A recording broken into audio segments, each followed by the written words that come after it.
The Opie and Anthony Show on XM 202, featuring Opie, Anthony, and James Norton.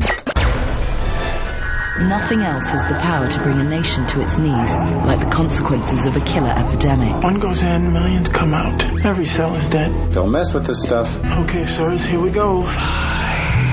What is the virus? In the space of an hour, a single virus has invaded, multiplied, and killed the cell. Continually multiplying, searching for the next victim till there's nothing left to kill. The answer to infection. There is no answer to infection. It's already done pretty much all the damage it can. Fills their veins and blood with pure rage, and then eventually everything just stops. The virus is spreading.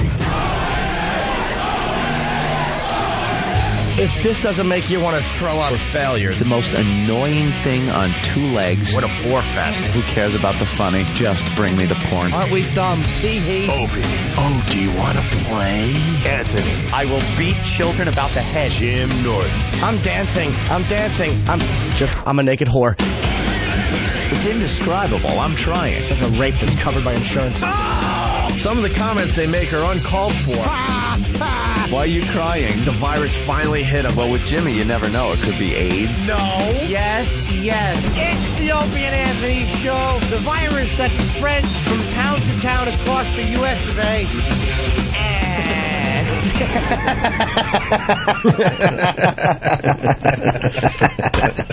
I hate you. But enough of this palaver. Let's get the show on the road. Oh, what the hell? We'll get back to work. Come on. Get back to work. I like how E-Rock points at us like we don't know when the show's going to start. And go. It's like right after. It's been the same format. Enough of this palaver, and then the rage music, and we start. But E-Rock feels compelled to point. Go ahead, guys. I'm the captain. Go. Like we just sit there like dummies, not saying a word. That's just in case they're ever filming it here. He'll do the pointing, and they'll catch him, and they'll go, that's the guy that makes things happen. He makes it go. Good morning and welcome to 007. Oh, stop. Yeah. Anthony came up with it. No, I heard of it. You heard it from somebody else? The homies. The homies are saying 007? Well, I was kind of rattling around the channels, watching the New Year's Eve coverage and stuff, and I came upon black coverage. I don't know what channel it was, but apparently they need different coverage than just whitey coverage. Wait, there was really black coverage? Yeah, and there was Spanish coverage and Asian coverage. Because when you're in a hotel, they got all those different Asian coverage. Sorry, good. They got all those different channels, and they're covering in their own inimitable style. How did the Ching Chongs cover the New Year? Oh, firecrackers and dragons. Dragons all over the place. They didn't even cover it because it's not their New Year. I don't know. What is it? You're the silly goose. Their New Year is March 8th. Yeah, some silly date. Everyone knows it's January 1st. Stop trying to be different. How many people are going to look up March 8th to see if that's the Chinese New Year? I have no idea, you asses. I don't know. But as I was trolling around and I hit one of the homeboy channels, they just kept saying, yo, welcome to the 007. Nice. The 007. So this year is the 007. That's what we're going to have to deal with for a whole year. The 007. Hey, can we do some shootouts for the New Year today? Ooh, yeah. We haven't done shootouts in a while. Come on. Bring it on. In honor of our brothers out there, let's do some shootouts for 007. Whoa! Yeah, boy. Yeah. Whoa! Good morning. Welcome to the One virus. Spreading across America. Indeed. We took 2 weeks off. We were supposed to take 4 days off. And it's 4 days? We were. We were supposed to take between Christmas and New Year's off. That's all we were going to do. Much it. And then Leno decided to book us. Yeah. What day was that? Was that a month and a half ago already? Oh, my God. That seems so long ago. August 11th. So we flew out to L.A., but you can't just fly out in one day and do Leno, so we had to take 3 days for Leno. Of course. Perish the thought we just fly out and do something. Yeah. We need to recover. We're so tender. And then, I don't know, I guess we'll give you about 4 days of radio this week, and then we got to fly out to Vegas next week. Then we got to go out to Vegas next week for 3 minutes. We're flying out to Vegas for 3 minutes. Before you get pissed off at us, man, we have nothing to do with this. No. We try to get out of it, but when the big boss, Les Moonves, says he wants you in Vegas, you go to Vegas. He wants us there representing. And we've been trying to tell the bigwigs behind the scenes, like, do you realize how many days off we've taken in the last 3 weeks? We can't take another 3 days off. Well, Les Moonves needs you out there to talk about blah, blah, blah. We want to do big some, video presentation, and he wants you guys to be part of it. So we're flying to Vegas to do 3 minutes on a stage. So that takes 3 days. Yeah. Because you can't fly there and fly back in a day. Oh, really. no. But there's something going on, too, for XM. There's one little thing for XM, which is why I'm going out there a week earlier than I'm supposed to be out there. I'm going out there. Real? For the same time we're out there? Yeah. That's why. Oh, Jimmy. Yeah, I don't know. I'm supposed to go out there for the Porn Awards the following Saturday. Oh, that's the following Saturday. Who knows? So we're here for a few days, then we're off for another couple days, and then we'll finally get back into some nice pattern of regular radio for everybody. I am so tired of the miracle of flight. I've had it with flying. I can't breathe. Between that and smoking in casinos, my lungs are full of gravel. Only smoking on the rugs, though. You can, as long as there's a rug below you, you're allowed to smoke. Then you're allowed to smoke. Yeah. Oh, God. You're talking about Atlantic City, right? Yeah. The Borgata, lovely establishment. I like the Borgata, but man, they just got to do away with the smoking everywhere. It's the last place where you walk into and go, oh yeah, this is what every place used to smell like. This is what hospitals used to smell like, and airplanes, and everything stunk like smoke. Your clothes, everything. And now you go to the casinos, and when you leave, you go back to your room or whatever it is. You smell your clothes. It permeates everything. You got to take everything off and take a shower. You can't pack it with anything that might be clean. You got to throw in a separate bag, or else everything smells like smoke. You forget that we used to live in a smoky world. You're right. Every once in a while, you get taken back and realize, oh my God, it was like this wherever you went. You watch old movies, man. People at airport terminals, just the whole place. There was a cloud everywhere. There was a cloud that hovered about 4 to 5 feet off the ground, no matter where you went on this earth. Hospitals. Yeah. I'm sorry, his lung fever has gotten worse. And the doctor's there puffing away. The people are waiting. The doctor's puffing away as he's looking at your chart. Looking at your chart? Let me look. Let me look at your numbers. It seems you have emphysema. What brand are you smoking? Of course, you've got to smoke Lucky. Everyone smoked. And the casino's like the last place you can go into in a public place and smoke. And I think they assume that people aren't going to gamble if they can't smoke. Stop it. They're going to gamble. Don't worry about it. People still come in. They'll go out. They'll all huddle outside, puff away, and then come back in to gamble. Put a few slot machines out there as they're puffing away. They'll play the slot machine. That's an idea. Slot machines in the parking lots. Because that's really who's puffing it up. Yeah. Them and a few Asian people at the blackjack tables. Christ almighty, they got to sit right next to you.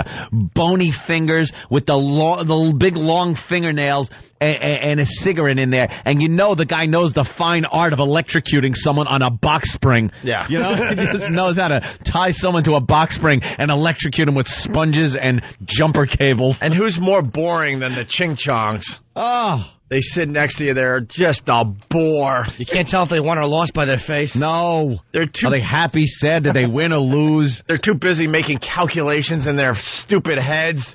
It's like, come on, I'm here, I'm drunk, I got a couple hundred, I know I'm going to lose eventually. Let's have some fun as we lose a few hundred. Come on. No, the Ching Chongs are calculating when you want to just start a little chit-chat. Little chit-chat. I had plenty of conversations when I was at the Borgata. It was nice and stuff, but yeah, a few of those people, they're just there, and the poker world, by the way, I got to add this in, has just gotten goddamn ridiculous. I played a lot of poker at the Borgata. Yeah. And everybody now that plays poker has to look like a poker superstar. Like the World Series of Poker? They're all cutting their facial hair, their haircuts, wearing all the full tilt logo stuff, like they want people to think they're sponsored. They're wearing the sunglasses. They're putting on the iPod, sitting there like too cool for the room. They actually want to look like they're a professional poker player. What about the hoodies? The hoodies. They're trying every look that they've seen on TV. I turned around a few times and went, oh, my God, that looks like, this one or that one. They're trying to look like the poker players, and you're not. And you get into overhear conversations, or you get into conversations with people, and you ask, what do you do? And they're like, oh, I just play poker, man. No, you don't. You're sitting at the $5, $10 table. Shut up. You're not supporting yourself here. It's like they all want to be like they all think they're in the World Series of Poker, sitting there at the 5-10 table. You're not. No. You're not a big shot, okay? Stop dressing. Stop trying to dress like them and cut your facial hair and your haircut and wear the clothes and you just look stupid, especially when you're the sucker at the table, the fish. And we were down at the Borgata in Atlantic City for Jim Norton. He did his New Year's Eve show, which went very well, Jimmy. Yeah, it was okay. I was glad all the people came. It was very nice, and we're happy it came. What was up with the comps? How frustrating was that? The Borgata has to How frustrating was that? Oh, boy. This is what casinos do. This is all casinos. This had nothing to do with Jimmy. All of a sudden, there's like empty seats right in the front row. This was a sold-out show. Other fans wanted to see Jim Norton. They couldn't get in. And then Jimmy hits the stage, and there's empty seats right in the front because they're comps for the casino. The effing casinos, they buy X amount of your tickets. You have to do it. And what they do is they put the tickets aside. If a high roller wants to go to any show, that's how there's always tickets available for their high roller. Right. The casino has bought tickets, so they pay you for them. The problem is they always get them up front because of the casino, and there's like literally the high rollers almost never show up. That's not they're not for anyone. They just want to have an extra 80 tickets in case this guy and 10 friends want to go. They're there to play. They're there to gamble.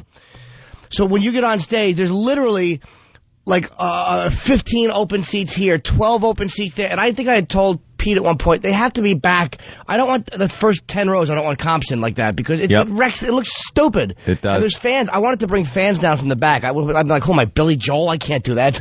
I should have. You should have. I know I should have. You absolutely should have. Next time you do that, Jimmy. I was so irritated. Because the place was packed, but then there was like a couple sections that had empty seats. I'm like, oh, my God. But can they do that in the back and the Borgata do a better job with that? It really is irritating. So, hey, really fast. Artie Fuqua. Artie Fuqua and Gino were both my guys open for me. Artie Fuqua is my new hero, by the way. Wait, what did you say? They're both very funny guys. I mean, they both did great, and Artie's an animal. He's my new favorite guy.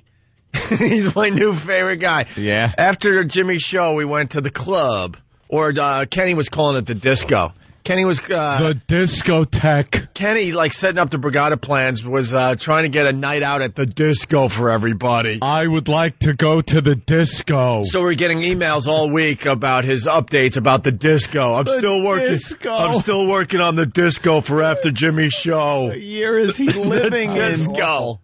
Over and over again, and finally goes, good news, we're all going to the disco after Jimmy's show. Get down, boogie, yoogie, yoogie. So we go into the disco after Jimmy's show. We got there around, 1 o'clock in the morning about. Yeah. And there were just animals in there. I was telling Anthony before the show, in general, if I'm in a situation, I feel like, okay, I think I could do something or get myself out of the situation. For the most part, I'm not a scared individual. Run. Right. And sometimes even that, just run. Of course. I was in this disco. I was scared, man. There were animals in this place, and it was after midnight. Everyone was just tanked up on Red Bull and vodka, and who knows what else they were doing in the bathrooms. Bunch of animals. Was this like one of those clubs where, like, if it was on the news after a dispute at that club, there might be a shooting? Oh yeah. Oh okay. Oh yeah. All right. Just checking. Oh yeah. A bunch of the guys just all roided out. I mean, just out of their minds. A bunch of the Eagles were there after their big win. Oh yeah. Even though the game didn't mean anything, but they were there partying. And all of a sudden I see Artie looking over the rail because we're up above looking down at the festivities below. At the disco. And he's with his girlfriend, and she goes off to do something, and I'm at the bar with the Philly crew. And all of a sudden, I see Artie with a freaking chair, like a lion tamer. This is Jimmy's opening act. How tall is he? Like 6'4"? 6'4". He's 6'4", and he's thin. But, you know, he's well built, all right? Wiry. He's wiry. That's the word I'm looking for, right. So there's Artie with a chair, like a lion tamer, trying to hold off one of these steroid freak guys, right? Who's a big boy. And it turns out we finally got to the end of this bottom of the story a little later on. This guy was accusing Artie of stealing his bottle because it was bottle service where you got to go buy a $600 bottle of vodka or champagne or whatever to enjoy a little table. Oh, is that what it is? So Artie was at the rail near these tables, and I guess a bottle was missing. So the guy's claiming Artie took the bottle, and Artie's like, "I didn't take your bottle, man." He doesn't drink. He doesn't drink. And that's what he said finally. The guy's like, "Look, dude," because the guy kept at him. I didn't, where's my bottle? Where's my bottle? And Artie's like, I don't even drink. The guy is not listening because he's out of his mind. And he starts in with Artie. Artie picks up a chair like the lion tamer to hold him off. But he's getting really aggressive. Like, "Look, man, leave me the F alone. I have nothing to do with the missing bottle." Guy wouldn't listen. Bouncers get involved that are just as big as Kenny, and they're in between Artie and this other guy, right?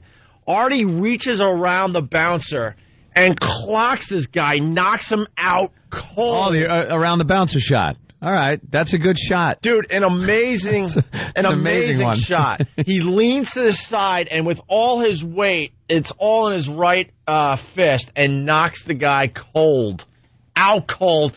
And they carry Artie out of the club. That's a dangerous move, by the way, because if one slip up and you clock the bouncer, you are so dead. Mm-hmm. You are so completely dead. But it's a great move if you can make it. Because then the bouncers break the whole thing up. You got the shot in and the fight. Right. Well, the guy's friends were apparently a big problem, and he was a problem before that. He would start. That's what I'm getting into. So, this guy's friends that got knocked out, his friends all got kicked out for another brawl that we actually saw on the way in. That they were pulling some guys out.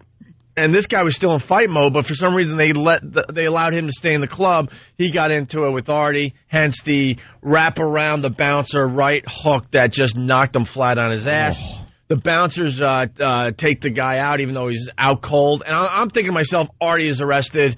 Club Soda Kenny's going to have to get him out of jail. By the way, Club Soda Kenny wasn't in the disco because he was, dealing with Jimmy and the Brigade and stuff. I was busy. Yeah, he was still busy with, Jimmy needed gum. With the post show. Kenny was sitting there counting money with that stupid hat. You know, the little half of New Year's Eve tiara that people wear? And then they carry Artie out. Because, you get the person off his feet, he can't do as much. So there's like 4 huge bouncers just carrying Artie out. I'm like, oh my God, he's arrested. Kenny's going to have to get him out of jail, get the bail money going. And it turns out we get to the end of this, to the bottom of the story, and this guy was a problem. His friends got kicked out earlier, so they let Artie go. They knew it wasn't Artie's problem. Yeah, the guy started with him. The guy was aggressive. So good. So when we got a hold of Artie around 3:30 in the morning, he's like, "Nah, dude, they let me go, and then me and my chick went and ate." Wow. It's nice when you can do that and get away with it. He doesn't tolerate abuse at all. I've seen him outside the cellar a few times, ready to knock somebody's teeth out. Ready to scrap. Yeah, man. He's nice. I think because he's a skinny guy, people think he's going to be an easy target, and he certainly has a problem with that. Let's go to Mike in Queens. Mike, what's up? Yeah, just when you punch somebody around the bouncer, that's known as the pussy punch. Why is it the pussy punch? Why? Why didn't he punch him when he was straight out? Let me tell you something. I'll say one thing. I know Artie. He absolutely probably. I'll guarantee you this. If he threw a punch there, he would have done it when the guy was there. That was probably just the first moment it got that aggressive. In some circumstances, it is. Yeah. Hold on, Mike. Hold on. I'm going to give you a scenario where it is. What about the other guy? Now he's well protected by the bouncer, and he's talking, crap. He's talking smack. He's talking smack to your face, knowing that he's well protected. So why is it a pussy punch at that point if he blocked the guy? The guy was talking smack to begin with, wasn't he? No, dude, no. Listen. So why didn't he punch him next? Man up. Hey, stupid! I'm telling you, and you just keep babbling. The guy apparently said something like at that last moment that was really over the line. Put it this way: it's something if you typically say it to a black guy, you're going to get punched in the face. And maybe with the bouncers there, the guy felt the safety to say that. And that's apparently what happened. That was, to me, what sent him. And at that point, I don't think it's a pussy punch. Hold on, what, dude? the guy felt the safety to throw the punch, too, at that time, because he had... Dude, I know... He'd have thrown it with or without the bouncer. Let me tell you what this guy's doing. Stop passively aggressively trying to take the other guy's side. I know the guy. He would have thrown the punch whether the bouncer was there or not. And how safe are you to hit another guy while the bouncers are involved? You know, in most cases, the bouncers are now going to beat the crap out of you for throwing the punch. Throw you to the floor. How do you feel safe because you're punching around a bouncer? You're not punching around a bouncer. You're punching some guy. Oh, Mike, you're out of your... There's two circumstances. Mike just wants to take the other guy's side. One where you're a wuss. I don't want to take anybody's side. I worked in a club. There is one situation where you'd be a wuss to do that, and another one where it's a great move, where if a guy sucker punched you, right? Let's say a guy sucker punched you, and you're ready to square off and pound him in the face, and the bouncers break it up before you get your shot in, you're not taking that around the bouncer shot? Tell me. At that point... Of course you are. So it's not always a wussy shot, and I hope Mike is not representative of all the calls we're getting in the 007. You're the first call, and you stink. F you. Language, Mike. Please stop calling me. The machine's a little rusty. I didn't mind Mike's call, warm up a little bit. But everything you said to Mike, what about... All right, Mike, you would know. You know him. You were there. All right, we give up. Didn't he hear the story? Artie was the lion tamer guy. Like, he didn't want to mess with the guy. He was just trying to, back this guy off. But the guy kept coming and coming and coming. And then when the bouncer was in between Artie and this guy, the guy was just mouthing off like crazy. And I really believe, I saw it myself, Mike was in Dallas, he didn't see crap, that obviously this guy was talking some major crap, and Artie said, you know what, I can't take this anymore, and he went for the punch. Apparently the guy said something along the lines of thieving N. Right. Which he hadn't even taken the guy's bile, and I think that just sent him into the thing where he went to punch a guy in the face. He was a white guy? Yeah. What a dummy. Why would a white guy pick a fight with a black guy? I don't care how small he is. Well, no, maybe, yeah, you're right. All right, why don't we step aside? There's just so many dirty tricks they have. I've seen so many videos on YouTube or everywhere else where you see the fight, the white guy and the black guy, and they're like standing off, and you go, I know how this is going to end. I've seen 8,000 of these videos, and I know how, he's down. He's down. With a guy with a mullet picking teeth up out of the parking lot. You see the guy in the truck? There's some guy in a truck sitting there at the wheel of a truck, and I don't know what the altercation was, but this black guy clocks him right in the head and just knocks him out. And the truck slowly starts rolling because I guess he was in drive, and boom, hits another car. Oh, you just knew how it was going to end, though. It's like, stop it, white people. I actually wanted to pursue a car last night. I was crossing a street coming to my, and I was doing like 40 miles an hour, and I had a green light, and there was a red light, and there was a guy stopped at a red light, and he just jumped the red light and came out in front of me. I mean, literally, it wasn't a slowdown. He jumped the light, and I slammed on the brakes, and I slammed on the horn. I mean, I realized I was an accident. And I'm on the phone with my awful girlfriend. And she's like, what happened? I'm like, I almost got killed. Wait. Awful girlfriend? Yeah, in the sense that when I'm on the phone with her and I almost get killed, I almost got killed. I was freaking out. And then she goes, this stupid Dolly Parton song won't download. I'm like, could you stop, you hillbilly? Trying to download a Dolly Parton song. I was almost killed. She didn't skip a beat. What happened? I was almost killed. Oh, well, I can't find I Will Always Love You. It's not downloading right. Sorry about that. I didn't mean to interrupt your download with my near death. That's hilarious. All right, listen, we got to take a break. We can keep going forever. Our phone number, by the way, is 1-866-313-FREE. We haven't been here in a while. Yes, we are live. It's 007 here. It's we're in the new year, the 007. The 007. We got to talk about Leno. We got to talk about Bill O'Reilly, that douchebag. Well, that was the it's kind of old news now, unfortunately. Of our homeless shopping spree. But we got a lot of attention when we were off the air because of the homeless shopping spree. Bill O'Reilly did a whole piece on it. He asked for a statement from us. We said we'd go on the damn show. We're in L.A. We'll find a stupid studio and go on for you. But obviously he didn't want to hear from us whatsoever. He just wanted to beat us up a bit. And we got the audio of that. Also, we got to talk about the team that brought you Son of Sam 3. There's a little tease for you. What another writer getting it wrong. And we'll go to break by saying this. Somebody find me a helicopter. Oh. Somebody find me a helicopter. It's the Opie and Anthony Show. Hear what everyone else is talking about. O&A Uncut and Live, continuing the show on XM Satellite Radio starting at 9 a.m. Eastern. Visit xmradio.com to subscribe. It's the Opie and Anthony Show. XM 202. Don't get it.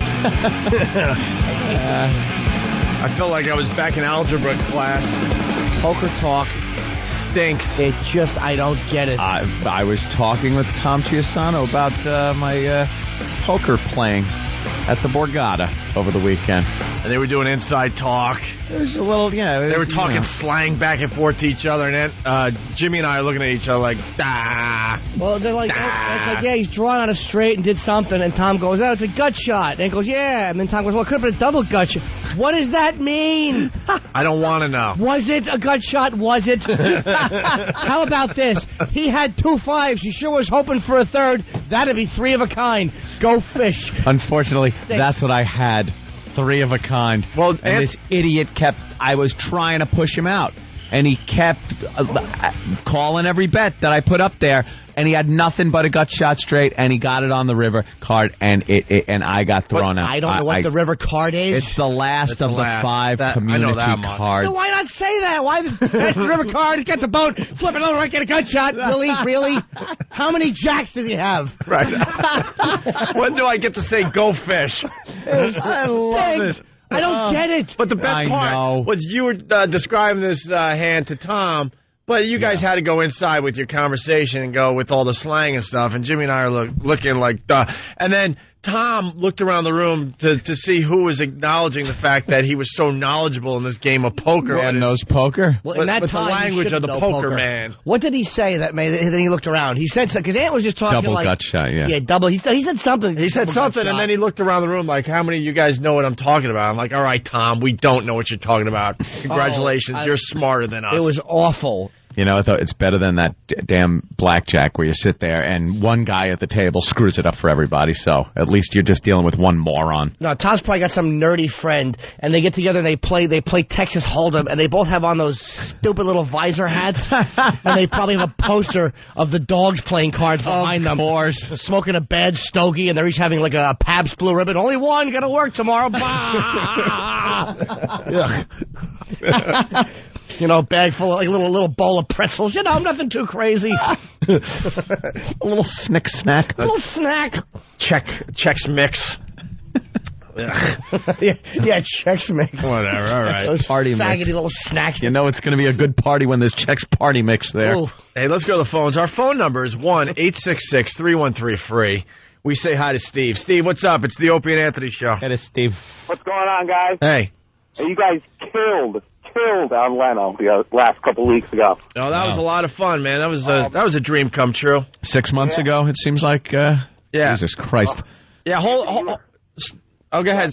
Sorry, Steve. Anthony was hilarious. Oh, thank you, my friend. Thank you. Oh, and why do you need a helicopter, Opie? You win something there? I need a helicopter. Yes, I need a effing helicopter. That was close. I thought you did. You know why he needs a helicopter, sir? Because his name is Mr. Sosa, and he's not happy with the way Omar has been behaving. That Omar. That's right, also known as E-Rock. I never like E-Rock. I never trust him. Hey, give him the old Saddam out of the helicopter. Yeah, Steve, hold on the line for a second.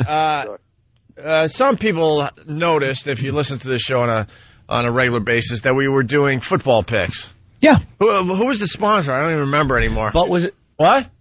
Dish Network. Dish Network. All right. Yes. Dish Network. So they came up with this concept. They wanted us to do football picks this year. And we did it as like kind of a throwaway. It was the guys behind the scenes and myself just fooling around with the football picks big time. Like I would pick them out of a hat one week. I would have our silly guest pick another week. Yes, you wouldn't know if they knew anything about football or not. No. Yeah. I was just messing around, and it wasn't a big deal as far as our radio show goes, but we were having a little fun with it, and most people out there could give a flying F that we were picking these games week after week. I'll acknowledge that. I understand that. Well, about 4 weeks ago, I was in the middle of the pack, And I was like, you know what? I'm going to try to win this thing. So I got my brother Elmo, who's into the fantasy football big time. I'm like, I talked to Darren. I go, Darren, do my football picks for the rest of the season. Got stuff a ringer. And so he proceeds to, I think he did the last 3 weeks, actually. He went 4 for 5, 4 for 5, 4 for 5, 3 weeks in a row. And guess what? Because of that, me and Travis won the football pool. Wow. I came out of nowhere. Not nowhere. I was kind of like middle of the pack like 3-4 weeks ago. So what do you do when you're tied? I thought we were going to have a tiebreaker, but Travis would go for the tiebreaker, but I guess the rules are stating that this is it. The contest is over officially. So Travis and I split the $10,000. Travis wins 5 G's? 5 G's, yes. How cool is that? 6 months' pay. Wow. 5 G's. Congratulations, man. That's great. Yeah, get your nails done, get a facial, maybe a new dress. He hasn't been exfoliating. Right. But here's the twist, though. During the whole season, I was telling everyone if I win this money, I would throw it out of a helicopter. And like I said, most people weren't really paying attention. It's like, yeah, whatever. Like the odds of this happening, whatever. It happened. I won $5,000. Travis won $5,000. I need a helicopter. I'm going through with this. Yeah. I need a helicopter. And I'm throwing $5,000 out of the helicopter. And I'm hoping maybe the pass, maybe another sponsor, maybe they'll help me double the $5,000 so it gets back up to that $10,000. Yeah. And I want to fly over one of the fine cities that we broadcast to, and I want to dump $5,000 to $10,000 out of a helicopter. All right. How do we make this happen? I've been saying it all year. I'm a man of my word. I am not taking my $5,000 and throwing it into a bank account. I will blow this money. I want to throw it out of a helicopter. But, what happened? Well, they're usually weird about throwing any objects out of a helicopter, especially probably something that would cause a riot. Yeah, there could be some rioting. What if I don't? I just fly over the city and throw it. See, you don't have to give advance notice when money is falling from the sky to cause a riot. This is something that would just happen without any. You could go to a town of 5 people, and when money starts falling from the sky, there will be one person left standing and 4 beaten bodies on the ground. It's it's something that it works. At best case scenario, you're going to be charged with littering a lot. Best case. By the way, Fast Freddy from Jamaica Station off the instant feedback. Throw it out of the helicopter in nickels. Oh, now there you go. There you go. Is right. How about if I have little parachutes on every dollar bill? Oh, I like cute little parachutes. Or if you throw it out of the helicopter but it doesn't take off, you just turn the little whirly things around and you throw it out, and then people are all jumping up like Vic Morrow having their heads lopped off.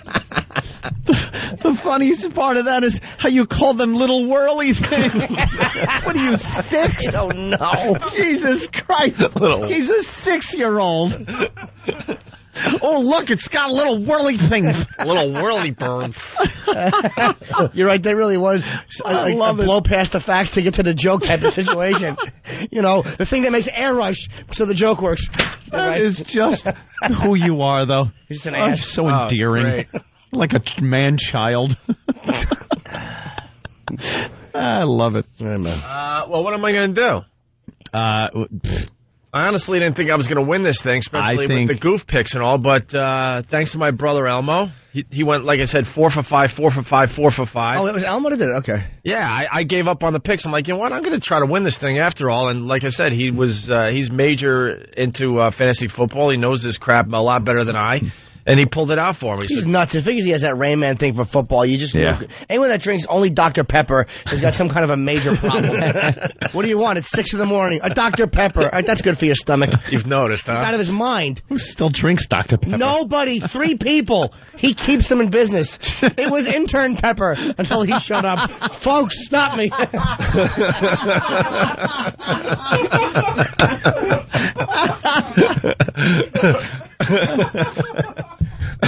You know, he drinks about a gallon of that stuff a day. Oh, dude. That's all he drinks. No water, no orange juice, no coffee. I bet you his vital organs are just kind of almost dangling in midair like a display, and it's just like an empty metal tube where everything has been eaten away by that awful beverage. Whatever it is. Dude, drink something healthier like kerosene or something. Orange juice. I don't even know what it's supposed to be. You know, like 7-Up is lemon lime, and Coca-Cola and Pepsi are colas. Right. Dr. Pepper is like, it's nothing even in the name that tells you what it might be. It's like sugar and broken glass mixed with some type of simian AIDS blood. Hope they're not a sponsor. Gives a crap. It's a new year. We don't care. Be a Pepper. Don't badmouth Dr. Pepper. We're trying to get them on board. Are we? Are you? Whatever. So, I got to throw this $5,000 out of a whirly bird. A whirly bird. A whirly bird. I think we ought to go along with that plan. And like everything we do, let's see how far we can get before it is quite literally shot down. Well, I got to get rid of this money somehow. Yeah. Maybe I'll hide it in a book in a library. That old gag. Have people tearing apart libraries. All over America. Yeah. Is that illegal?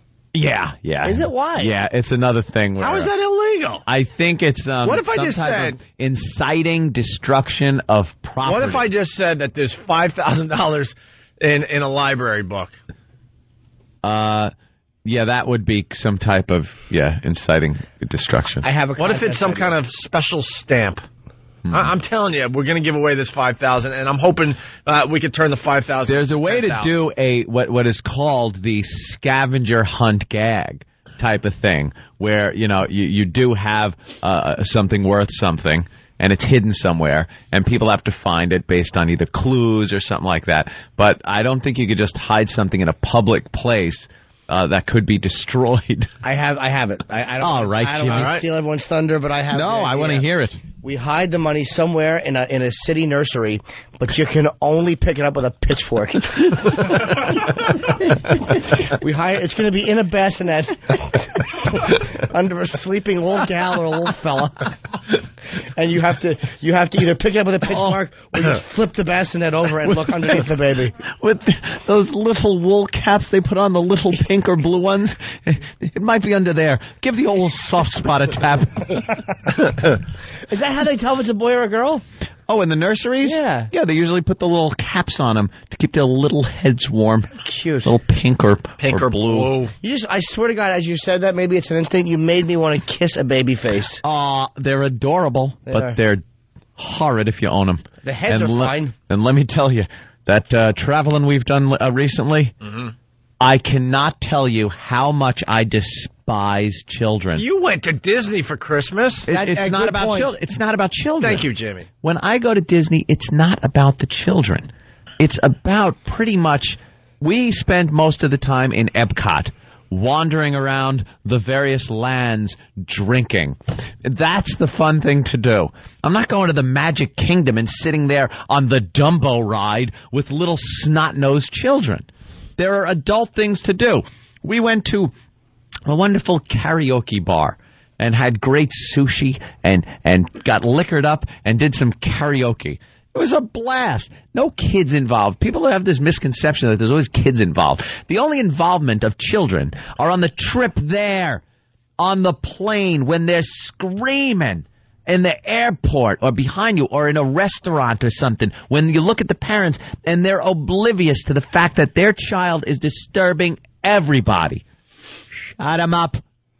Did I tell you one time when my girlfriend and I were eating in this place in Soho, and there was a baby, a French couple next to us, and the baby had his foot on my girlfriend. The kid was like, 5, but he was like on his stomach, and his foot was on her. And she looked at me and she goes, "Is this really happening?" And the kid had his foot on her, and the mother just looked at it, "Ooh la la."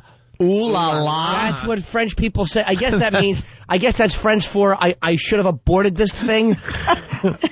Ooh la la. Is that the best you have, lady? How about an I'm sorry? Nothing. Yeah, have another dead snail, whore. Don't care. So what are we going to do? See if we can I'm not procure a helicopter. I'm not taking this $5,000. I say we give it a shot. And someone's like, give the $5,000 to Travis. No, he's got $5,000. He's got $5,000. That's plenty for him. Look, he's shaking his head. No, I've got enough money. I'm independently. He's very wealthy. happy with the $5,000. How many other people were in the contest? Lots. About 8. Oh, okay. 8 total. It's not worth splitting up among them. I would say you put it in, like you get Steve and Than and E-Rock, and you make them all oil up and wrestle nude for the money. Oh, a bunch now of that's men, sexy. Bunch of men fighting for that money like men do, competing. By the way, Travis, in the final week, could have had it all. This $10,000 was his. Could have had it all. Taking the Bears over the Packers, Brett Favre's last game. Possibly. Enough with Favre. Could he sit down already? He's 61. Tired of him. We get it, Brett. We know. You throw the ball good. Goodbye. That almighty is irritating.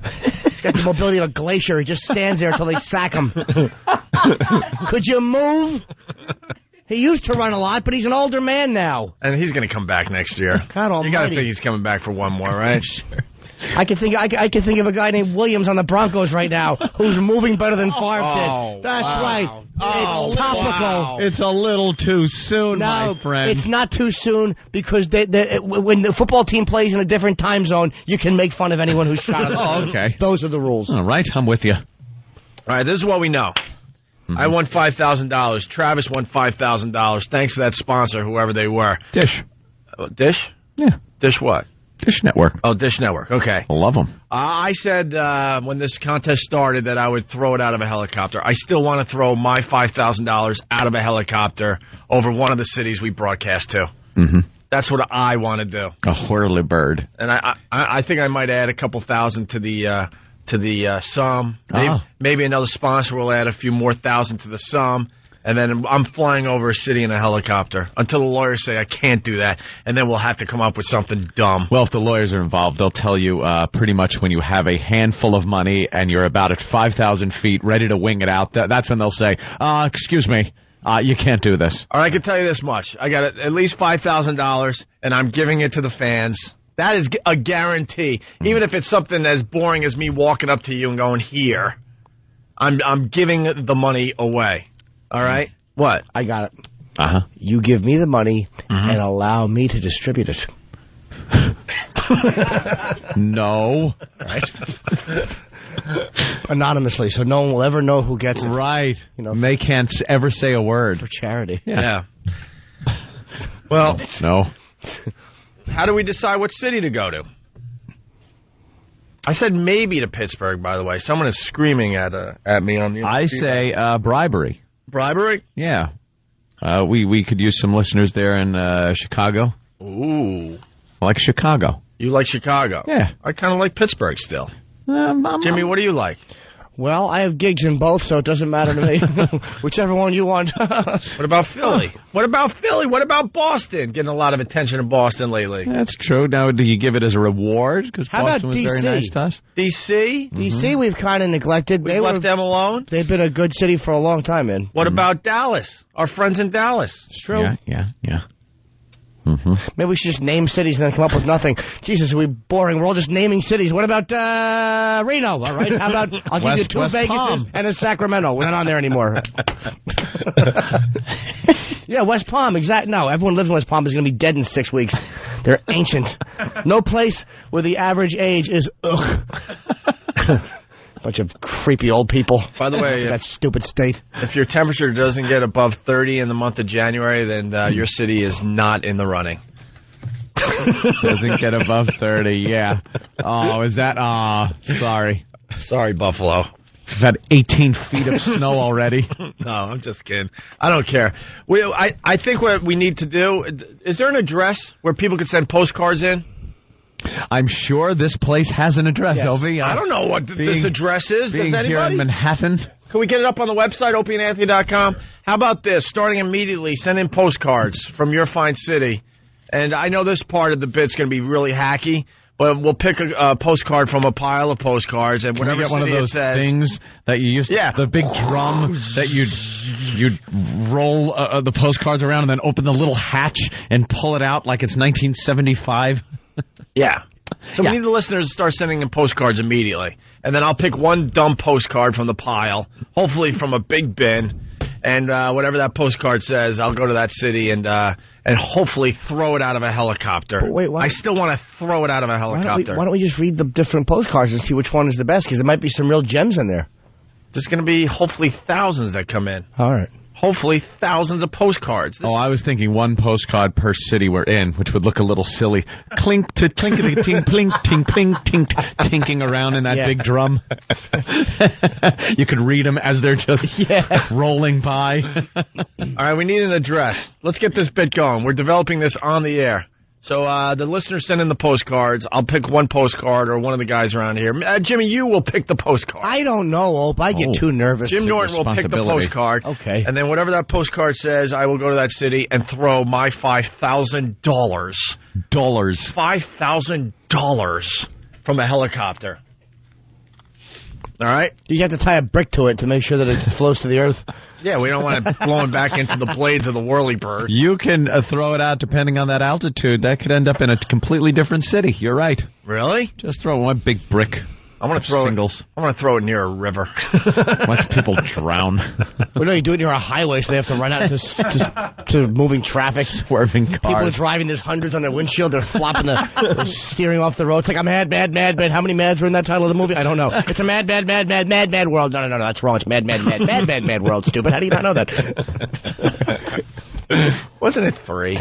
Mad, mad, mad world. I'll probably. I think it's 5. Is it 5? Yeah, it was so mad. You say 5? It was so mad that they put in so many mads. Oh. That's why it was mad. It's a mad. Doesn't sound like enough. Could be 6. My grandmother and I once argued over this, and I said it was 5, and she said it was 72. It is 4. And then it came to blows, and I knocked her unconscious. Holy crap, it's 4. Oh, I thought it came to blows, and, well, oh, yeah. She lost. And I got more money for Christmas. No, we both won, Aunt. All right, Pittsburgh's already asking to give out the address to send the postcards to. What? Put it up again. Yeah, oh, yeah, thank you, Iraq. All right, you can send your postcards to 40 West 57th Street. I guess throw the Opie and Anthony show on there so it gets right to us. 14th floor, New York, 10019. 10019. That address will be up on opieandanthony.com, hopefully immediately with a nice graphic saying, what we're doing here. But it's 40 West 57th Street, 14th floor, New York, 10019. I got $5,000. And I want to throw it out of a helicopter. Sometime in the month of January. Sometime soon, hopefully. Give it a try. See how far we go. All right. Well, this guy in Chicago has a helicopter. Derek. Hey, what's up, guys? You got yourself a whirlybird, do you? Yeah, we operate helicopter rides through Chicago. It's called Skyview Helicopters, and I want to offer my services to you. All right. You know what? Maybe I just go to Chicago. Now, Derek, I go to Chicago, right? You take me up. I got $5,000. How much trouble would you get in if all of a sudden, I don't know, the side door opens and all of a sudden the cash falls? Actually, there's a process we go through where we get a couple licenses, and it's perfectly legal to drop that out of the helicopter. What do you got, one of those old MASH helicopters or something new? No, it's a 1994. Oh, okay. It's a Boeing Sebring, it's called. Oh, very nice. 7-passenger aircraft. Jet fueled. You fly there, Derek? Pardon me? You fly, or are you just a partner? I just handle all the business parts. Ah, okay. All right. My boss said he's also going to be willing to kick in the other $5,000. Wow. Holy crap. Hey, dude, how high do you guys go? Well, do you want to know how high the helicopter can go or how high during the rides? Okay, the rides. During the rides, we'll go to approximately 1,300 feet. Ugh. That's a quarter mile. High. 1,300 isn't that high. It certainly is. No, it's not. It's a quarter mile. Yeah, I don't want to fall that far. Could you go like 10 feet? Well, because you zip around at 10 feet. 10 feet. I was going to say because if you're 200 feet up in the air, you'll land softly. Jimmy wants to be at 10 feet. I want to go for a helicopter ride with Jack Warden and just see if we happen to run out of fuel. Dude, there's only one issue with dropping the money out is that when we drop the money, we're going to have to do a reverse thrust. Nice. Okay, which means that actually we pull all the power out of the engine and it literally has to float on its own. So we'll go to about 3,000 feet back the throttle out nice and easy, then dump it. And then you douchebags can hang from the bottom of the helicopter. That I don't fly. You guys are jackasses. Thank you very much. I just tricked you. Yeah, this guy. Helicopter service my ass. Oh, good one. You got this guy nailed us. Oh, what a bunch of dopes we are. You're on Oops Online right now. He sounded informed. Dude, he's booking a flight online right now. And I'm like, gee, mister, how high does the thing go?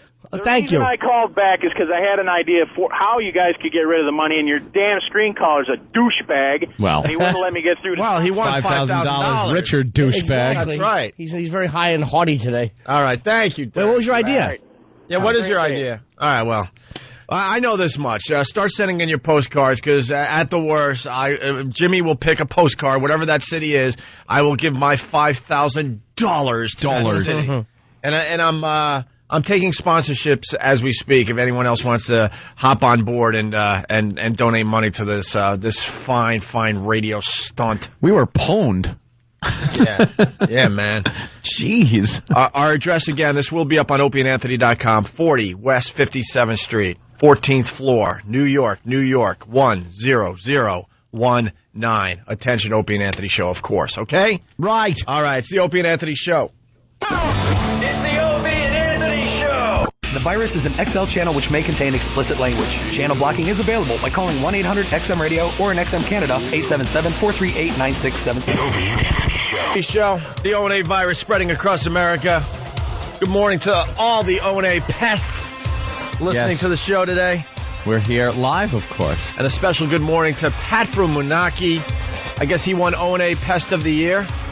Oh, they had a little poll.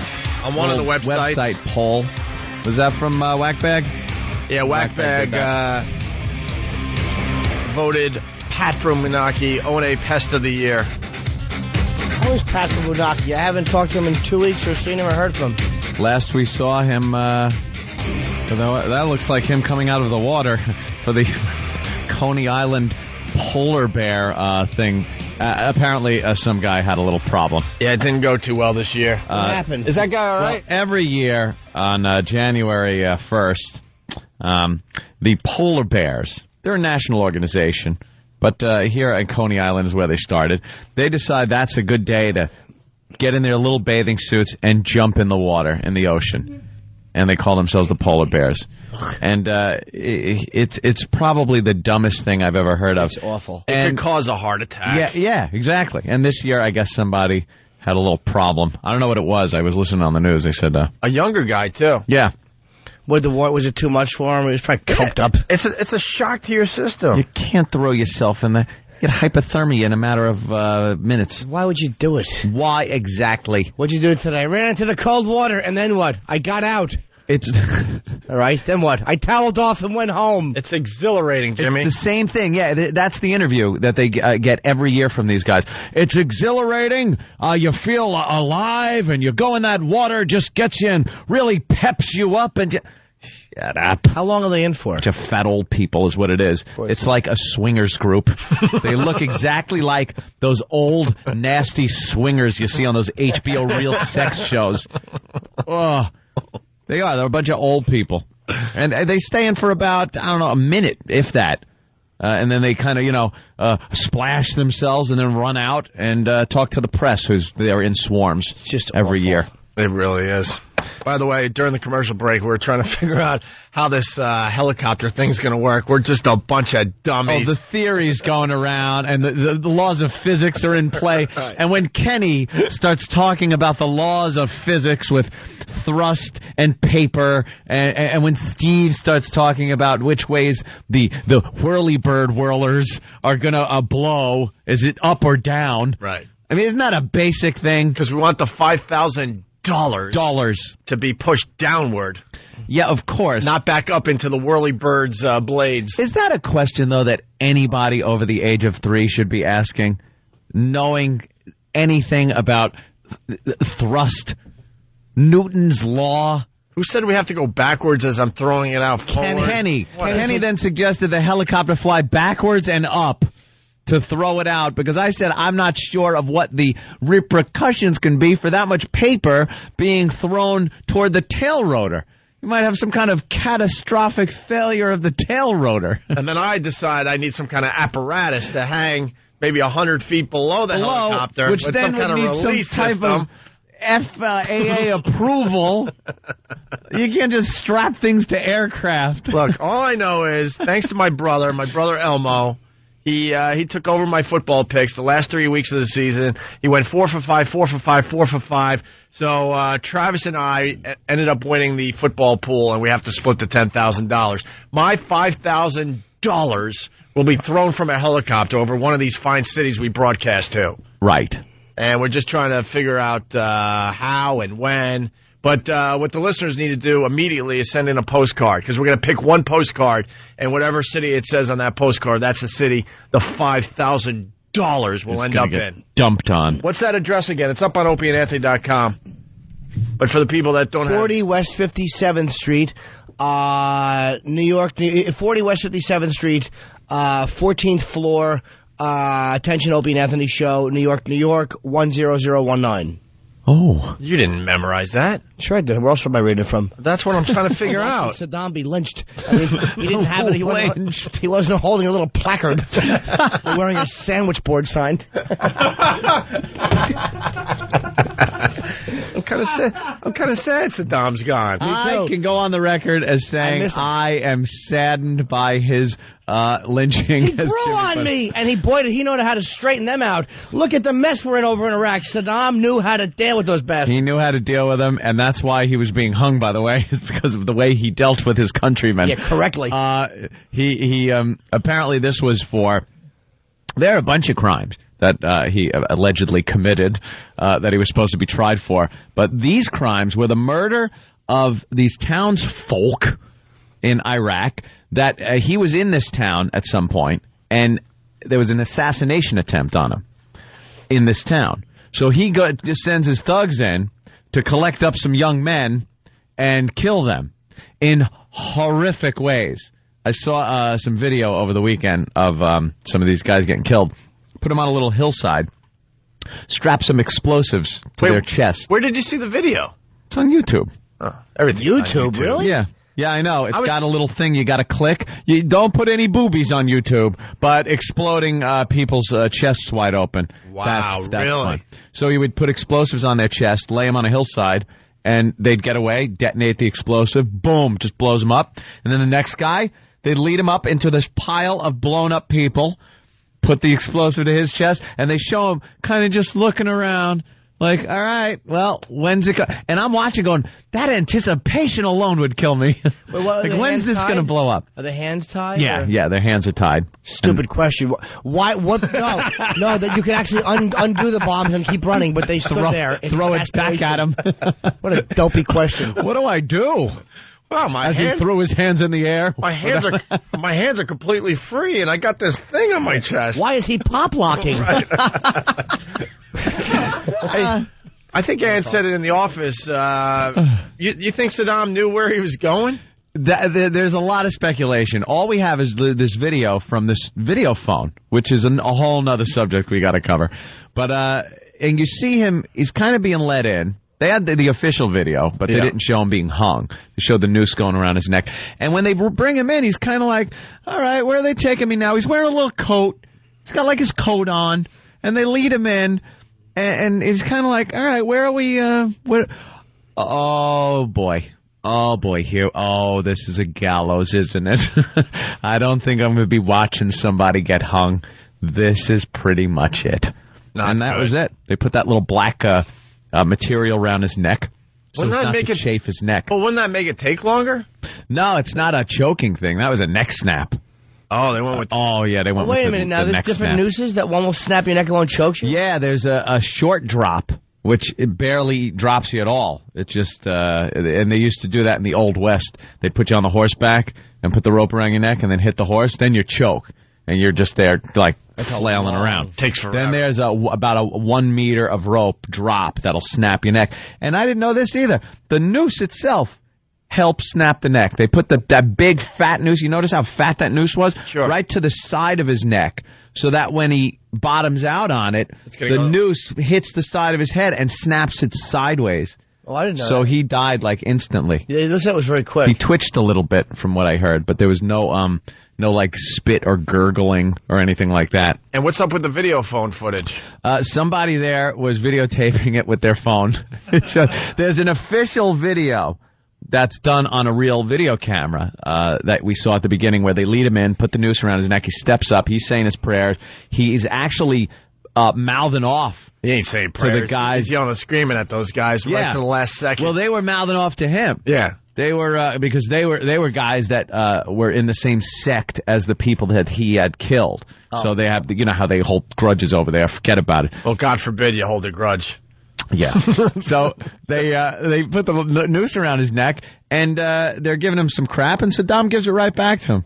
They said he told him to go to hell and something like go F yourself. And then right in the middle of his little prayer, he's doing his little prayers. They just open up the hatch. I didn't realize, I could only hear it from watching that video. I didn't realize that was actually him yelling. Boy, he was belting it out. Oh yeah.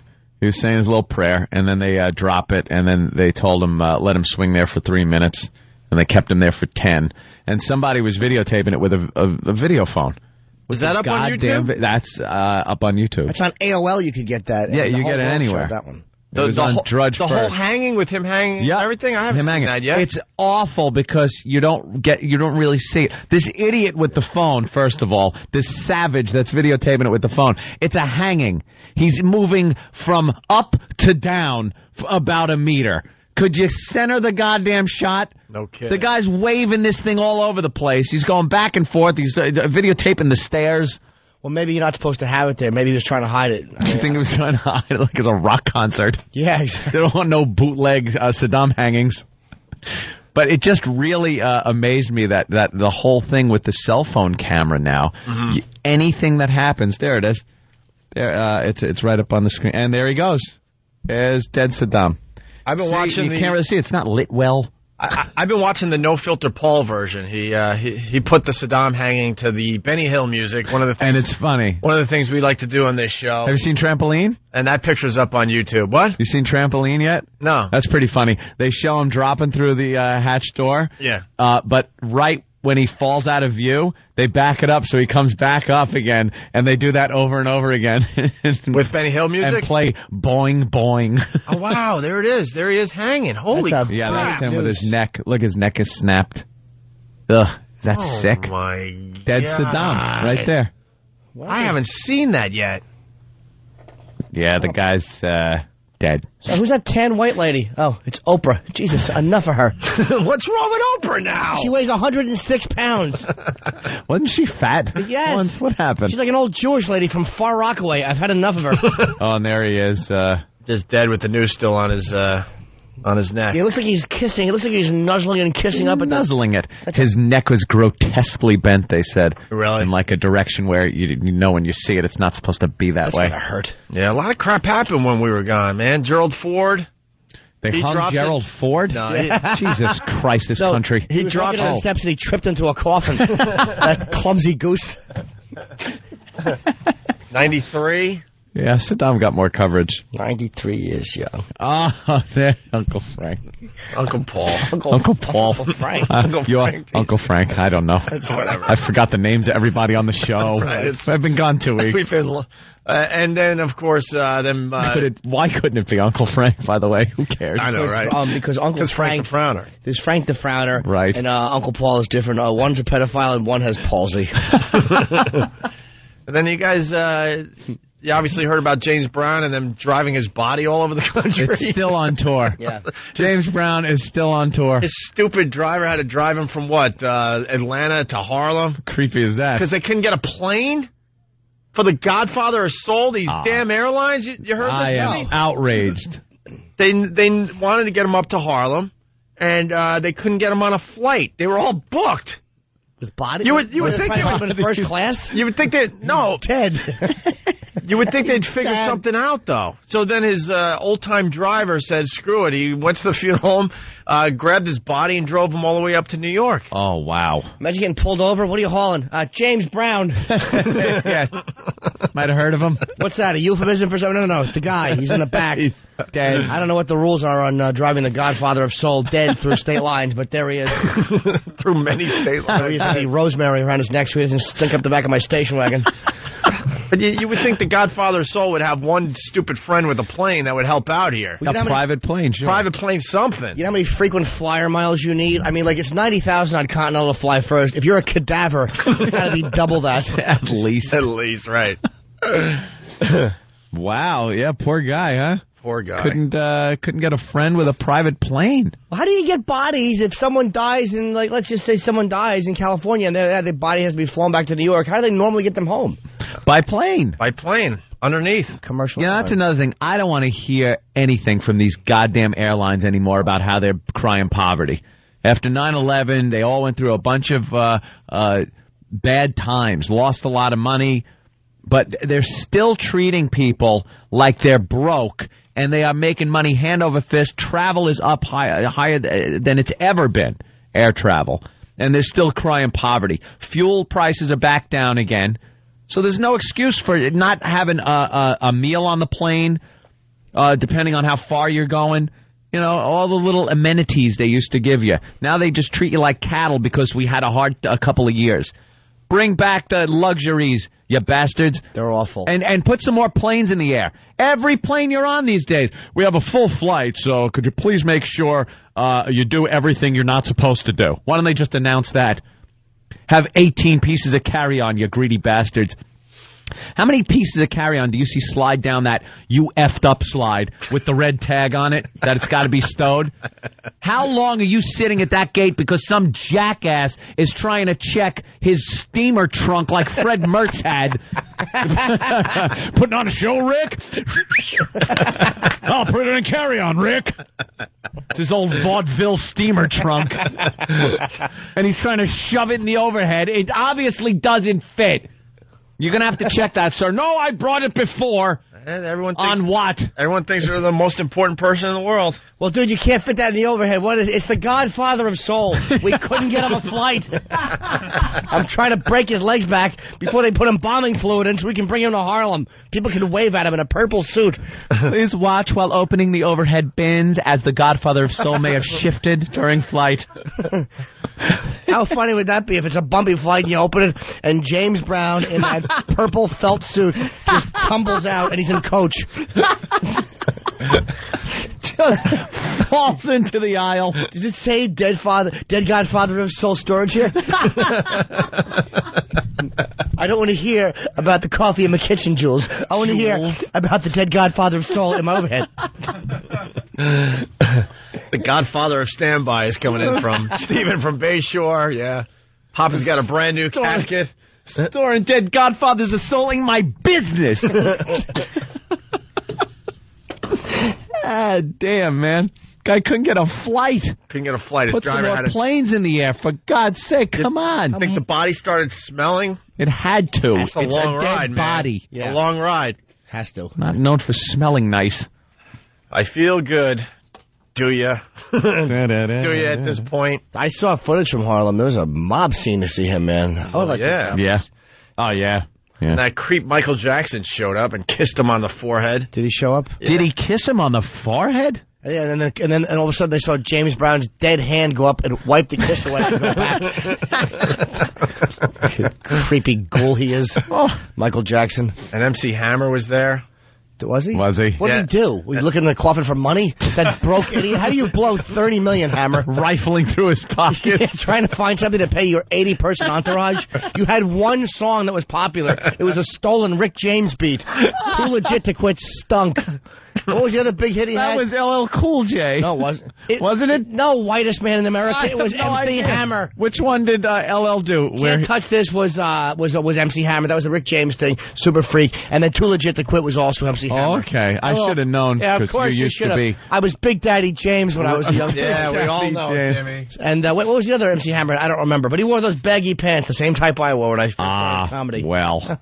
Hey, prices for bodies? Someone found a website. They give you prices for dead bodies. To fly them? To fly them, I believe, yeah. All right. So. The link is up on the instant feedback. Thank you to Bob in... Well, how much is Bob, it? you ghoul. Yeah, what is it? Yeah, what does a dead guy go for? By Robert Eatman, because he's trying to handle them for radio stuff.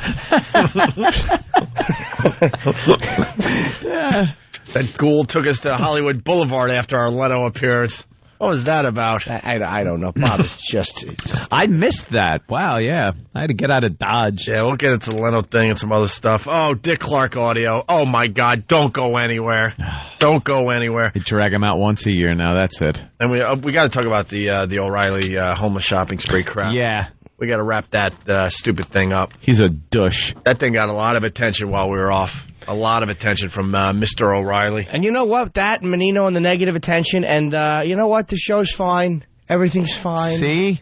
You don't have to no panic. Big protests. No one cares. Like people panic. Like if there's a problem, they got to shut the show down or yank the show. Yeah, or fine. make a statement or something. Yeah. Just leave it alone and it goes away because these people it's one or two people on their high One or two horse. nudges.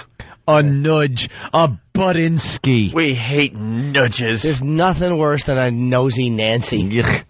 All right. Meddler.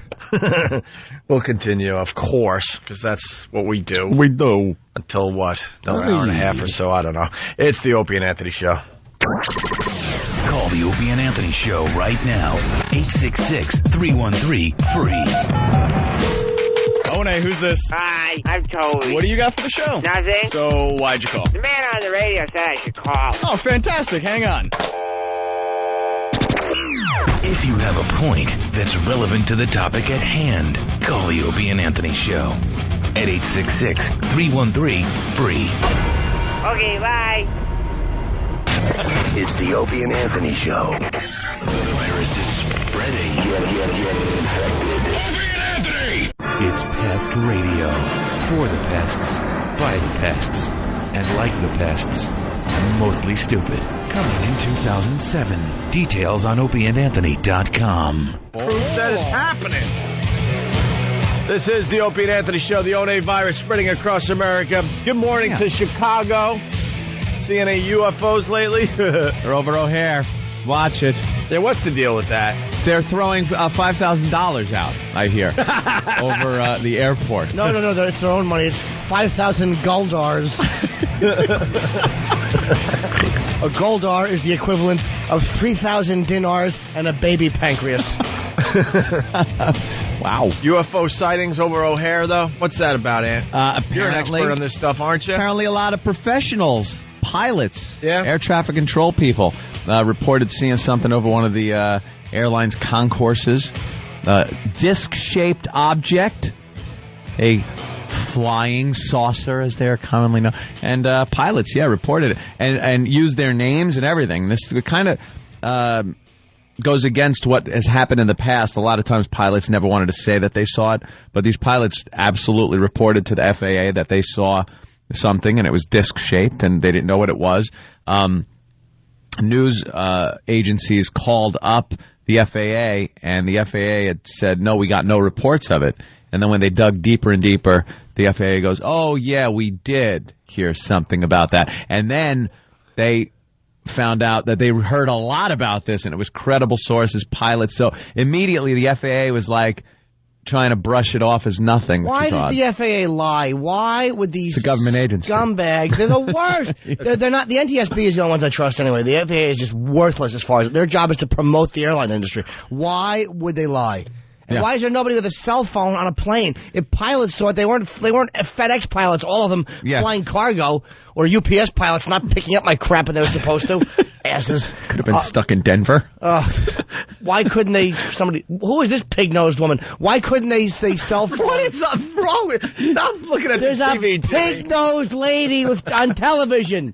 Jimmy, in the middle of his story, is watching TV and just blurts out what he on the sees. news, she looked like Wilbur from Charlotte's Web. God Almighty, those awful children. So, why did you where's cell the phone picture? this? Where are the pictures? That's what's got me a little bit leery about the whole UFO thing. Who doesn't want to believe? And, you hear all the stories about so many stars, and each star is solar system, blah, blah, blah, blah. It'd be so pompous to think we're the only blah, blah, blah. How come years ago, when there was one guy with an 8mm film camera wandering around, there was an old picture where you had to light the gunpowder, and there's 20,000 photographs of UFOs. Now every idiot with a telephone has a camera. Yeah. And where are the pictures? Shouldn't there be thousands every day? Shouldn't there be thousands of UFO pictures? They're on to us, Anthony. Who? The UFO people. I see where you're going. You think that the aliens know that we now have they know that our technology got a lot better. So they got to keep it on the down low. On the down low. Oh, yeah. Wow, I didn't even think of that. Now they're just flat out invisible out there. Now invisibility. Now you're talking silly. No, here's what it is. They're invisible. There's very few real ones. Most of them are faked. They're nonsense. The majority of them, I'd say 10% of them are real. Probably, maybe less. 10% are real. Maybe less. Maybe more than that, a Jim. small percentage are real, and the rest are garbage and fakes. But now with technology, it's a lot harder to fake things too, because there's so many easy ways to figure things out. Like it's harder to fake photos. You can't just hang a plate or throw a plate and take a picture and go, "My God, it flew in and had a meatball on it." A giant meatball. A giant a paper thing with Dixie written on it flew over my home and attacked my family. Dixie. From the planet Dixie. Because with computers, they can now, anything you do, they can immediately. So see if it's a fake or not. As much as technology has gotten better, maybe it's a lot harder to fake things. So there's a lot less of that crap. I don't know. Nah, That's interesting. There's things flying around. Good point, sir. Let's be honest with each other. There's something going on. You think something's going on? I think there's probably a chance, and it would be 0.0001% of a chance that it's possible. But I think what most people did was fake it, and what wasn't fake was some kind of military Yeah, they were aircraft or some kind of gadget that they weren't ready to tell us about. Way back when people used to see a lot of these back in the 60s and early 70s around there, the U.S. military and Soviets were experimenting with some real wild-looking stuff and just harebrained schemes where they said, let's make flying saucers, and tried to make something that looked like a flying saucer. And let's try to power it with a nuclear reactor. Right. So it's like glowing in the dark. It's burning people when it passes over them. They have no way to navigate it. They're just flying around at night so no one sees the goddamn thing. So I think a lot of what people saw, if it wasn't fake, was just military stuff. And they said back in those days the government liked the rumors of UFOs. Oh, yeah. Because it would cover up possible military things. If you look at like the stealth bomber, that looks kind of like a disc. Like when you look at things at like certain angles, 30 years ago, they saw like, oh yeah, that's what this developed into. Yep. It developed into this. And that's a lot of it was military stuff. Yeah. Why am I coming off like an expert? I said that very definitively. Like, here's the answer you've been waiting for, folks. But it's true. I just watch the same shows you idiots do at home on Discovery when alone. Isn't it great? Yeah. And they all did all the work out there in the middle of the desert, in the middle of nowhere. That's where they did it, and that's where all those sightings are. Yeah. So put that two and two together. By the way, thanks to Stephen S. from Bayshore. Yes, UFOs are flying back and forth, dropping off cats and Asians. Oh, because the alien thing, of course. Well, cats are aliens. We all know that. Or I know that, and you should know that, too. Okay, why don't we listen to this really fast? Ladies and gentlemen, Mr. Dick Clark. Thank you, Ryan. You know, this year looks like it's going to be the best New Year's ever. What? Can you pause that? Wait. Why does it, Dick? What looks so great about this? You've been saying the same crap You said that. He said it last year. He said that in 2000, at the end of 2000, when 2001 was happening, before 9/11, with best year ever. You say Best every year ever. Stupid. And it was an awful year. And I think the year before his stroke, personally for him, was probably a better year than this year. Was a much better year. Much, much better. Much better. It's going to be going with the fork thing today. Wow, mad statement. Yeah, the year before his stroke, he said, this is going to be the best year ever, folks, except for me and the whistling competition. He's talking about New Year's in general. Why does the New Year's celebration? He's just hoping he's in against Kirk Douglas. Or the lady from France whose dog ate her face off and they had to replace it. You know that bitch can't whistle. Can she smile yet? That stupid curmudgeon. Stupid dead person's face on her. She's starting to smile at that corpse face. Oh, it's horrid. A little bit. Corpse face. You hope they put a happy face on you if they have to replace it. Do you have to put such a frowner on there? New Year's ever. And I think about when I started here 35 years ago, it's hard to believe how far we've come. There are more cameras, more people. It's still the biggest party in the world. And I can't wait to bring it to you. Don't go away. It's going to be great. Coming on right up. All right, why? Come right Why? I don't know. The question's why. Poor bastard. He sounds like a cartoon character at this point. Doesn't he? Does he own the rights to this or something? Why? Why? Someone Dick Clark's New Year's Rockin' Eve, for God's sake. Someone is saying they should rename it Strokin' Eve because... Dick Clark's New Year's. That's even a cornball name. Yeah. New Year's Rockin'. Rockin'. Right. Take that G, throw it away. I have an apostrophe. We're rockin'. Rockin'. And that G was for good diction, because he certainly doesn't have it anymore. And replace it with the G for garbled.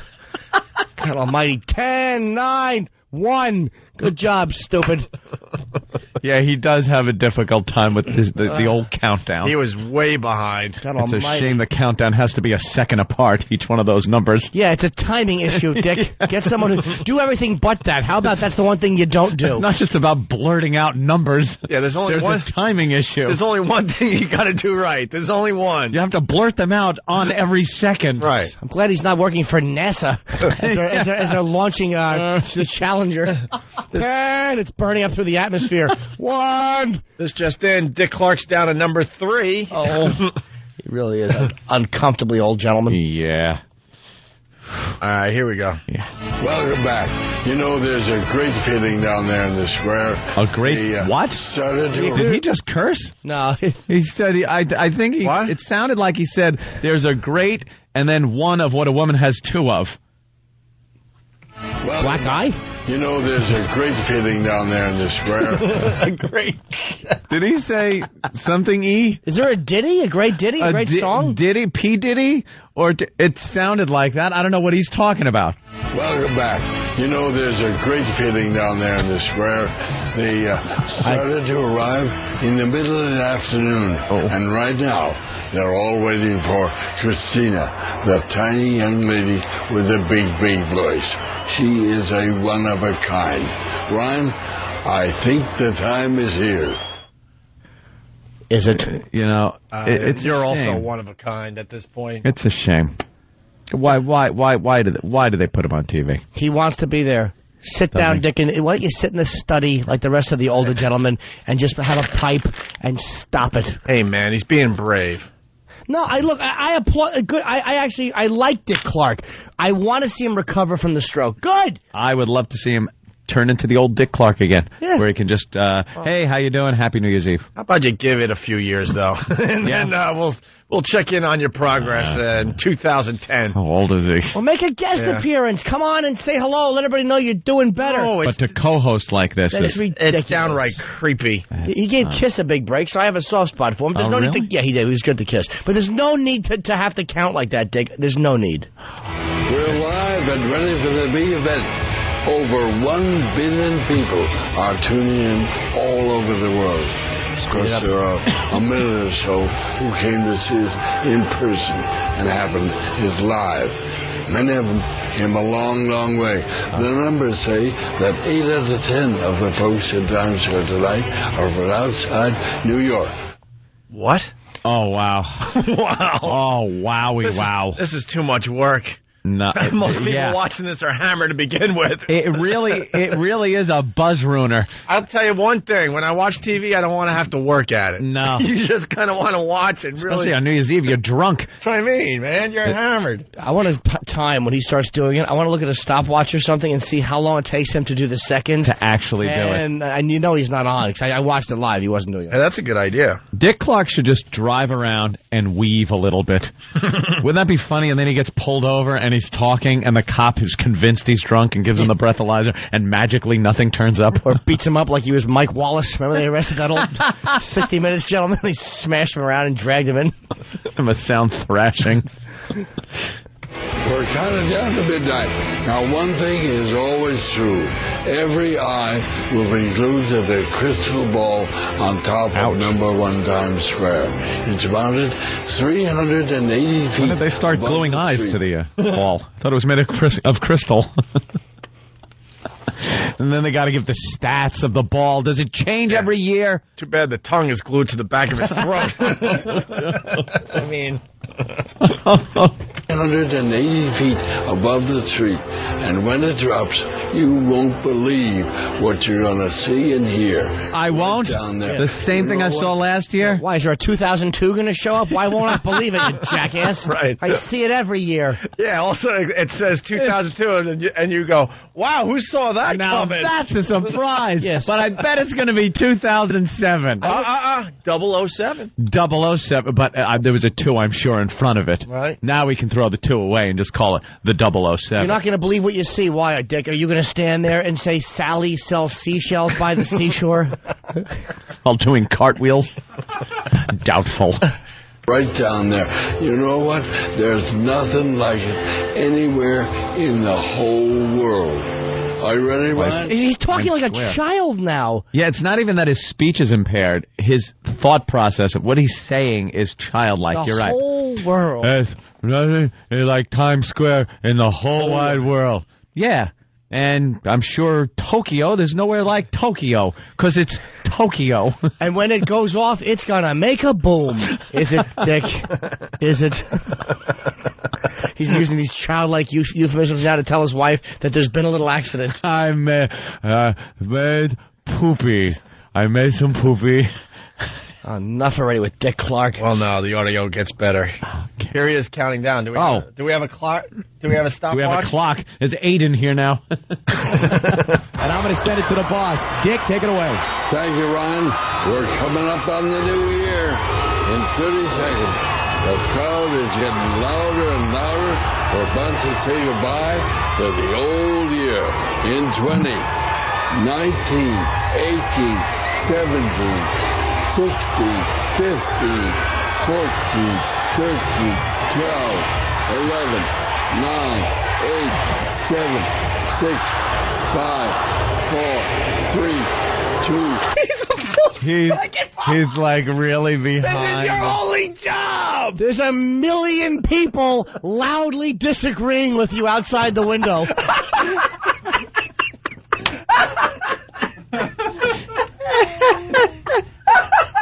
I've never heard somebody being so absolutely and vehemently disagreed with by so many people. I gotta. Yeah, and they're drunk. When a million people are telling you no, they're all in sync. Wrong. They're all in sync, even though they're hammered. They're hammered. It's cold.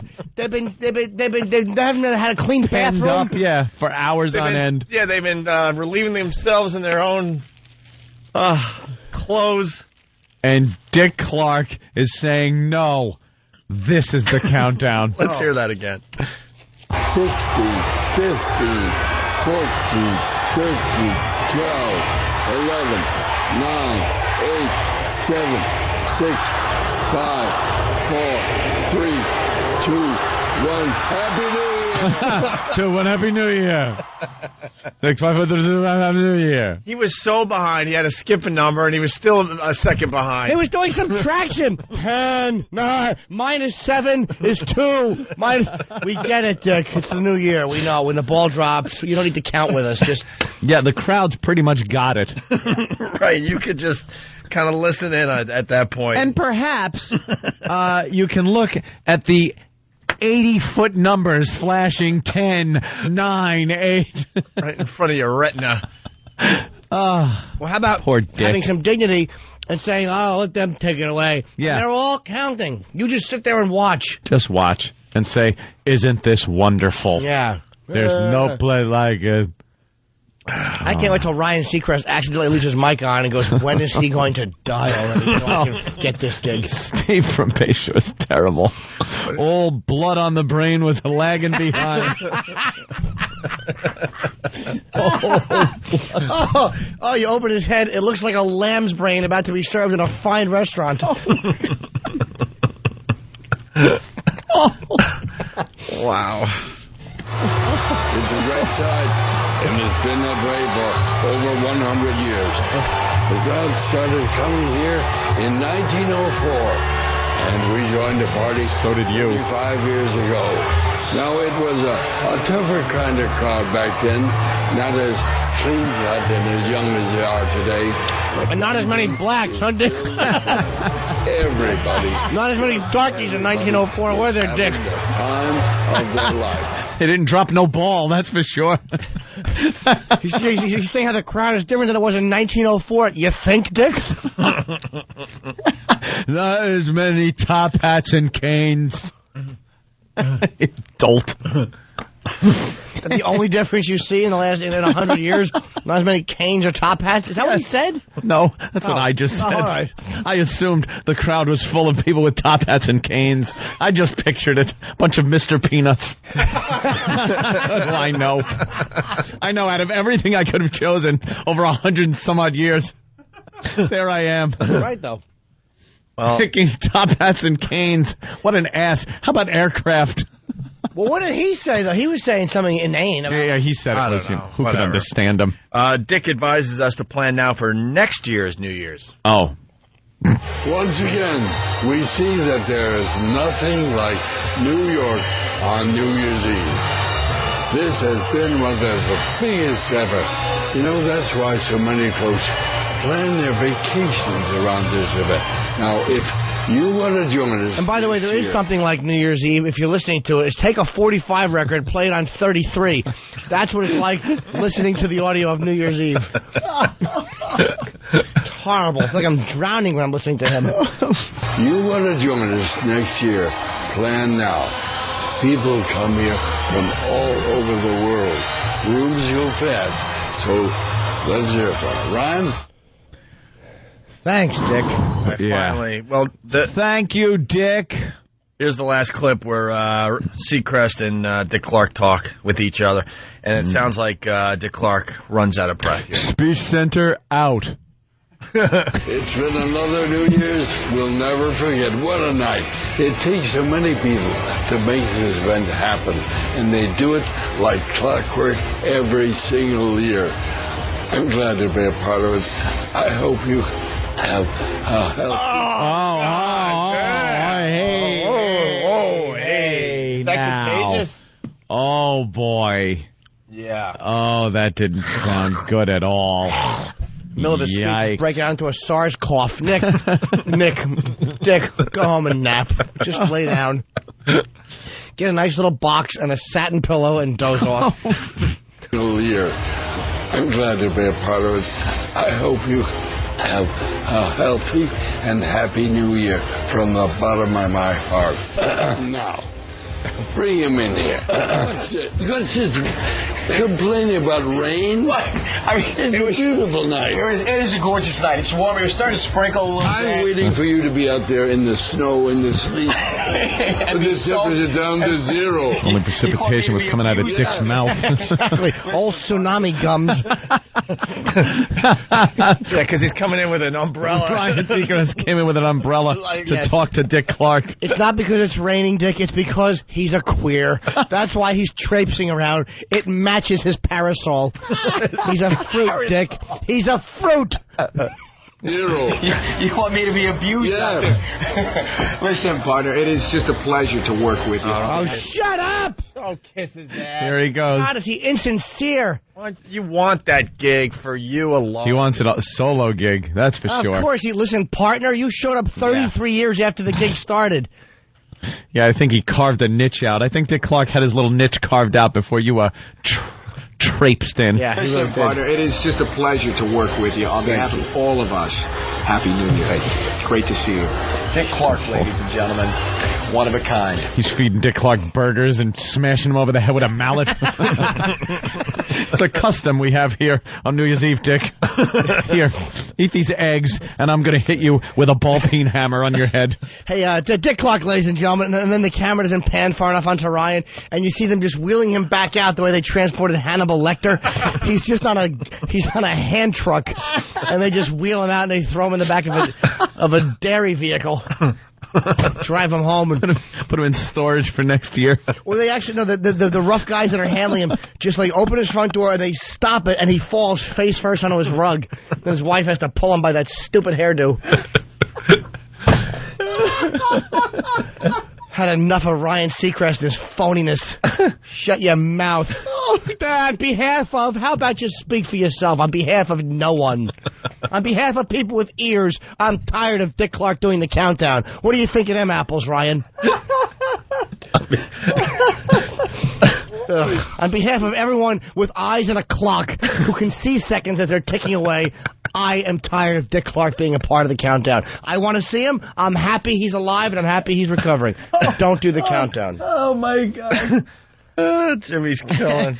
Jimmy's got me crying. All right. We got to step aside, unfortunately. On behalf of the rest of the show, I'd like to say we have to step aside. That's right. On behalf of nobody. I'm still teetering on that vision of him face planting and his wife pulling him by his hairdo.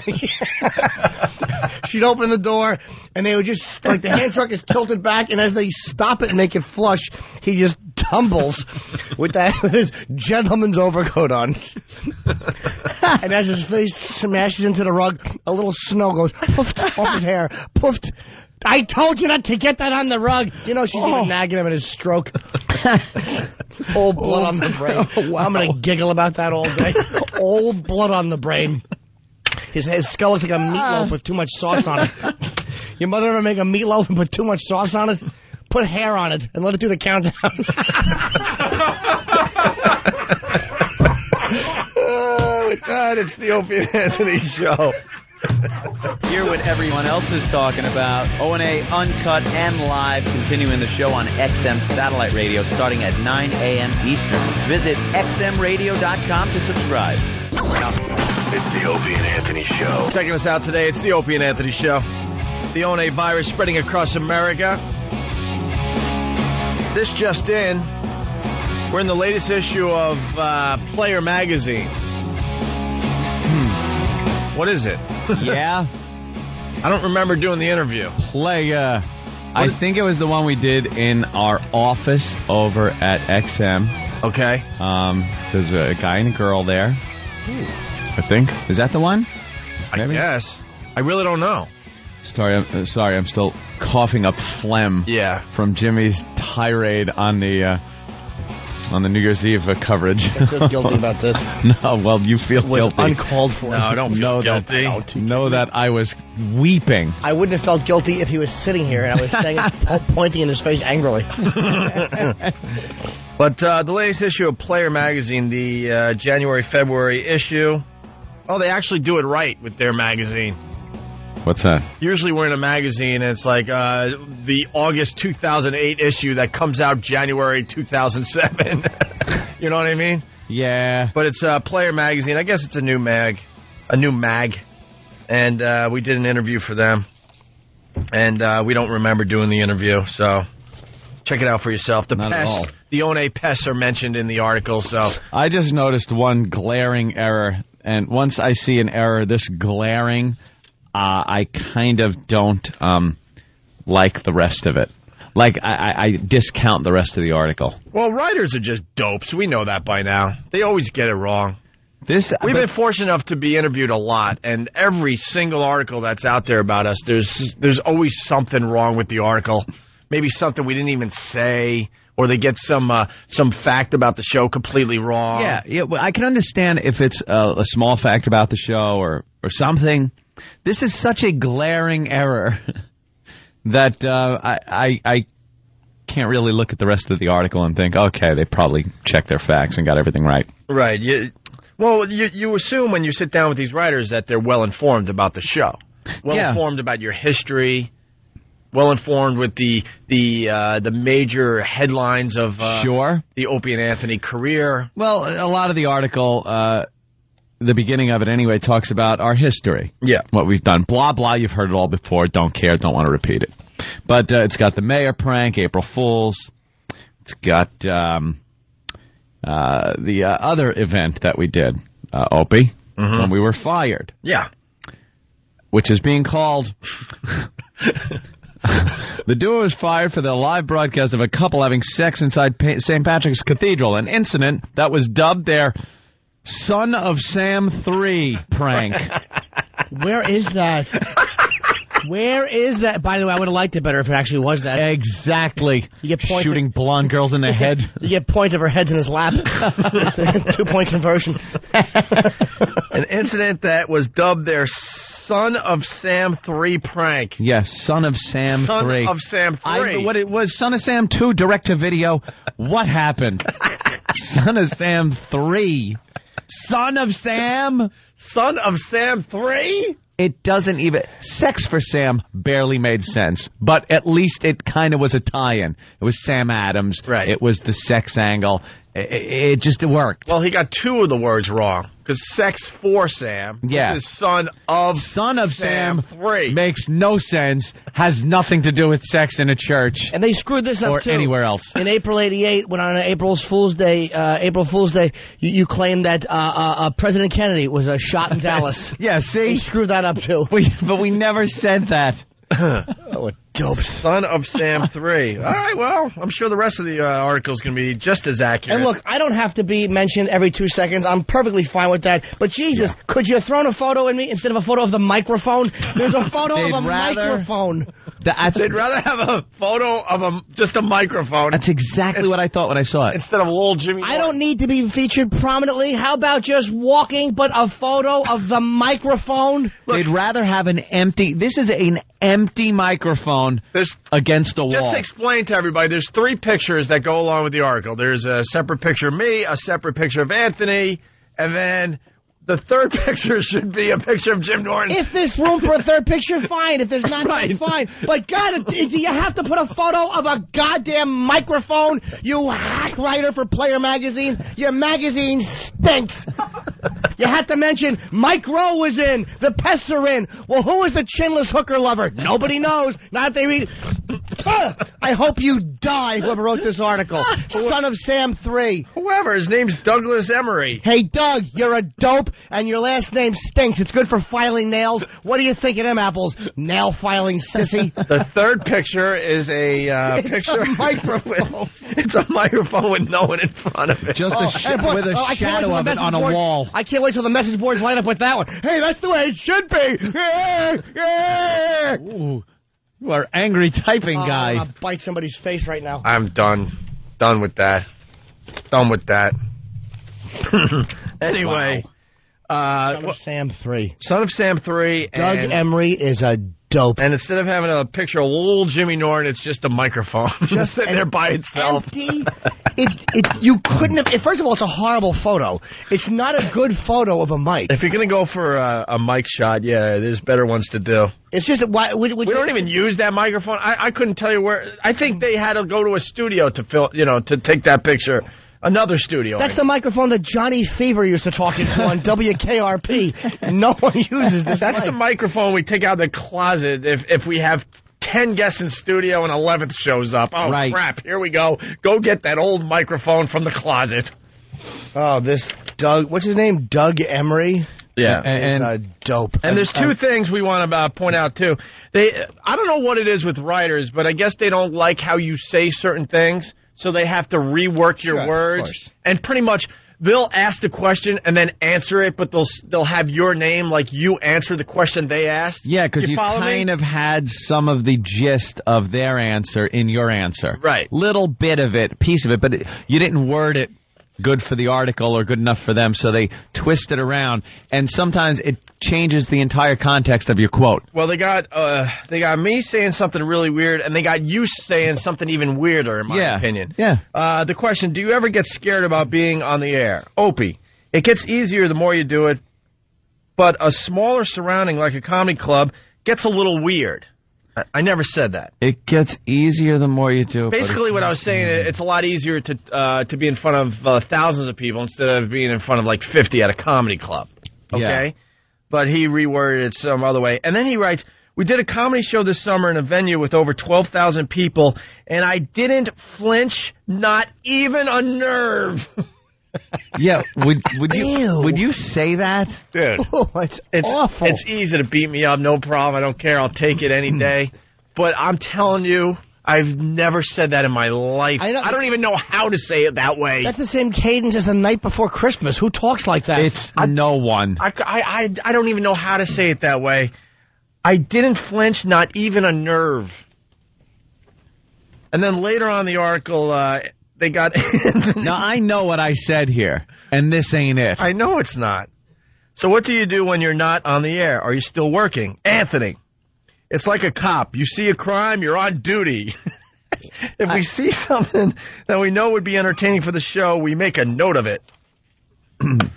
I said something to the effect of, you know how a cop is always on duty? That's how we are with the show as far as getting material. I didn't say we're like cops. Excuse my interruption, but I'm on duty because I'm standing on this article. Your magazine is shit.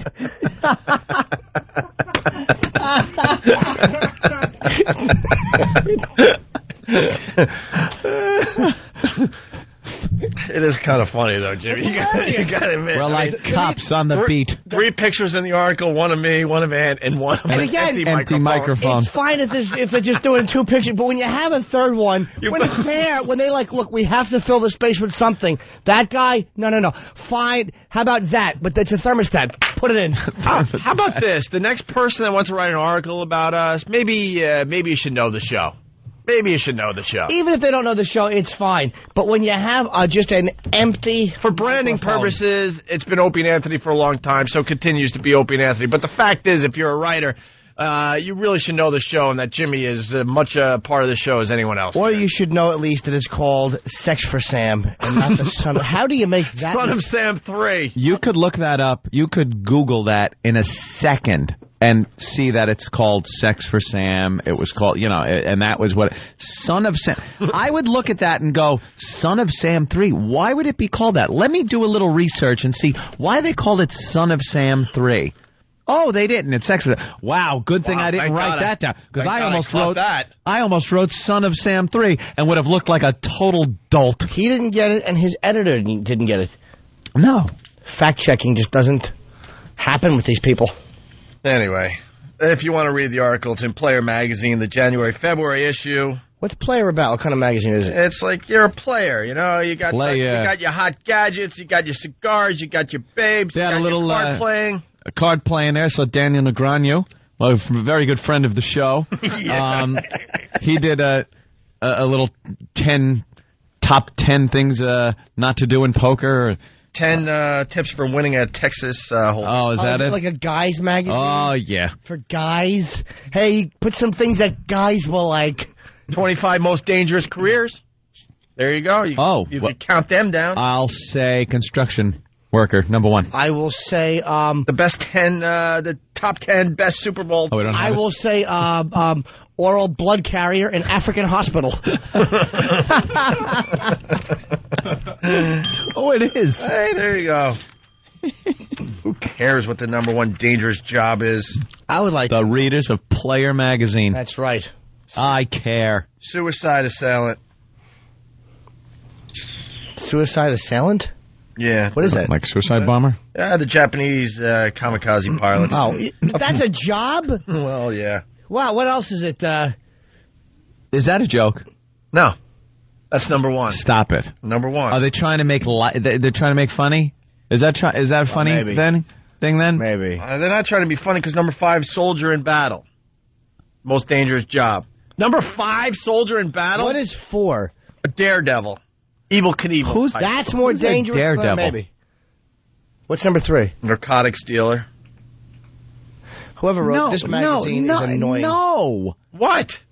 On average, I would say a higher percentage of narcotics dealers are fine. If you go from just an average Joe dealing some joints in school You know as a how many drugs narcotics are being dealer, dealt as we do this show right now? And how many of them are being killed? How many are being killed? That is, they didn't check their facts. Of course they didn't. We're up to 3,000 dead. What's number 2? In Iraq. I'm curious now. What? I'm very curious now. I'm not telling you. No, I gotta know. All right. Number 2 is Himalayan mountain climber.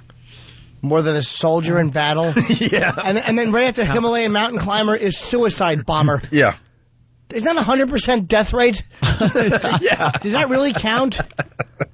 You know? How about if you don't astronaut die without helmet? Helmetless astronaut is actually number 2.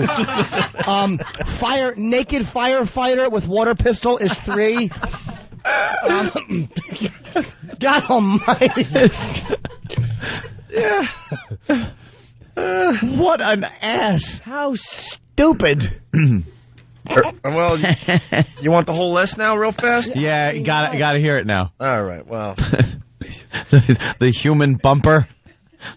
They're coming in hot and heavy now, folks. They got 3 dubiously dangerous jobs. They didn't make the list, but they're just as dangerous. Like Mike Tyson's opponent. That's cute. That's a topical reference. What issue is this?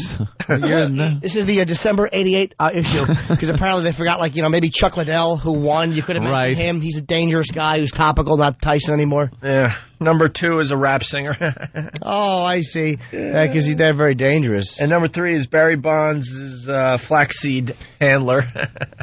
By the way, you know, who is this? Are you reading out of the Post?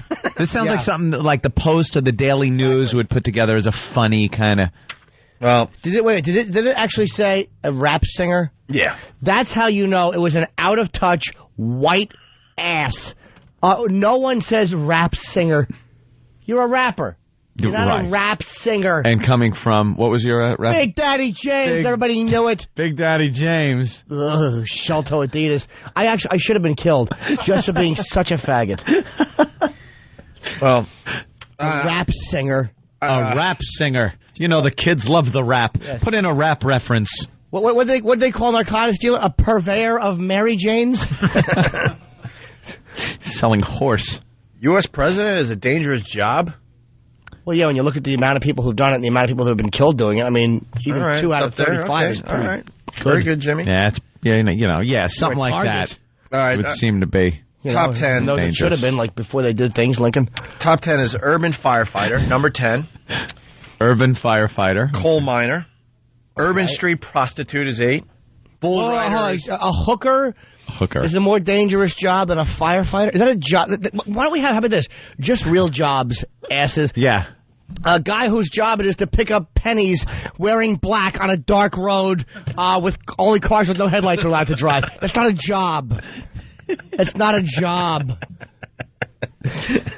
Number 7. Condomless gay porno star. Technically it could be a job, but it's not a legitimate job. We don't consider that a job. No. Number 7 is bull rider. 6 is Alaskan crab fisherman. Yeah, bull rider, more dangerous job than Alaskan crab fisherman. Makes a lot of sense. Yeah. Bull rider, more dangerous than New York City firefighter? I don't think so. No. I don't think so. And then we did the top 5 with the soldier in battle and all that. So soldier in battle bugs me. A logger is in there. NFL pro football player made the list. Professional fighter. Shootings. A logger? Urban cop. There's a German porn star. Hey, what are the top worst things you can't do in poker? I would love to hear the poker tips they have, right? Don't they have poker tips? Oh, well, of course, Danny Negreanu. I'm sure Tom knows them. Tom's probably pulling out, he's got a little visor on in the office. Huge friend of the show. Who? Danny Negreanu. Of course he was treated so well when I was playing poker, and he was left to your devices. Oh, is that the guy that hated us? Look, you two, obviously, no, everybody isn't interested in poker. Let me tell you. Everyone isn't interested in poker. Dude. I understand that. But the fact of the matter is, I would have been the one guy that would have sat there and interviewed him as a poker player, and I was playing in the tournament. You know how much destruction we did that day because you were off playing poker?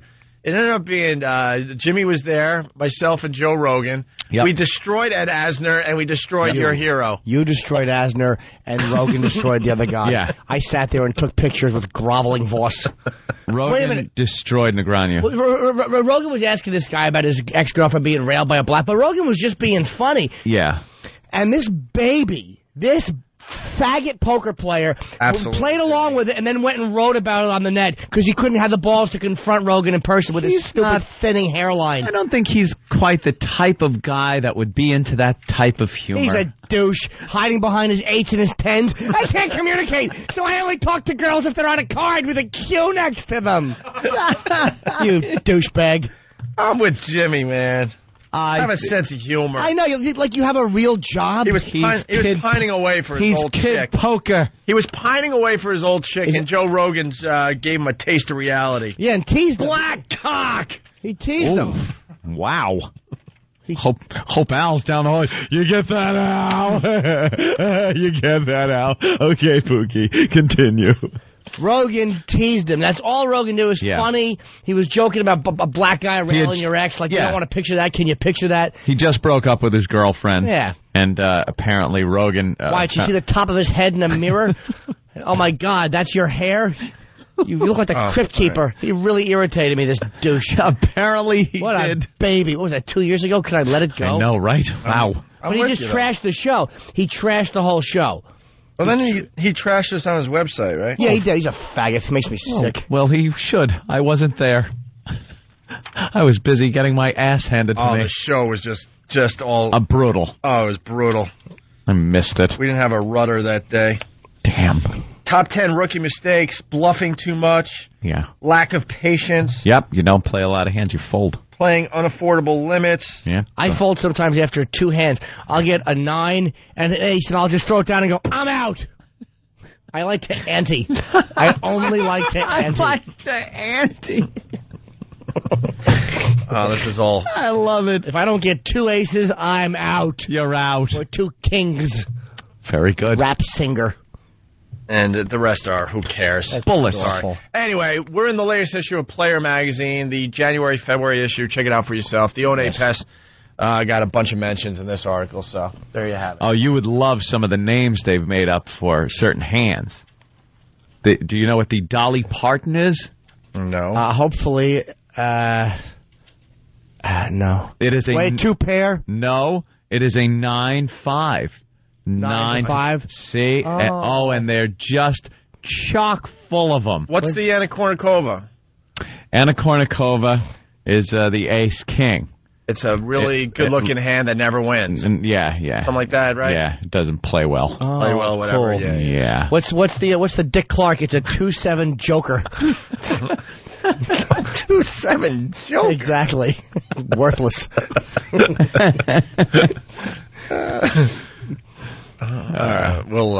We'll step aside. Can we get to some O'Reilly crap before we Bill get out of here O'Reilly. for the day? Yes, of course. All right, it's the Opie and Anthony Show. Call the Opie and Anthony Show right now. 866-313-FREE. Oh, and hey, who's this? It's Opie and Anthony! What do you got for the show? Nothing! So, why'd you call? Salami! If you have a point that's relevant to the topic at hand, call the Opie and Anthony Show at 866-313-FREE. Hello? It's the Opie and Anthony Show. The virus is spreading. Get infected. Opie and Anthony!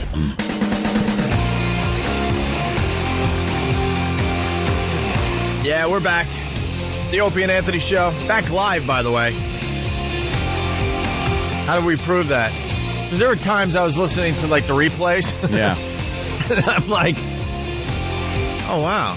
Oh, yeah. Oh, wait. Yeah, that's right. I'm not in there right now. It's not live. No, we're live. It's the 007, the new year. That's 2007. Right. The 007. Ugh. In a little while, we're going to play What Did You Learn on the Opie and Anthony Show today. See if anybody learned anything today. Oh, I'm sure they did. You think? Very educational program today. Story of the morning comes from Detroit. Uh-oh. It does. Actually, Ferndale, Michigan. Ferndale, Michigan. Sounds like a great place. A suburb of lovely downtown Detroit. Mannequin fetishist could get life. Could get life in what? A factory? Prison? That's what. How do you give this guy life? What did he do? Who wants to be the reader on this one? A reader. A man who has a history of smashing windows to indulge his fetish for female mannequins could draw a long prison term for his latest arrest. Ronald A. Dotson, 39, of Detroit, faces up to life in prison if convicted on charges of attempted breaking and entering and at a cleaning supply company in the Detroit suburb of Ferndale. The potential life sentence is because prosecutors charge him as a habitual offender. What do they got, that kind of rule there? Authorities say he has at least 6 convictions for breaking and entering and a stint in state prison over the last 13 years. So that's habitual. So they could just throw you in prison for life, like 3 strikes they got in California. Strikes, yeah. For having sex with mannequins. Yeah, apparently this guy is smashing windows at a cleaning company supply place. There are female mannequins at a cleaning company supply place? Well, he got arrested October 9th after police say he smashed a window at a cleaning supply company to get at a female mannequin dressed in a black and white French maid's uniform. Oh, okay. He had been out of prison less than a week. Less than a week. So it was gussied up. It was asking for it. Yeah. You know what? It's the perv switch we talk about on the show from time Need to time. that mannequin. I got to get to that mannequin. He's just walking down the street, I just got out of prison. I really got to slap my life together. Maybe whistling a little tune, Whistle while you work or something. I think I could do this time. I'm going to stay out of jail. I got my parole officer. I'm going to see him. I'm going to make sure I get my life on the straight and narrow. I see people every day just living their lives and going through. I got to hump that mannequin. I need it. Next thing you know, he's looking for a brick. Throwing a brick through a window. Yeah, he's looking on the ground nervously the way you'd look if you dropped a contact. Where? Something that could break. I was on my way to Starbucks, but I got to find a brick. And he wouldn't attack. I guess he didn't want to attack the male mannequin because that makes you queer. I mean, what's the matter with this guy? That would. You know what he is? He's a rapist without the guts to go after a real woman. I mean, calling him a coward. Well, I mean, that's what he is. I mean, basically, he just wants somebody. Have sex with something of the female form that does not wish to have sex with him, I guess, or wasn't expecting to anyway. He was arrested in Ferndale in July 2000 and later convicted for breaking and entering at a woman's clothing shop to get at a mannequin. They always say to get at a mannequin in a pink dress with bobbed hair. Oh, sounds cute. The worst part is got to be drilling a hole after you get the mannequin. Yeah, well, because what are you going to do with it? Yeah, We've all seen naked mannequins, haven't we? Have we? Yeah, there seems to be something missing. Something missing. Got to add your own. He should just be... this is a guy who should be shot because there's something wrong with him. He has nothing to contribute. He shouldn't be allowed to vote. No. He's just silly, though. I'd like a little history on him. Like, what does he do for a living? Mm-hmm. Does he have a regular job? Is he one of these nut jobs that just kind of roams around, homeless? What they say nothing about him. I bet he has a fat, mouthy wife, and he just wants the complete opposite. Oh, a slender, quiet thing to have sex with. You gotta let this guy be. You read the last paragraph? What? You read you read up to the pink dress and the bobbed hair. Ferndale police also arrested Dotson in 1993.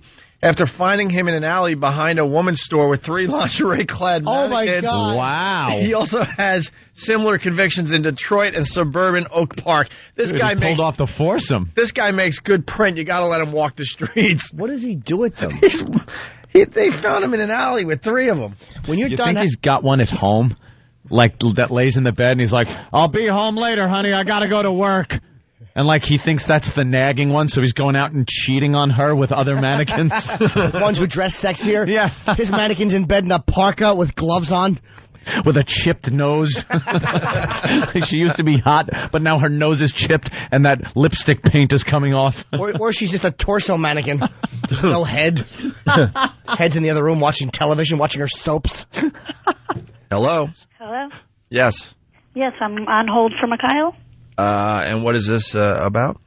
This is his other job that's calling him back. He left me a message. Mm-hmm. All right, hold on a minute. Oh.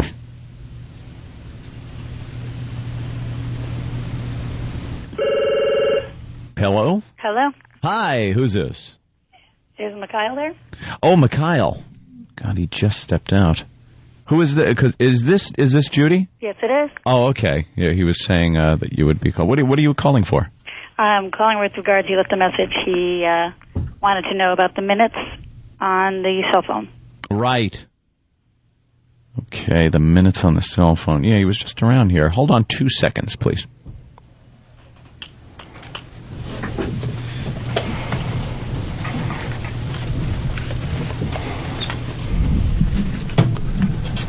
Hello? Hello? Yes? Mikhail? Oh, you want Mikhail? Yeah? All right, he just went to the bathroom. Can you hold on a second? I'll get him. Sure. All right, hold on, please.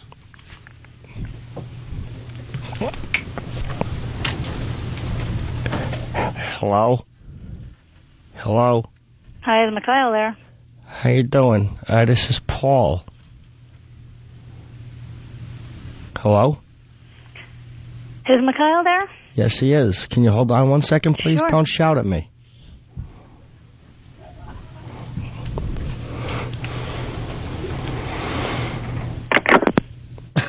We lost her. Damn. Kind of hard to keep those on the hook. Mikhail. Kyle doesn't want your phone. Shut up. Kyle stinks. All right, we done with Mannequin Man? What else can we talk about? The guy's my idol. He's great. He should sexually assaulting plastic things. He should be allowed to walk the street. Don't you hate those mannequins without their heads? No. Like, what is that? They're the best kind. They're doing all a fancy kind of a sexy pose. Like they'll have their hands on their leg and their hip, and they have nice clothing on. But they don't have a head. I find that odd. Oh, is this? Well, it's Michael Winslow from Police Academy. No kidding. Oh, wow. Ronald Anthony Dotson. Wow. Well, let's just say he could be doing a lot worse. Yep. I know why he attacks mannequins, because they're white. Well, it could be his height. 5'4". Is he really? He's 5'4". Can't assault a real person. Because poor guy. They shoo him away. Doesn't he look like Ron and Fez producer Earl Douglas? He's all scarred up. Look, scar, left leg, left shoulder, lower right leg, right hand, from shattered mannequins, just cutting this guy to pieces. Oh. Breaking and entering, building with intent. Mm-hmm. All right, well, there you go. Trying to find anything else about him here on the sheet. That's about it. 445 pounds. 39, yeah. Parolee. Wow. God, what an ass. Yeah, I bet he really gets goofed on in the community. Or in jail. What do you hear? Oh, Tim again. Oh, here comes the mannequin rapist. Oh, boy. Here comes... Hey, Ronald. How you doing? And then you just sexually assault him because it's prison. That's all I really know about it. Hey, we're getting ready to play What Did We Learn on the Opie and Anthony Show? A quick one from Fast Freddy from Jamaica Station. Today I learned that the Brigada has a new act, Artie Fuqua, Lion Tamer of the Discotheque. Hey, very sad day yesterday. I got a piece of audio to play here for everybody. Yeah. Brett Favre, everyone. After the game, Packers quarterback Brett Favre gave an emotional farewell. Well, if it is my last game, I want to remember it.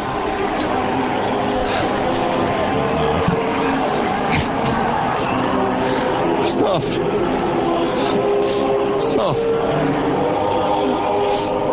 I miss these guys and miss the game, but just want to let them know that I wasn't planning on doing this either. You can act like a man. What's the matter with you? And a man in my position can't afford to be made to look ridiculous. Can I ask why Brett Favre didn't just say, yeah, it's been a lot of fun, but my job was to throw a ball that men would catch, and, I made about $45 million doing that, but cops get shot at and firemen get burned up, and I threw a ball, and I would hand it to other men, and they would run with it and fall down. That's what I did. I threw a ball, and I wore a uniform. We have this theory. It's a little different. We think these tough athletes cry at the end of their careers because they know that they're not on the road anymore getting poo-ha whenever they want. Think that's it? And they now have to try to make some kind of crazy excuse at home to maybe get out of the house to get some poo-ha. Hoo-ha. Wow, boy, that was a bad one. Yeah, that's right. That's right up there. We might have to add that to the Hall of Fame. Could be in the sports figure crying Hall of Fame. Yeah, it's tough. It's tough. Yeah, I'm gonna miss having someone hand me the ball, and I'll throw it to other people. I'm gonna miss that. I'm just tired of athletes. I hate them all. Why? I'm tired. They're just dicks. They're my boys. Athletes are all dicks. How many athletes have you met that are nice? They're jerks. They're jerks, most of them. I gotta agree with you on that one, Mikey. I do. Why? Because they're dicks. Everyone I've met's been a dick. Very few. Tyson Walters, great guy. Most of them are not nice guys. They have that same jock from high school mentality. Yeah. It never goes away. Most of them are not funny guys. They hate that they're not funny guys. They try to bully. Yeah. They're douches. Every Yankee I met, I hated. But you used to love That's athletes, obvious. Jimmy. I never loved athletes. Once I got to know them, I stopped liking them. You liked Randy Johnson. Ugh. Stinks. Why is the big unit watch on? The Yankees want him. Why? Is Dick Clark available? Why don't you sign him? You asses. Another 5 years. You've won nothing. $1 billion and you've won nothing. They're coming in now. What did we learn on the Opie and Anthony show? Someone from their cell phone. Today I learned that 1 million people disagree with old half-a-stroke face. I don't know if that was the actual line, but... This whole blood brain. Yeah, exactly. With hair on it. What was the meatloaf? Oh, the meatloaf. Fucking guy's wearing a cloth yarmulke. What? The what guy? What?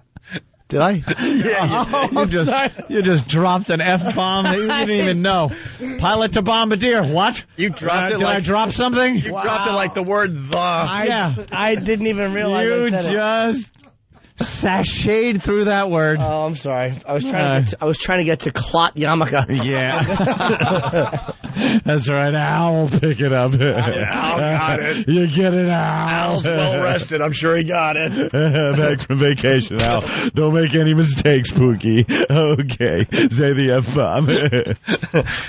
Phone number if you want to play What Did We Learn or What Did You Learn? 1-866-313-FREE. Okay. Let's say hi to Dan in Virginia. Dan, what's going on? Yeah, I learned today that having sex with a male mannequin is just gay. Yep. It's gay. Of course you learned that. It's coming from, I'm going to call him Dan the Man. Dan the Man. Because I know guys named Dan never hear that. Oh. Yes, it rhymes. Sure. Good thing his name is not Hunt. Canada Chris. Trigger, you're on. From Halifax, I learned that Opie needs a chopper, hopefully piloted by someone other than Stevie Ray Vaughan. Was he flying the helicopter? He wasn't flying the helicopter. Like that. Why are you picking it? Hey, he needs a helicopter flown by anybody but Harry Chapin. Could you pick any celebrity who's dead? You know, hey, he needs by anybody but Joe Pepitone because he got in trouble driving once. Awful feedback that was. Pick someone who was driving a helicopter or flying it. Well, but Stevie was in the helicopter, so it was close enough, I guess. He was trying. He was trying there, Jimmy. Yeah, I'm going to throw $5,000 out of a helicopter, hopefully soon. The info will be up on opieandanthony.com, but at this point we're looking for the listeners to send in their postcards so we could figure out what city I'm going to drop $5,000 out of a helicopter. Right. All right. Let's say hi to Leadbelly. Leadbelly. Happy New Year, guys. Hey. Happy New Year. Today I learned that a shitty pitcher from... Oh, sorry, guys. Oh, now you went and dropped the S-bomb. And now we got to wait a couple of seconds because of you. That's right. Well, go ahead. Give it a try. Ben Tui. Go ahead. Today I learned that a crappy picture of a microphone is better than any picture of Jimmy. Ooh. Yeah, we got to thank Player Magazine for not including a photo of little Jimmy Norton in the article. When there was obviously just a need for a photo there of some sort. Yeah, it's filler photo. I guess they're filler photo. They had a photo of a meter. It was probably blurry, so they said, let's do the mic. Just use the microphone. Let's say hi to Craig. Craig, what did you learn on the Opie and Anthony show? Hey, what's up, boys? Happy New Year. Hey. Yeah. Today I learned that if you put too much sauce on a meatloaf, you don't ask it to count backwards. We did learn that. Let's go to Vinny in Bloomfield. Vinny? Hello. Hi. What's going on? Hey, what did you learn on the show today? The world's oldest profession is not a profession. Jimmy, didn't you just say that in the world's dangerous job? Yeah, but I was talking about legitimate jobs. It is a job. You're right, sir. Right. Yeah, Vinny's pretty clever, though. Yes, he is. The oldest profession is not a profession. We did learn that today. Let's go to Frank in Brooklyn. Frank? Hey, guys. Happy New Year. Happy New Year. Happy 007. 007 to you. Anthony is adopting that for the white community? Yeah. We're stealing that one from the blacks, just like their music. Right. Well, today, guys, you know what I learned today? I learned that you get in trouble for playing a game called Son of Sam 3. Yeah, Son of Sam 3. We're known for our Son of Sam 3 stunt. Let's say hi to Who the Heck. Who the Heck, what's up? Hey, guys, I learned today that Michael Jackson has given up pedophilia and taken up necrophilia. Good boy. Hey, that's pretty good. Kiss James Brown on the head. That was the line right there. Dead head. All right, I guess that's about it. Unfortunately, there's that dumb music. We're marching over to XM to curse up a storm for 2 hours. Doing a filthy, dirty show. I was listening to some XM replays over the break, and there was one line. There was retarded kids doing Wizard of Oz, and Anthony, you improv. Pay no attention to that walnut behind the skull. And I literally, I don't know if I've laughed that hard in 5 years. I love. 8 o'clock at night, I'm listening to a replay. I love it. Yeah, right on. We had a lot of fun. We'll see you guys tomorrow. We're horrible people at XM for the next couple of hours. Anything else we have to? For the people here in New York, brand new Ron and Fez also later on. Oh, Ron and Fez, that's right. That started like when we were on welcome break. Our friends here in New York, Ron and Fez. They're doing what, 6 to 9? 6 to 9? Who the hell knows when they're on? Oh, that is really cool. Make sure you check. A lot of new shows starting up. Yep. Might want to check out this station after we leave. That's it. How about that? How about it? Thanks, guys. We appreciate it. We'll see you tomorrow morning if you're not joining us over at XM.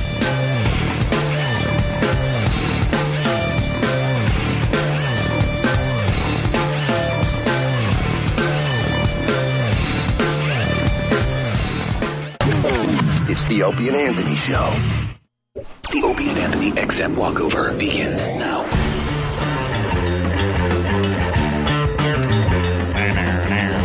Hey, we got a nice crowd outside here today. What's going on, guys? Welcoming us back. If you're here, make some noise. Yes.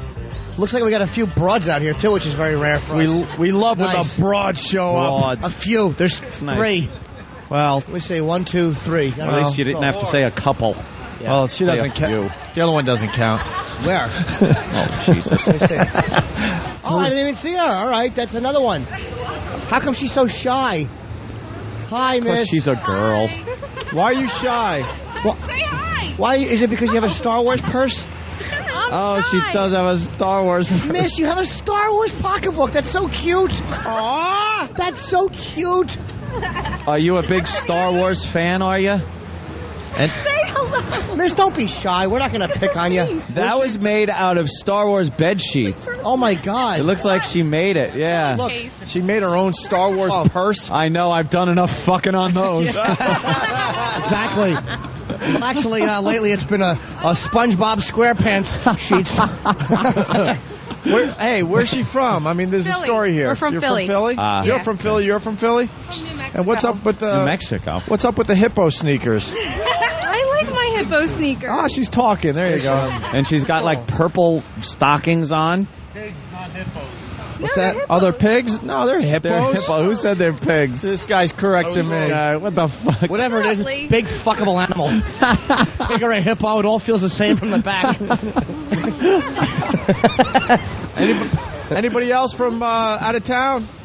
Where are you from? Baton Rouge. Baton Rouge. Baton Rouge, Louisiana. Baton Rouge. Cool. What are you doing in New York? Coming up for New Year's. Was here for New Year's Eve. Do you know over 80% of the people that come here for New Year's Eve are from out of the country? That's pretty good, actually. Yeah. Dick Clark, work on that. I need more drool.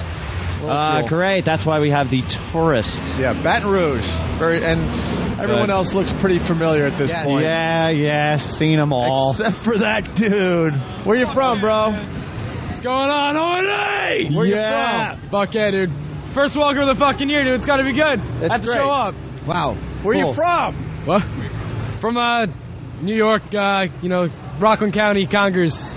Good shit. Are you in a band? Rockland County. Yeah, dude. It's fucking elephants fucking going there to die, for Christ's sake. There's nothing fucking up there. But it's Rockland. Fucking Rockland. You gotta rock fucking Rockland. Where else would he be from but Rockland? How about Rockaway? Okay, dude. Fuck yeah. O&A, you guys kicked the fucking shit out of shit. Are you in a band, dude? Are you in a band? Trying to get something fucking started, but who what do you knows? play? I'm a lead singer. Oh, cool. All right, give us something. Could you sing something? Yeah. Yeah, give us something. Could you sing Sweet I want to sing Silent Lucidity for you over there, because you're ripping on that. I'm a Queensryche fan over here. Queensryche? Yeah, I'm a Queensryche Give fan. us a little piece. What do you want? All right, let's see, Yeah. For a price, I'll do about anything except pull the trigger. For that, I need a pretty good cause. Then I heard of Dr. X, the man with the cure. Just watch your television, yeah. See, there's something going on. There you go, Hey. man. That's not bad. Yes, you got to sing on the street. That's not Yeah, bad. it's hard to tell on the street, but it sounded pretty good. Thank you. All right, Thank man. you. All right, let's Rockland. go. Rockland. That's right. His favorite vegetable is broccoli. And he only cooks in a crock pot. His favorite movie is Rocky. Enough about The Rock. Oh, his favorite wrestler. Yeah, there you go. Oh, this stupid walk again. I forgot how much this stinks. Why is the fucking keyboardist from the police there? Who is that fucking asexual? Hey, that man's stealing water. Oh. Shredded lettuce. Shredded lettuce in a box. Shredded lettuce in a low box. Oh, yeah, pink lips. Sir. Ugh. Oh, wow. That's right. Angry. Hi, ma'am. Trying to stay warm today? You're fat. Oh, shit. Fucking ignore me, you little fat bitch. I'm gonna punch you. I don't care. I got 2.5 hours sleep. Yeah. Yeah, totally fucked the sleep up. Hey, look at almost George Bush. Creep.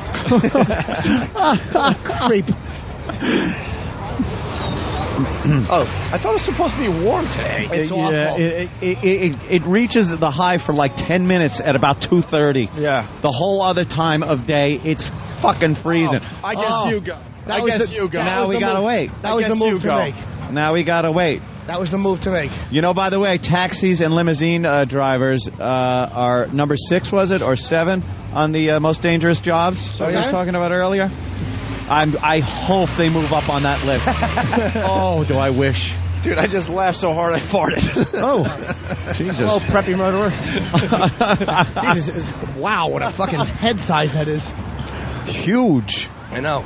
Should be fucking knocking a lamppost into a woman's skull.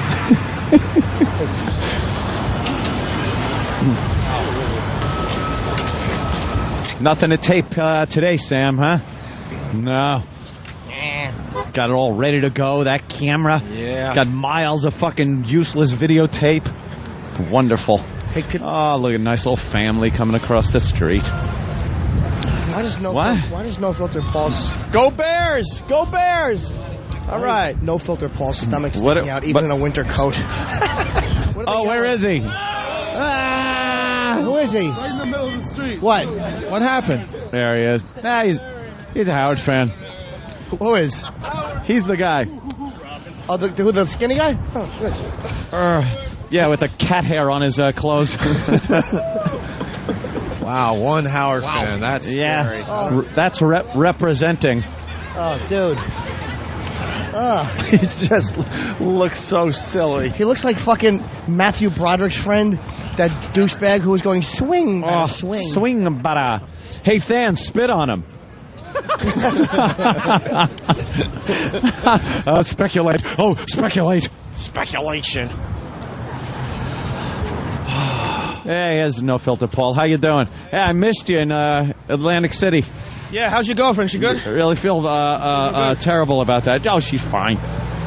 Good. Just didn't want to go to dinner with you. Just pretty much what it came down to. You got nothing to say, so... No, I couldn't hear what you were saying when that truck went past. All right. Hey, mannequin rapist. There he is. There's plenty of... Oh, my God. We got to do That's a something. smart hairdo, miss. We got to do something with mannequins now. We got to figure out some radio thing with mannequins.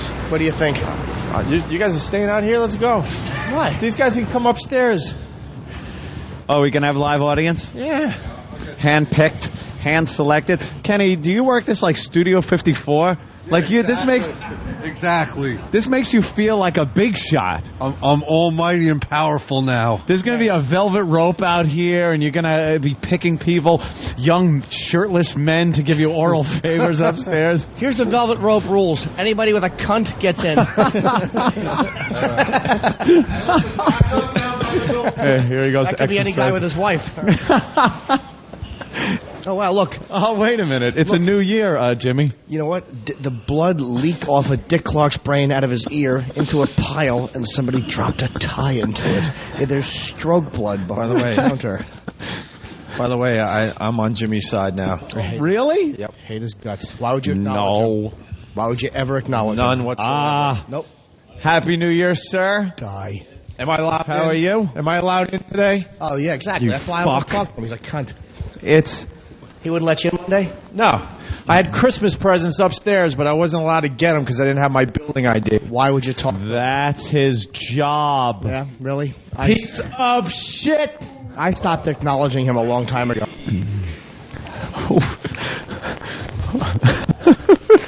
Wait. Right. Well, Damn it, no one else was getting on the elevator. What's the problem?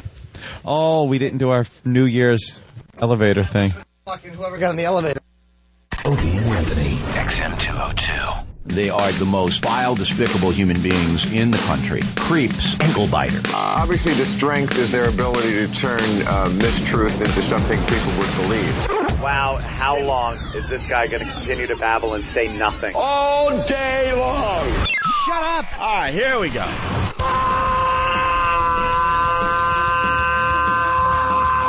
Welcome to the Opie and Anthony Show. It's worse than I imagined. That's terrible. I'm sorry. We are a bunch of dopes. I think we're lewd. We're probably pushing 20 arrests because of this radio show. Out of touch cornballs. 3 retards. We have the effect of Town Hall PM.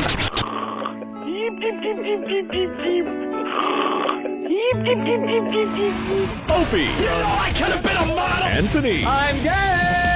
James Norton. I like yogurt. Robert Reed.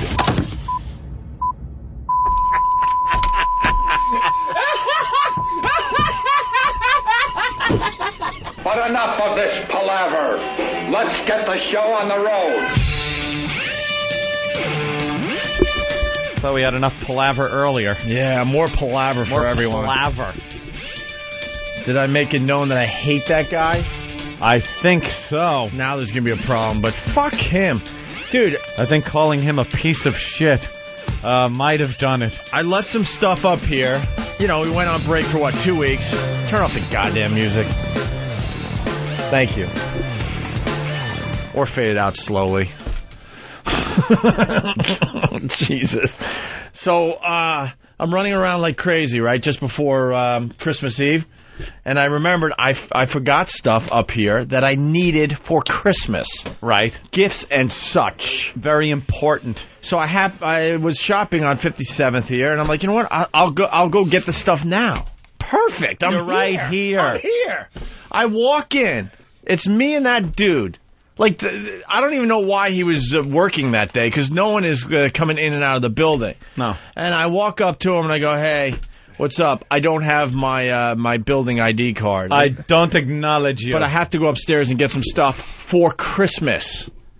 And the guy goes, I can't let you up. I'm like, you see me every day. What do you mean you can't let me up? And then he's like, well, I'll call up to see if anyone can come get you. So he calls up here, and of course no one's here, because it's like, I think it was like the day before Christmas, somewhere around there. So of course no one's here. And I got gifts and stuff up here. because no one's answering. I'm like, all right, well, just let me up. I'll be 2 minutes. He goes, no, I can't let you up. I'm like, you're kidding, right? I get into an all-out freaking verbal battle with Did you have the thing to get you in the door? Yeah, how would you have gotten in here? How would you have gotten into here, though? Huh? Did you have the thing you need, the electronic little map to get through the doors to That's up the here? business side. If you had your ID, you would have had You might have been able to get through the, yeah. You wouldn't have been, No, he it's wouldn't on the let, ID. He wouldn't even let me upstairs. No, I know, but I'm saying you wouldn't have got in anyway. It doesn't matter. He's a cunt. Dude. The fact is, he wouldn't let me upstairs. I'm glad it happened to you because maybe that's why I don't talk to him. Maybe there's someone that was here that wasn't answering the phone. Who knows? Oh. At least give me a chance, or I'm sure he could let me in. Well, all those wasted hellos.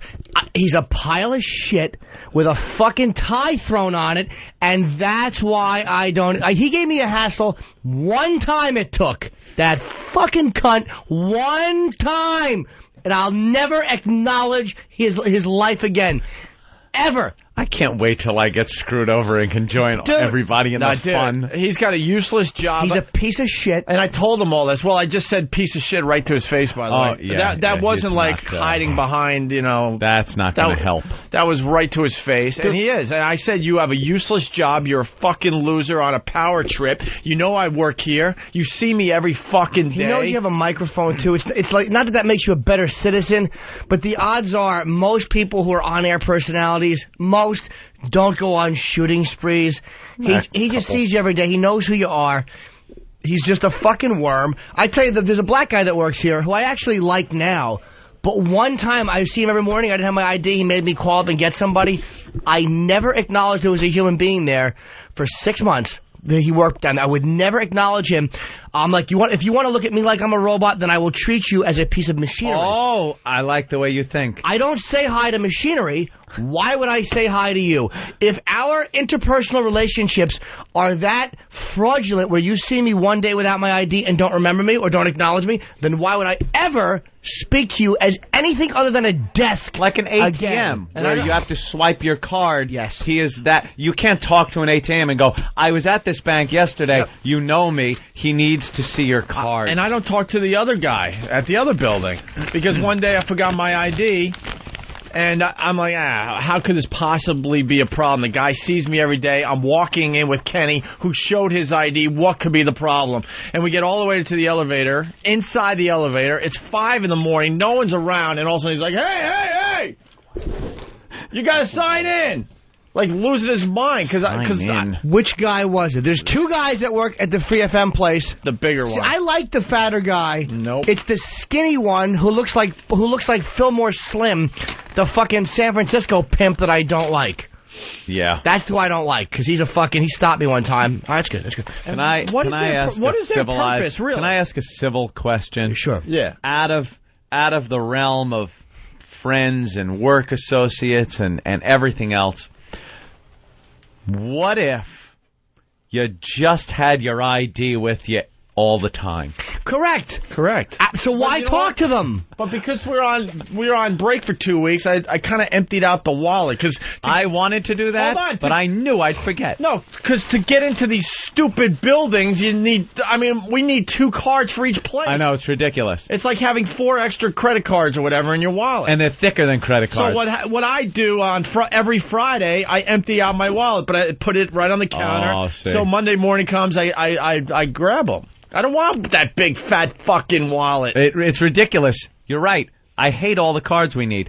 We should have one single card that works everywhere. And that with a ton of PBA cards I have.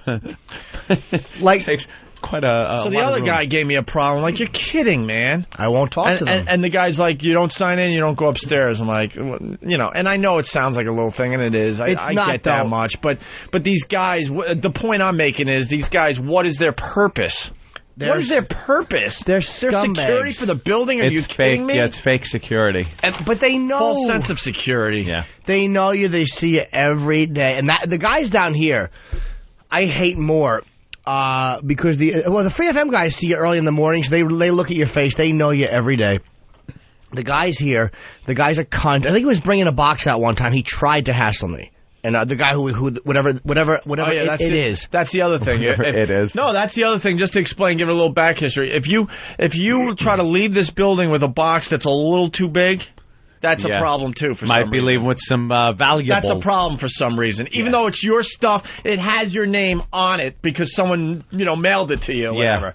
That's a problem as well. Go ahead, Jim. You have to leave through a certain door, which, of course, I didn't. I was like, it's not... You're going to have to physically stop me if you think I'm leaving. You're out of your fucking mind, you fucking chimp. If you think I'm not leaving with my own stuff. Right, exactly. It's my stuff. Go fuck it. Because I would love to see you unfucking I wouldn't load. acknowledge it. Here's your options. Tackle me and get your fucking face punched, or just keep talking in that fucking dirty tongue that you're talking. Shut your fucking mouth. I'm with Jimmy, man. I'm completely right. Don't acknowledge them. Don't be rude, but don't acknowledge them. Just so everyone can keep score at home, 2 buildings, a bunch of security guys. I was acknowledging everybody in the beginning. I had no problem. Right. No problem. So I haven't acknowledged the guy over there in 6 months, and now refuse to acknowledge the guy over here ever again. And the fuck. Here's why. Do you say hi to the urinal before you piss into it? Never. When you're about to shit, do you go, "Hello, toilet"? Nope. No, you don't. Same joke twice. Yes, I did. Just 2 different bodily functions. Dude, I looked the guy in the eye. I go, "Am I allowed up now?" And he goes, "Yeah, all uncomfortable," because he saw, the pack of wolves we travel with. He's just and then I had called him a piece of shit right to his face. Do you show your ID today? No, that's I don't either. Exactly. I never show. Well, we don't have to show after a certain hour. Like, you don't after have to hours. show. You guys show. I Oh, guess. wait a minute. That's why we had to show early. No, you do have to show it. Absolutely, you have to show it all day.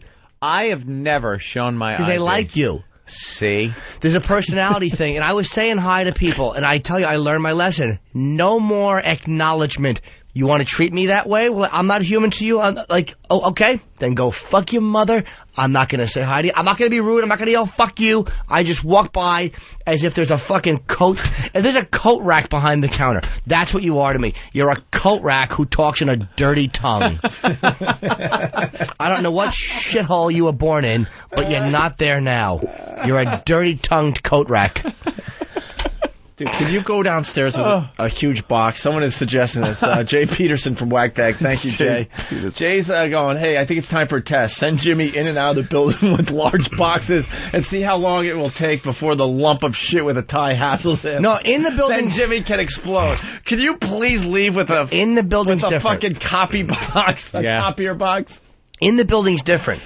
To me, then he has a right to stop you because you're bringing something. It's almost like a shipment that you're not allowed to bring into a regular elevator. But as far as when I'm leaving, if it's something that's mine, I'm That's not what I stopping. mean. It's none of your goddamn business, Leave with sir. a big box right now. See what he says. If it's How big? We got a big box? Please do this, Jimmy. All right. Look how big the box is. Oh, wow. That box is huge. Please go try to leave That with is a big-ass No, box. you see, then that's almost a box. That's obnoxious. No, but that's a box that doesn't make sense. That's a box that's too Doesn't big. make sense. No, I'll tell you why. Well, we want to try to You keep know it- what? That box is ridiculous outside of this bit. Hold on, but we want to keep it funny, though. That's I know. hilarious. How big is that? That is a huge Now, box. well, the microphones, get someone down there with a microphone at first. What am I going to do with it? Just walk out with it and do what? Just walk to the street, see if you can get out of the building without him questioning the fact that I don't you're care if he walking out questions with me. I'm a going to keep massive walking. box. Fiddle with it, like, in front of him. Like, you gotta kind of prop it up. Like, be carrying it, and then stop kind of in front of him and hike it up a little higher.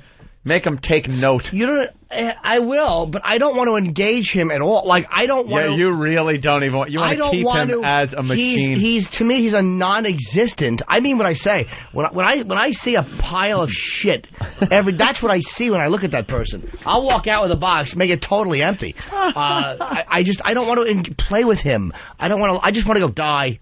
That's all I want to say. Die. Oh, stop crying. He was 93. You really don't. Yeah, I really have had enough at Ford, too. Sorry. He would have tripped and killed himself sooner or later. Of course. Bumbling ass. Yes. Well, that's funny. I just did a Gerald Ford clumsy joke in 2006. All right, Oh, my fucking Richard Lewis. Get Sam and his camera. I just want Rich video. Little. Rich Little. I meant Rich Little. What'd you say? I said Richard. Richard Lewis. Ooh. God, I gotta listen better. Thought the old reference, though, kind of almost worked. Note to self. And 007, listen better. The 007. The 007. The 007. The 007. 007 is like what it is. 06, 07. What's wrong with that? Why does the hip-hop community have to call it the 007? I don't know. That's kind of the obvious one that they grabbed. I like the 007. Yeah. I don't like it. All right. Jimmy, are you willing to just... Of course I'm willing. I'll walk out with a box. Right. Where am I going to put it? Here's the thing. She's got a Star Wars pocketbook, and she's dressed like a Jawa. She's got that hood. She looks like the chick from Breakfast Club. Now, what should I do with this? Someone from our office can be outside and take it. Dude, it's not your responsibility. Yeah. Just get the box out. Just get it past them. Must get box past piece of shit. Yeah, that's your mission. Yeah, and then once it's past them, fuck them. Wait, what's the bit called? Must get box past piece of shit. All right. All right. This is going to be as big as Son of Sam 3. It's going to be a big one. Wait a minute. How about this? Yeah. Do me a favor. Get me a picture. Here's what I want in that box. I want photos of men's cocks taped to the bottom of the inside of the box. Get me that Honcho magazine. So if he decides to open it up, go ahead, piece of shit, look in it. It's just going to be cock.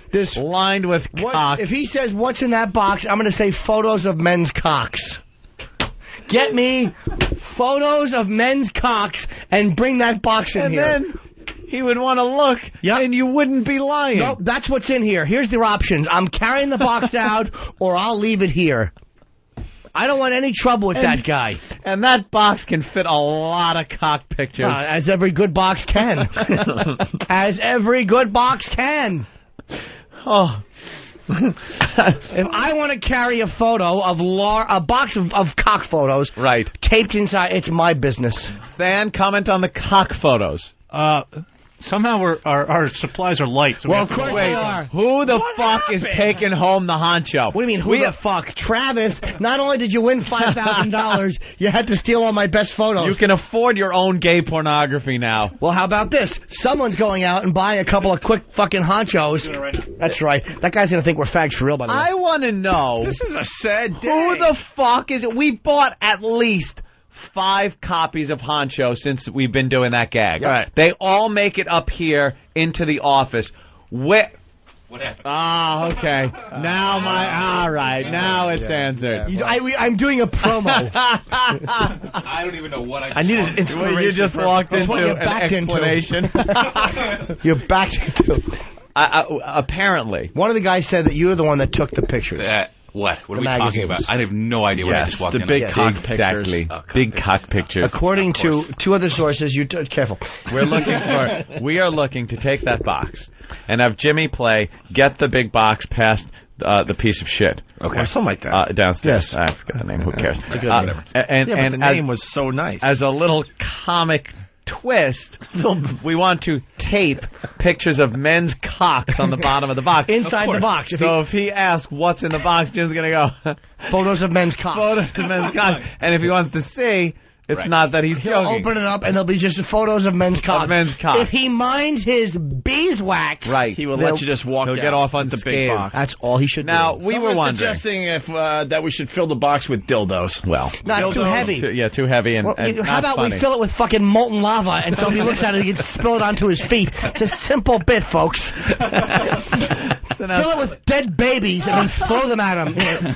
So, Steve, I had commented that perhaps on 6 occasions, 5 or 6 occasions, we have bought the copies of Honcho magazine. Right. For our walk bit over here, which make their way up into the office. Sure.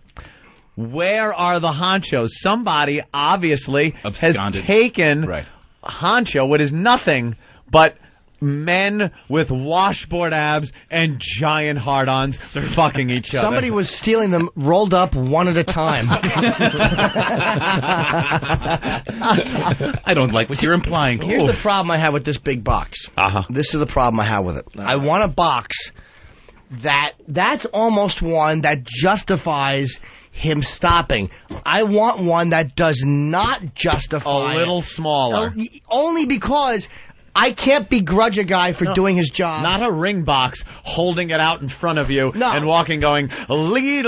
No. A box. He shouldn't be stopping you for any box. That's the fun of the... That's almost too small. That's too small. Here's why. Because there's a freight, in my building where I live, there's a freight elevator rule, and even as a resident, I mean, maybe they would let me get away with it, but technically if you bring a huge box in, it's got to go through the freight elevator. And it's got to go through the freight elevator, and it can't go out where people are coming in, because that will hinder foot traffic. That's what about my thought. that box? Will he stop me for that? I don't know. See, now that's looking better. I say you have to go with the oversized I think you need the giant box. If that's the best one, I'll do box of cocks. Giant box, pictures of cocks. I'll do it.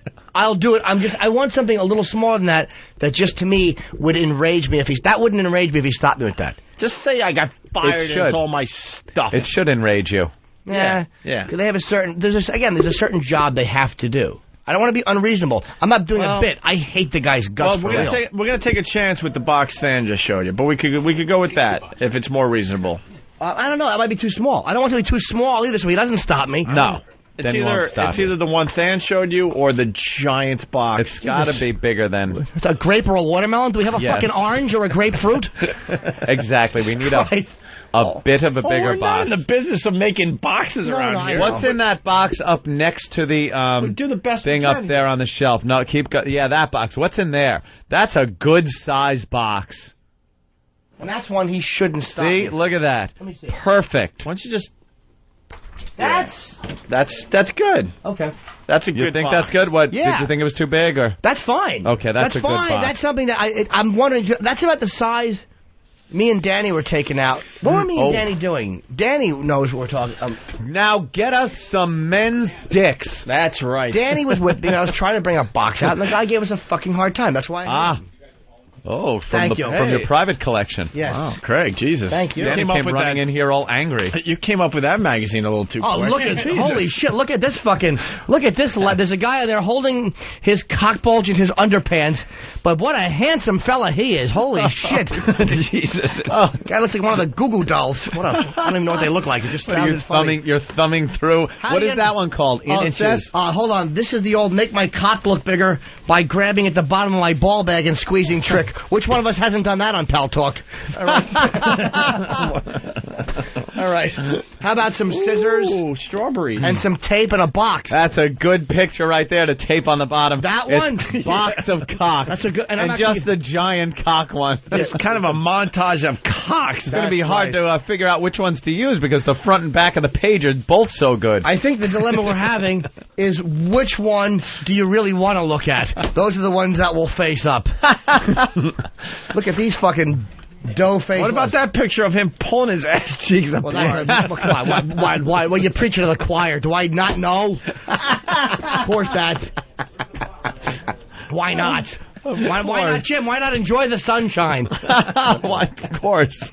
All right. He's got his scissors. It's an art project. Here's what I'm doing. So I don't ruin any cock pics. I'm actually fucking opening the staples in the middle. So very good. It looks like you've done this before. So there's going to... Well, that's how you hang them up on your wall. Well, I've done it with kiss pictures for my whole life, not cock photos. No. Now, hey. Guys, hey, let's play, but not that much. Hey, whoa, hey. Wow, if I don't be careful with the scissors, he won't be uncircumcised for long. How about a knife so I can open this? I don't fucking, All right, what's the bit called again? Just take them out, thanks. I think simply it should just be box of cocks. But it's get the box, must get the box past the piece of shit. No, but cocks has to be in there, too. Must get the box of cocks by the piece of shit. Piece of shit. And we'll spell by B-I. The piece of shit. Must get box of cocks by the piece of shit. By the piece of shit. Jay Peterson's back. He's suggesting that you put your own cock in the box. Cut a hole. What's in there? My cock. My cock. And then you open it up, and your cock and balls are shoved through. Wow, do I wish I had the fucking moral courage to do that. That is a good one. It would be the funniest fucking thing ever. My cock. And he'd get a good laugh like, haha, very funny, let me see. He wouldn't laugh. People are reminding you to make sure you carry the box like it's really heavy. They're just giving you suggestions for the bit. What's the bit called again? Get the box. Must get the box of cocks by the piece of shit. Bit. Now we have to look at the way you got the centerfold out. How good you are at this. Now what we have to do is Here's what we have to do. We have to get a cover for that, too. Again, you can't give people a fucking reason to have a problem just to make the bit work. It's got to be fucking organic. Can I have the scissors, please, Stan? Jesus Christ. What do you think about having a picture of a cock on the outside of the box? No, that's too much. Exactly. That's advertising. And Steve would stop me from leaving. I just want to look at the box for a little longer. Yes, that looks like furniture that's being moved into my house. Wonderful. Fantastic. Yes, move the box over here, please. Yes, just place it next to the sofa. I like this one, too. This is a good one. There's just two men standing there. Oh, no. There's one kneeling. They both have rods. One is kneeling and one's looking up. And they're both just looking at each other's eyes. Two hard cocks and they're keeping eye contact. These are guys who like intimacy. All right, can somebody else fucking cut these, please? Did you see... It looks like you're enjoying that part. I'd really rather have somebody else cut them. Have you seen the ads for the Guys Gone Wild video? There's the Girls Gone Wild video. Everyone knows what the fuck that's about. There's the ad for Guys Gone Wild. Perfect. And it's the same exact commercial, but only with, like, guys. So it's not even like... I don't know. I think they're only marketing it to gay gentlemen. Because it's not like girls would watch this and go, all right, it's guys doing what they do, working out, or surfing, or something girls might want to see guys do. It's guys... Got some more examples there, buddy? I was trying to come up with some more. It's guys doing, like... Surfing. Making the... let me think. Riding bikes. Like motorcycles. What else is hot to watch guys do?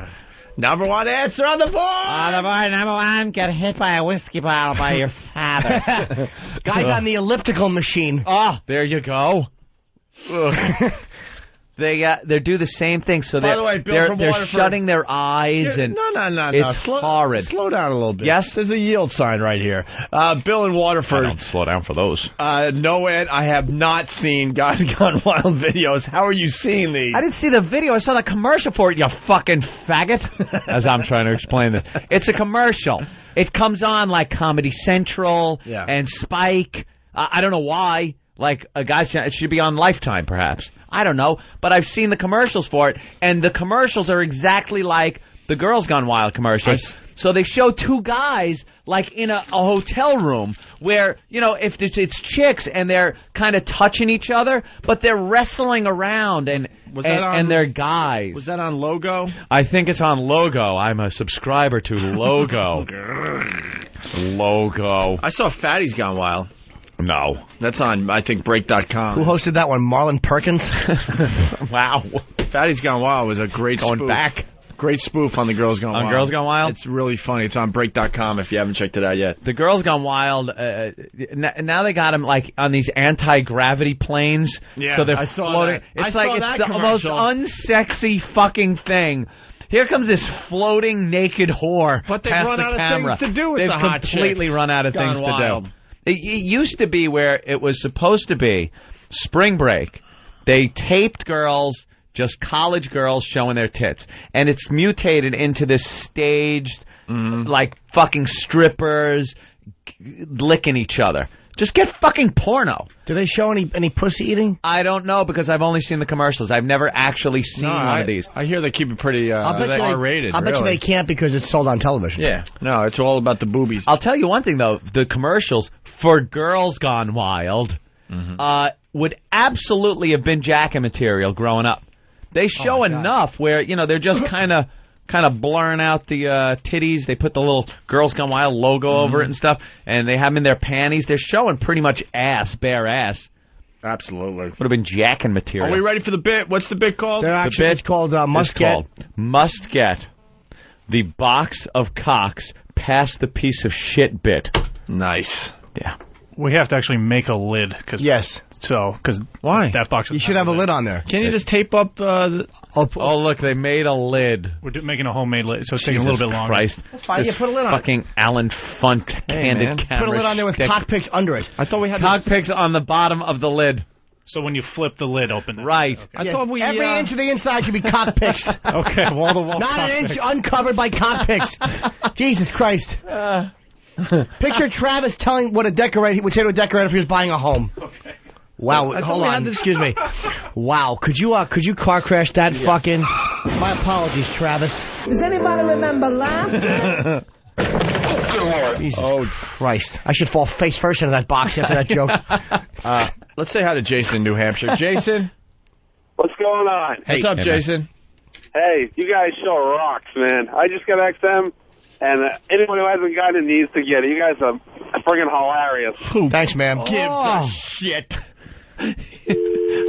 I enjoyed his call. A brand new listener. Welcome to the XM family. Thank you. I like it when people, get the new XM for the holiday. Of course. Hey, what is the live studio audience going to do today? I don't know. Sit there like lumps of shit and look in on us. That's right. We did the sex question last time. How about they confess something they've never confessed before? Ooh. Oh, I think 3 of them would be murder. That's right. Or how about that guy that looks towards the studio instead of just fucking staring vacantly off into the distance? What, are you looking for an escape route after you open fire? He's fucking just gazing towards the door. There's a bald guy with a beard not looking at the studio. He's looking like everyone else is looking at the studio. We're over here. Yeah. He's looking over everybody's heads toward the door. It's like trying to figure out how he's going to get past Master Poe. The person in the studio audience that's looking up at the monitor when the camera's on him. That asshole. We could have him confess stuff. I like that. Anything worthy? Well, here's the deal. They write it down on a piece of paper, and we never know who confessed it. That's true. It makes it such a wonderful like game. We'll do that after the break. Last time we played the sex thing, the strangest sex act they ever had. Now a little confession. I know. I can't wait to read the one. I got my ass fucked on Chewbacca sheets. Have no idea who that will be. Are we ready for the bit, which is called Must Get... I almost got it now. Must Get Box of Cocks Past Piece of Shit bit. Right. Nice.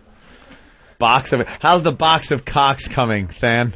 It's coming along nicely. Ah, good. I want to see the box of cocks. Yes. We must have a presentation. And do we have tape? Must meet our approval. Are we almost done? Do we have a fucking, any fake cock I could put in there? Like one fake cock to roll around I could carry? Just like a dildo kind of thing? Yeah, of course we got dildos. The quality of this Gerald Ford fucking video. It's like this Bruder film. It's so far away. What, no cameras were allowed close enough? No, he wasn't a real president, so... It's like they're going to shoot him. He wasn't a real president, so he gets, video phone coverage. We didn't vote just him the in. Giuliani's there. All the bigwigs. They're there showing off. Wow, yeah. Who's the first president you remember being dead? Taft. Taft. Jesus, it's not like we had a lot of choices, Anthony. I mean, God, I don't know. How old are you? I just remember, because when I was a little tater tot, LBJ died.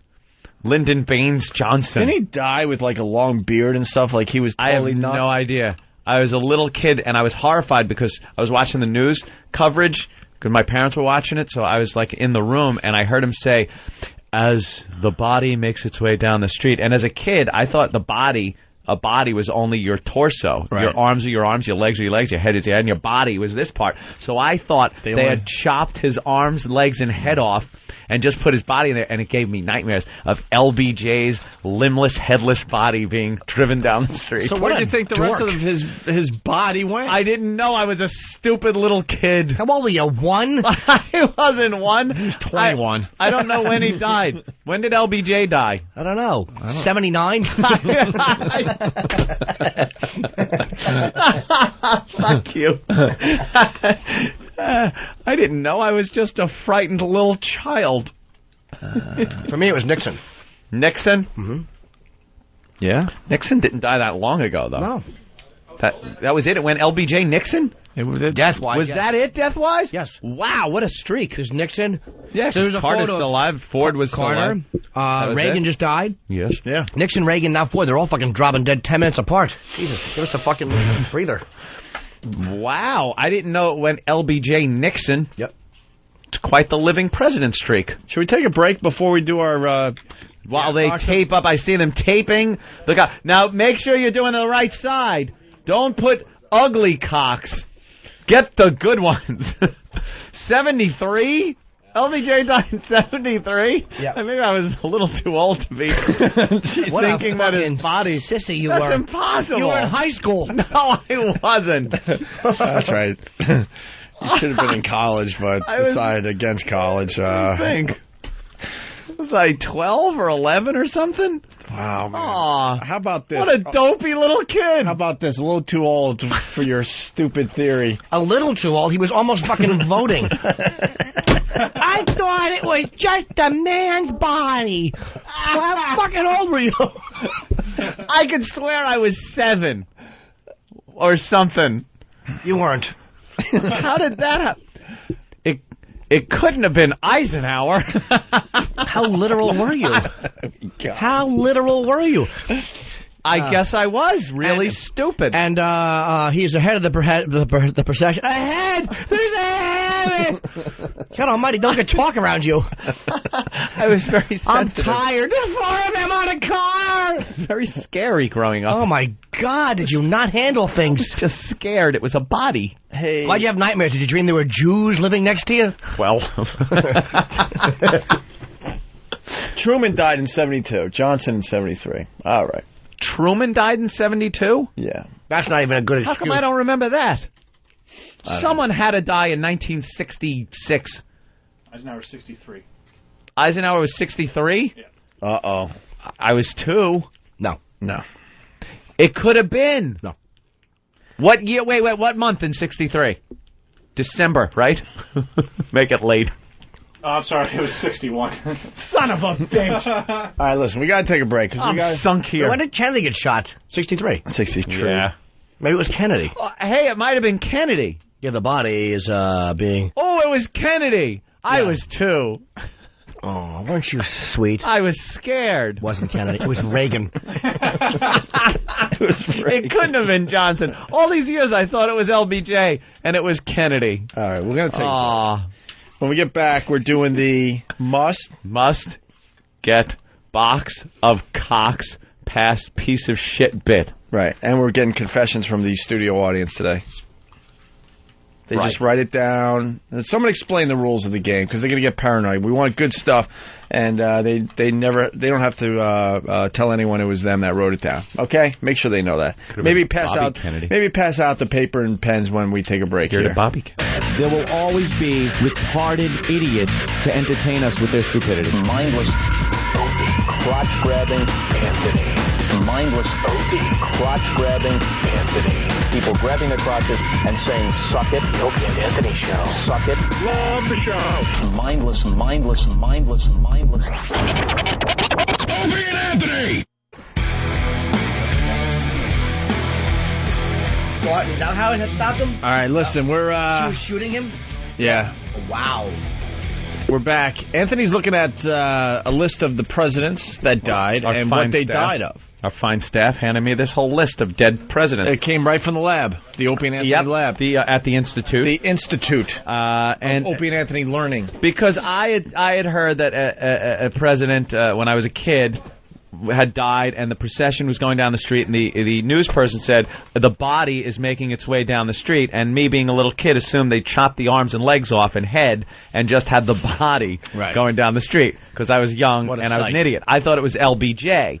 I was informed LBJ died in 73, which would have made me about 11 or 12 years old, and I would have looked like a real idiot at that age thinking that they chop up a body instead of the body being the whole body, so perhaps it wasn't LBJ. So we look here, Harry Truman died in 72, and Dwight Eisenhower died in 69, so it could have been Ike. It might have been Ike. It might have been Ike. Herbert Hoover died in 64. It's a little early, so I'm thinking it was Ike. But then we're looking at what they died of. Some creepy shit. Herbert Hoover, internal hemorrhage, upper gastrointestinal bleeding, strained. What does that mean? What? It sounds like he was taking a massive shit and burst a fucking artery in his asshole. That's how Herbert Hoover. That's my layman terms. So I figured I'd really go back far and see what presidents died of, because you look up here. Ronald Reagan was Alzheimer's and pneumonia. Nixon had swelling of the brain. And then Johnson, heart failure. So you get a lot of heart failure, coronary thrombosis, things like that. Older men by then. How old was LBJ when he died? LBJ was 64? Wow. Not that old. He's a Texas boy, though. He probably fucking smoking and drinking. And he had a lot of meat in his gut. Fucking ladybird in the mouth. Ford 93, Reagan 93, Nixon 81, Harry Truman 88, Eisenhower 78. So I figured I'd look back a little further and see what some of the earlier presidents died of. You think Carter's sitting there going, fuck, I'm next. I'm next. Look at him. How old's Carter? He's got to be 80. He's like, shit. Pretty old. Because only a few years ago, he saw Reagan ahead of him and Ford, and now he's like, oh, man, I'm fucking next. But the ages of these old politicians, this was during a time when, you thought people didn't... Try to start another thread on the death thing, but... Sorry. No, it's okay. I was reading. Go ahead, anyway. I'll listen to the replay. They lived pretty long, too. Thomas Jefferson was like 83. They get the best care, the best doctors. Yeah, back then. What was that? Fucking better leeches? Well, back then it was... Jesus. George Washington had wooden teeth. Did you know that? He looks around defiantly. Andrew Jackson died of dropsy. What is dropsy or droopsy? What is it? It might have been the old oopsie. Oopsie? At the top of the stairs. Droopsy. He's got the droopsy. Dropsy. Maybe he was fucking walking on the side of a ship and he had an anchor and it fell over and it dragged him in. What is the dropsy? Well, Dan's got the dropsy? Yeah, of course he does. It's an old term for the swelling of soft tissues due to the accumulation of excess water. Ooh. That sounds, what is that? Sounds easily curable now. Thirsty? Edema. Is it? Right? Edema. Edema, look at that. Oh, wow. A lot of people die What in is there. edema?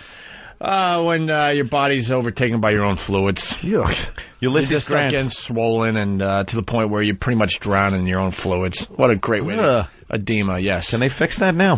No. Yeah. Why not? Just fucking drain it. Come on. Put a tap in his You need knee. a strong heart to keep things draining. Oh. That's the problem. Your heart starts getting weak, and then the fluids build up, and then... Fluids? You could pretty much drown in your own fluids. That's wonderful. Wow, look at Nancy. Jesus. Hot. Oh, my. She looks like fucking... She looks like an Australian rock star. She looks like Rick Ocasek.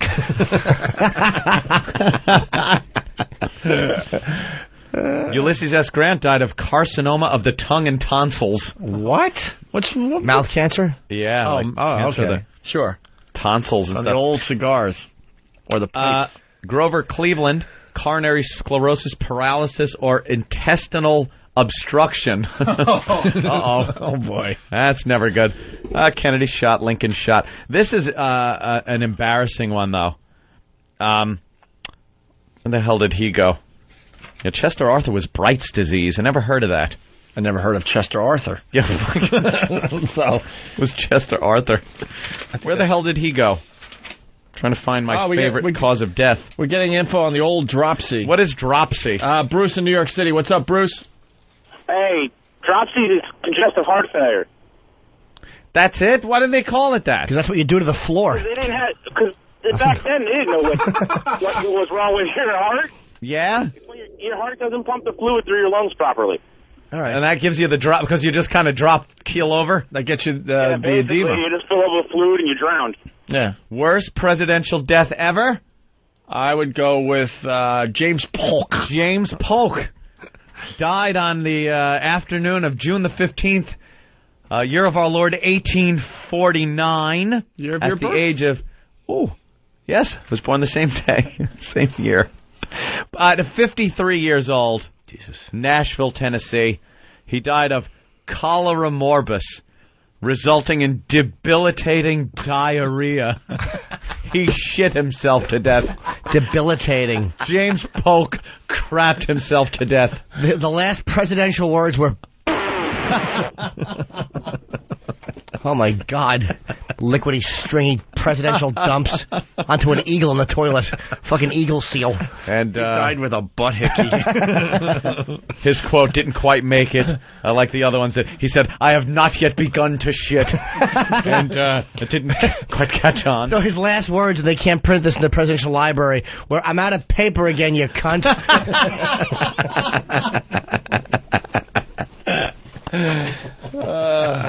Hey, here's a guy that has edema. Let's talk to Will in Philly. This should be fun. Will, what's up? Hey, I want to know that I, in fact, know firsthand what that edema is like because I have it in my lower leg. and it's absolutely no fun at all. Your leg swells up like a tree trunk, like that thing from the Fantastic Four. That's terrific. That's terrific. Yeah. You can sink your finger in your leg like modeling clay. It's really not fun at all. Yeah, you can push the skin in, and it doesn't come back right away. What do you take for it? What do you take for it, sir, besides larger pants? I have to wear these stockings every day. It's kind of humiliating. It's a disease called Milroy disease. It's disgusting. Is that what trannies are? They're not faggots, they're just sick people? What is it, Milroy? What's a Milroy disease? It's called Milroy disease. It's I thought that was stupid Milroy. If you wearing stockings, you better stay out of the Milroy, or the other boys are going to beat you with wrenches. That's the best I had on that one. It certainly wasn't good. I thought it was a tasty cookie. Wow, thanks for following up my bomb with one of your own. Jesus, 2 duds in a row. And another one, thank you. What is a Milroy cookie? Did I miss that? What is it? That just sounded like a cookie. A Milroy. It's not even a play on a real word. It just might have been a cookie in some place. A Milroy. It's not a cookie, but it should be. When he said Milroy, it sounded like a nice cookie treat. I'll take a cup of tea and a couple of Milroys. Stay out of the Milroy. I'm embarrassed. I thought that. I know. Much less said it in front of 2 countries. All right. Oh, anyway. wait. Here's the box. By the way, I wish I was right there. Hold on. You just farted in the box of cocks. Yeah, that's right. You were doing your impression of James Polk. Wait, where'd old swimming pool legs go? He just hung up. I gotta go. I guess Will thought we were having too much fun today. Had to bring down the excitement and the happiness. All right, I'm going to go downstairs to this stupid box. It's time to play... Yep, the name. Oh, yes, it is. Must. Must. I know that. Must. Get box of cocks. Must get box of cocks past piece of shit bit. Did Steve work up a sweeper for this? Where's where's the? I just can't get box of cocks out of my mouth. I need a microphone and headset, and Sam needs a microphone too. Okay. All right. And now let me just say what the box is. I don't know if Sam filmed it, but it's an open box. Oh Lord! And it's filled with cock photos. Jeez, that's a lot of cocks. And the biggest one being right on the lid. No, but look what's inside of it. There's a dildo, a pink fake cock that has been steadfastly taped to the bottom and is standing straight up. Dude, all right, listen, I got an idea. Because this bit, after all the planning, might fail miserably. Can we, I say after the bit fails miserably, we leave that box on the sidewalk. Oh, good idea. For all the nosy Neds out there. Put free on the lid. Like, just write free. Not what it is or anything. Just free. Just leave the box right in the middle of the sidewalk. And then we'll watch what people do. Yeah, because this bit could be Jimmy walking with a box past somebody that says nothing. Right. Huh? That'll be Sharpie. good. And Danny, you're on the street, nowhere's near the box, just so we could get the, Oh, could we watch out of the window? Yeah, of please course. get the mics ready. I want to see this so bad. Miss, would you like to open this box for $5? $5. No, just leave it there and wait for the. I agree. The nosy Neds. Oh yeah, right in the middle of the You gotta write sidewalk. something. Do you want to do it now or once you go? Free. What Write should free it? now. Free. What should it be? Free. Wait, how about don't write free? Just write Like something that would make you. What would make you want to? Oh well, you box of cocks. Wait, why don't we ask the peanut gallery? Yeah, what should be written on there that would, if you're walking down the sidewalk and you see a box, what would make you open it? Huh? What? liquor. Liquor, booze. DVDs, yeah, just DVDs. Just write DVDs. DVDs. No one's going to open this. No one will open it. It's But this really does- got to entice you. Well, this does set up a good bit. We will plan this one better for next time. Yeah. And we should get an empty TV box or plasma screen box and just put a giant fucking black dildo in there and a blow-up mouth.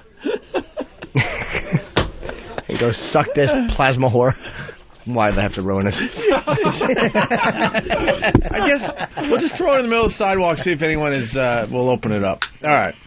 Okay, let me hold on. All right, it's time. I can't hear you. I'm transferring headsets. I have no ability to hear nothing. I can't hear. There we are. All right, good. No one's talking. All right, I'm back.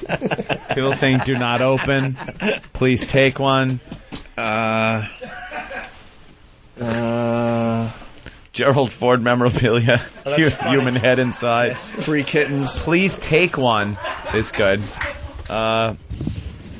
Free money. Free puppies. That might be good because people might actually think there's puppies in there. Yeah. Free puppies. Just write free puppy. Yeah. Free puppies. Free puppy. Please give good home. How long will this Or just something like How that. about mother was hit by a Buick on Christmas Eve, the poor lass. Free Please puppy. bury her head. Please, but free puppy might be. Someone might think there was a free puppy in there and not even go to look. But if you put please give home. Free puppy. I don't know what the wording is. Just write free puppy. Free puppy. Yeah, somebody will open it. Yeah. Free puppy. On white paper. Free puppy needs home. Yeah, put it on the top. All right. Yeah. Well, someone write that sign, and we'll add it to the box after the bit fails. Okay, I agree. All right, let's go. Let's do the bit. No, why not put it on the top of the fucking thing now? He ain't gonna let him look.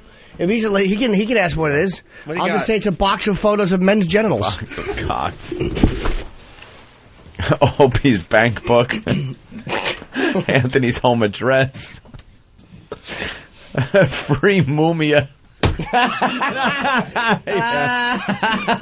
mumia. I'm suggesting we write James Brown's head. All right, free puppy. There you go. Put that on there.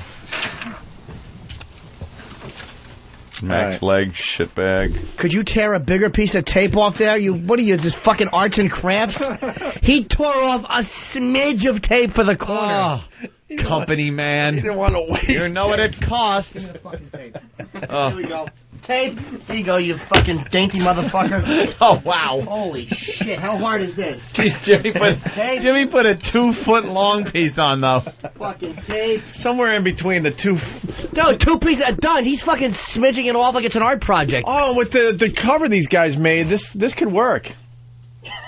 It looks like yes. All right, let's go. If only we had a puppy. Yes. And then you put milk on that cock, and then the puppy is licking the milk off the cock. You open it up. That's what we should do. All right, here's a puppy licking. Here's a couple of fucking ideas. One is we got to get an empty box that will entice people to open it, and two, we have to get a dildo and put some kind of food on it that a kitten or puppy would love, and just make them lick it off.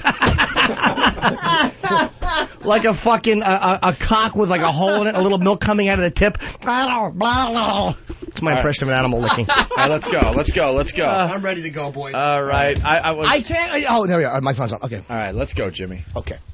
Jimmy is carrying the huge box of cocks out of the studio. I don't think Jimmy should have his headphones on when he's doing this. I mean, it might be. I know you're not going to be able to hear us, but right when you open the elevator. Wait, don't they have the little ones? I know you like the big ones. They don't fit in his ears. But how about a little one? Just not so the one that's been fucking in Danny's awful tomato ears. Because it shouldn't look like you're working. Yeah. Like right now, it looks like you're on a radio show. Yeah. It should look like you're leaving the building. Yeah. Would he notice, though? I mean, he's such a he's dumb gonna notice. piece of shit. Would he even register? The headphones. Would it mean anything to him? I know you think of him as a fucking lump of diarrhea from James Polk's ass. God damn it. All right, put your hood up. Let's see how that looks. James Polk's toilet with a tie. Yeah, now he's covering it with his hood. That's nice. Yeah, that's work. good. That works. Jimmy pulled his hoodie up. Jimmy, keep the microphone hidden behind the box or something. If you're holding it with the box, he won't figure that out. Nah, he's a big box of cocks. If I wrote "this is a radio bit" on the side, he wouldn't figure it out. He's a cunt with a hat. All right, let's go. We got 2 bits to do now. We got the free puppy on the top of the box of cock. Yeah. So basically, after he gets it past the security guy, we're going to put the box Out on the sidewalk. And then we're going to watch to see how many people open up the lid to see the many, many pictures of huge cocks. I cannot explain to people how horrific these pictures are. They're not like cutesy little, like, soccer mom chuckles at a Playgirl cover shot. This is hardcore gay, hard-on pornography, cock-up-ass pictures. I went to college for this. Yes. Yes. Okay. Box of cock. Oh, Jimmy's acting, too. Wow, I like and he your knows what to acting. do with his hands. That's right. Hold the box. That's right. You idiot. If I could hold a box in every scene, I'd be a star. Fucking De Niro. Hey. All right. Oh, this box is heavy. How's that for Danny, realism? you should get ahead of him. Because we're going to lose the signal, so get near the door. Yeah. Where's Sam with the camera? Oh, there he is. I'm right here. I got it. All right. The camera. The camera. I just taped Saddam hanging. We're going to need microphones because we're going to go right to bits. Oh, yeah. Oh, good. Oh, yeah. Is there anybody down there? I don't know. All right. He better be. I'll probably lose you on the elevator. That useless piece of shit better be down there. He won't stop me. All right, where are you? On the elevator yet? No, not. Jesus, how fast do you think these elevators are? This building's 200 years old. Really no, do I'm still looking stink. at Danny is just pressing the fucking button incessantly. Come on, Dan, make it faster. That's what everyone does. That's where Polk died, right in front of those elevators, trying to make it to a toilet. Shitting ass. Both of his boots were filled with liquidy shit. He had to tuck his pants in like a horse rider so it wouldn't leak onto his presidential shoes. What a... Okay. Someone's suggesting if a kid tries to look in the box, we might want to try to save our jobs. Well, all right, fuck Danny him. will go. If he finds it, looks at his mother's closet, he'll find the same thing. Don't worry. Ooh, I heard the camera go on. Was that what that was? Yeah. That was the elevator. Are you in the elevator? Yeah, I think he's going down. They could lose us on in the elevator. That'll happen. Can you guys hear? Yeah. Now I can, yeah. Okay, because... Oh, no. Hi, sir. He didn't even look. Different guy. Different guy. We have to go to bit 2. I know. I'm bringing it outside. Why am I still... Different guy? Different guy after all that? All that and the piece of shit ain't there. That guy stinks. Yeah. All right. But then again, maybe he died. Okay, so there could be a bright spot. Let's take lemons. Maybe he's got what Polk had. Can only hope he's on his home shitter. With him, he's throwing up. All right.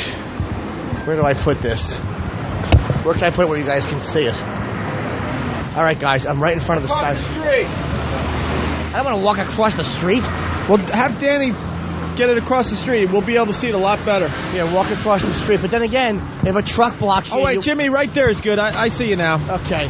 But it should be in the middle of the sidewalk, because right there it looks like the garbage man's going to pick that up. All right, here, we'll move it in. Danny, move it in. All right. All right, the box is in place. Yeah, you know what it is? It's the shift must have... All right, changed. the guy is looking. He looked down at the note. Oh, hold on. I don't want anyone to do it while I'm coming up. All right.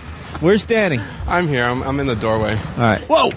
Oh, you just scared the shit out of me. Sorry, I opened the window. I almost took my eye nailed out. you. All right, the box is in a perfect location. Oops, I just dropped a knife. No, I swear to God, What did you drop on someone's head? I mean, it sounded worse on the radio. It was a plastic knife. All right, that's all right. Now I'm all fucked So up. far, no one's really looking Where's at the box. box? I'm coming up right now.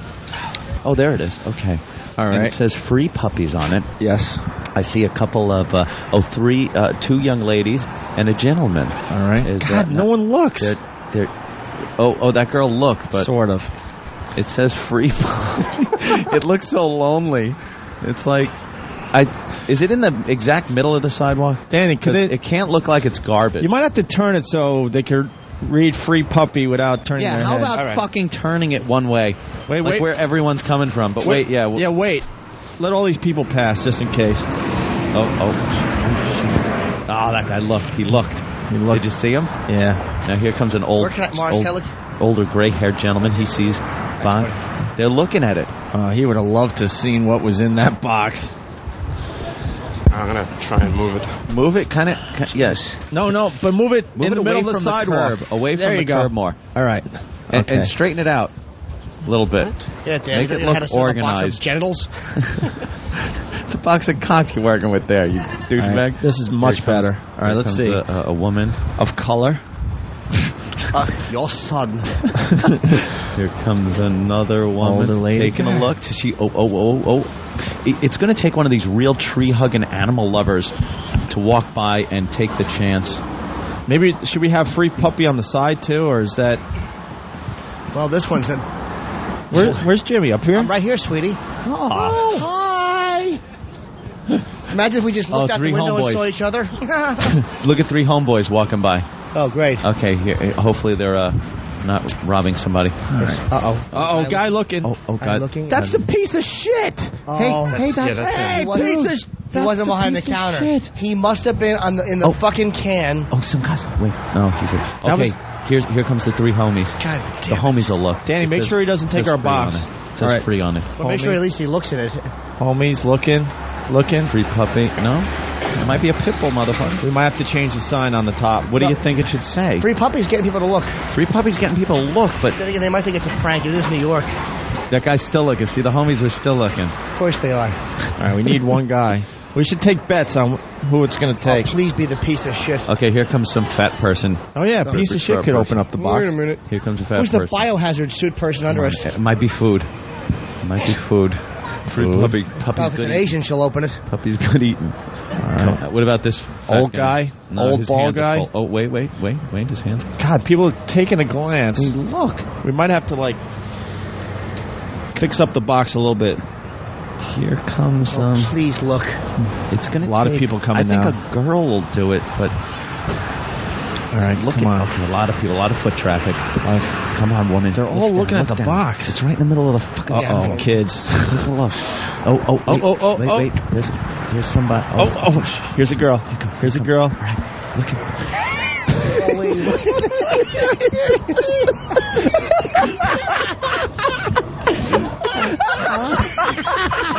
A lady looked at him and shut the lid quickly. Lady with a cane. No, what was great was she's hobbling down the sidewalk and she slowly opens it up. What was great was when she started opening it up, more people gathered. As soon as they all saw what it was, they all scattered and made believe they didn't know each other. Danny is down there fucking laughing his ass off. God damn, was that funny? Oh, that was good. That was a good one. I had to run over there just to make sure those little kids weren't going to open. Oh, that's why you did that. All right, very good. You saved our job. Kids can't see some cock. Come on. Not unless it's real. Why waste their first time on a fake one? Here comes a couple of are these two ladies or is that just a gay guy and who the fuck knows? Two gay gentlemen? Yeah. If someone sits in the box, you'll know what you. All right, they're gonna.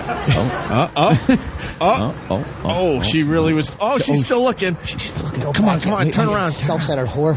She goes. It says free puppy, and it's cold out. It's cold. All right. Okay, here comes two guys. They'll look. All right, these guys are gonna look. It's obvious. Here. Okay. All right. Looking. All right. Puppy. Oh, please lift it. Guys, just look inside. And now he's looking around to see who did it. This is the greatest bit ever. Oh, I love the box of cocks. They make believe they didn't see what was inside. Okay, guy pushing a hand truck of New York Magazine. No. No, he's done. How great is this? Oh, that's fucking funny. This is a great bit. We're getting it all on videotape, right? Yeah. Danny, any comments from the street? I'm just looking out for kids is my main concern right now. Here comes a guy with an empty hand truck. He looks like the type that might look. No, he's not looking at the box. Wait. No. Okay, this gentleman now. He's not looking. God, New Yorkers don't look around. What about this old bald guy? It looks like Bob Eatman. Yeah. Okay, take a look, you bastard. It's like fishing. All right, looking. He's Thinking about it. Nope. He's looking. We lost him. Another couple of gentlemen walking down. Here we go. Pointing. And two ladies dressed in the same coat. They're coming in this building. They're adding a more. guy with a hat. Hold on. They're going to add more signs to the box. Are they? Maybe one on the side. Okay. On both sides. Here's a couple. All right. They're looking. No. Come on. Here we go. Here we go. They're holding hands. They're holding hands. They're looking at the box. They're ready to lift it up. Open it. They shut it quickly. It's a couple walking hand in hand. They passed by the box, and the guy went, "Wait a minute," and pulls her back toward the box. and slowly opened the lid to reveal the pictures of cocks and the giant dildo. They left in disgust. Oh, that's great. All right, here's a lady. Oh, come on. All right, It's a she's cold stopping. Come on, Nope. it's a cold puppy. God, I love the ones that are They thinking almost about want to it. do it. How many we get so far? 3? Oh, God damn, It's is not this a bad, fun 3. bit. It's like fishing. Here comes a longshoreman. It's this guy. Faggot. He's got a little arm bag. Come on, look at the box. Look at Come on, you might be able to molest it, sir. If anything in a box that guy wants no part of. There's a bald this guy. guy's going to walk into it. Jesus, he almost Right, hit the On box. his Gotta love BlackBerry. him. Would have loved if he tripped and cracked his skull on a box full of cocks. He impaled his eye on it as he's fucking texting Nambla. Sorry, I'm running late. I had to testify. Here's All right, two couple girls. of ladies. Come on, girls. There's Come on. a poor little puppy in there. All What right. does it say? All right. Take a look. Look, Take a look. look. Nope. No. Yeah, Self-centered fixing her cunt. hair. Of course, it's all about you, isn't it, Vic? How about help with that fucking All right, so poor much for the helpless free uncut puppy, cock right. inside. Not even looking, these two. Sidewalk surprisingly busy today. Yeah, it's a little good. chilly, which is good because people think a puppy is freezing in there. Danny, anything? Any comments? No, I mean, A woman with a crutch. A woman with a crutch, please. Oh, you. All right. Why does Danny have no She's jacket looking. on? Wait, don't move, don't move, don't move. Don't move, don't move, guys. She's going for it. Is that the one She that thought looks- about it. She thought about it. What about? Damn it. Poor puppy sitting no, there it's- freezing. I'm actually looking at it like it might be a dog inside. I might go Oh, check. look at All right. this. All right, here we go. All right, here it is. Guaranteed. Come on, take a look. Take a look. Take a look. Take a look. Take a look. Come on, look, you little... Here we go. This Asian guy. Of course. Oh, he's he's the one looking that through the fucking little eat it. hole in He's the looking in top. the hole. He's gonna have to look. No. He's He's so curious. He went Open the back. lid. He's like, "What the fuck did I just see?" He's looking in the hole again. Open the lid. He thinks this... He's laughing. He's laughing. I don't like that there's a hole in there. He thinks Yeah. it's a skinny little white dog standing on his heels. We got a problem with our design. Yeah, they had to make a lid for the box, and it leaves a little hole that they could peer into. And the guy obviously saw there was no puppy in there. He saw the cocks. Big head of a cock staring. All right, this woman. All right, Come we on. got 3 people here. Oh, they're Come all on, puppy walking lover. around. Come on. Puppy There's lover. a whole puppy in there. All right, There's lady. someone on polio braces. What the fuck year is this? Oh my God, someone's got polio braces. Where? What the fuck? All right, come on. She's looking at her purse. Come on, homie, Oh, like crossing she's the a street. polio braces. I see her. Yeah. All right, here comes a woman. She's holding something. She might not be able to open up the box. It's a baby. Oh, fuck. Free baby in box? We need one more good one. A lot of people coming down the sidewalk in another 15, 20 this seconds. guy don't here. care. He's got his iPod. He's straight ahead. Yeah. Wall Street Is he douche. looking? Come. He No. kind of looked down fast. Here's Here's an old broad. lady. Oh, please, come on, if there please. is a God in heaven, Please. have this 85-year-old piece of shit look in that box. Oh, please. Turn your head. Turn the your other head. way, you Turn your old head. dumb broad. Look, We lost her. Don't notice anything. People with their Starbucks. Here's a guy with his Starbucks. He took a glance. Notice the Grim Reaper. How can you not? He's fucking chasing her. Oh, here comes an Asian guy. He's going to smell that there ain't no puppy in there. And Guy pulling his laptop bag. Oh, okay. Slowing down, Slowing down. A couple of people slowing down. No. Old lady. Older. Oh, here we go. We got one. We got one. Let's pick it up. Pick it up. Pick it up. Pick it up. Pick it up. You Lift can't the see. lid. Pick it up. Lift That the lid. fucking hole in the box. The hole is killing us, sabotaging guys. Fix The the hole hole. is sabotaging us. Cover the hole with a She looked in the sign. hole and saw the cock. Get the hole. Cover that hole with a fucking sign that says fucking free puppy. Yeah. All right, way to Yeah. do it in the middle of the All right, sidewalk. All right. Way to do it. I'll. There it That's is. actually fine. That's fine. That's better. All right. Get out of there. Why don't you just put no cock in box while you're at it? What a dolt. Why is Sam running across the street With his camera. With his camera. Sam, hold position. Sam, what are you doing? Sam, get Nope. back in position. All right. Oh, Jesus. All right, dude. Why don't you put a neon sign? We'll have one made. Fucking enough. Why don't we just get a All big right, arrow? Get All the right. fucking camera away from Hey, it. wait a minute. Did that dummy just tape the sign to the side of the box? That means the lid won't open. If it'll he open. did that, I will shoot him. All right, here we Make go. sure that lid still opens. Yeah, it will. I don't want to think cry he just about it. All folded right, now we it. have to wait for people. Sam, yeah, and Sam's got to Sam, get back in in. position. I'm actually rooting for Sam to get hit by a vehicle. Oh, would that be great? Yeah. Only And all if they the find camera is was footage rolling. of people looking at cock in a box. Oh, Oh, great. NYPD. Fucking somebody probably called in and said it was a terrorist threat. Reverend Al will be outraged if Sam got hit, especially if a white person did it.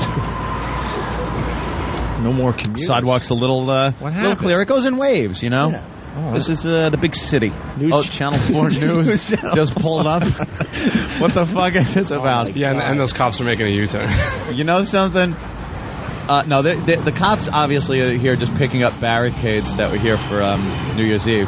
But I think the News 4 guys listen to the show. Hi, News 4 guys. And they're looking at the famous cocks in the box bit as it's being done.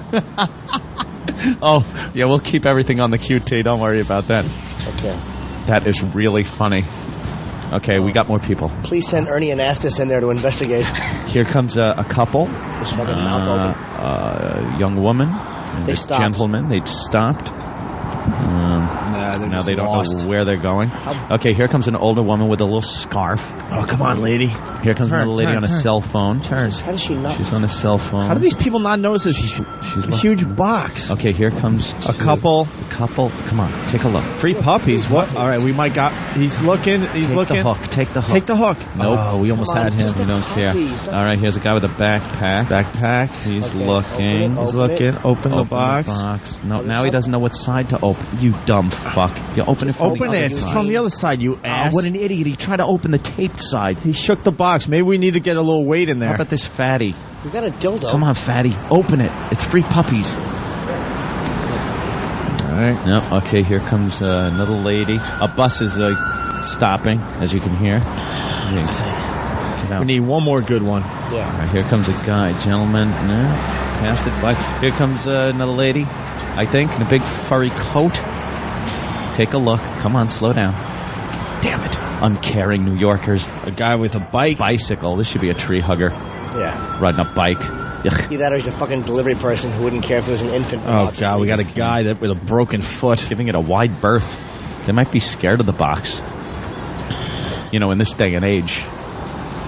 Oh, here he comes. Here's this guy with a bum fucking leg. God, how great He's on crutches doing a half a mile. If he opened it, it scared him and he fell and broke the other one. Added rule. He's in the building. No, he's giving it a wide berth, too. Oh, wait a minute, though. The guy on the bicycle stopped and he's parking his bike. Is he going to check the box out, or is he making a phone call at a payphone like it's 1985? He's looking at it. Yeah. Come on. Come on. Take the bite. Take a look. Look there's a big juicy cock in there. Did you say that, or was that my subconscious? Oh. All right. Oh, no. God, Asian guy just. Oh, wait, another guy looking, staring. Some guy's looking. And the bike guy is coming back. The bike guy is interested in that. Bike guy's definitely looking. Wants to know. But his kickstand won't fucking work. Dummy, leaning against something. Take a look. Come on. He's holding his bike up. He wants to. Yeah, he's dying to go Really, there and he's look at it. dying to look at that box of juicy dick. He put the kickstand down. Oh, here comes a black woman lady in the fur coat. She's going to trip over the fucking thing. With Nell Carter. Come on, look at that. What are you looking at? Come on, one more good one. Yeah. Here comes a couple. Yes, and another gentleman walking with a little fisherman cap on, and Old he's people. looking. No, and he passes by, and here comes another couple. Come on, look at the box. She's yapping, and he. Wait. Chick sees it. Come on. Fuck. No, she doesn't care. Oh, wait, she turned back around? Nah. We need Democrats. She's out of here. Democrats. Well, this is New York. Why is bicycle guy just sitting there? Oh, maybe he's listening to the fucking show. He probably wants to live in it. Okay, here's a Old gentleman guy with a backpack. He sees free puppy. He turned around, but he keeps walking. They're looking. People just suspect a trick.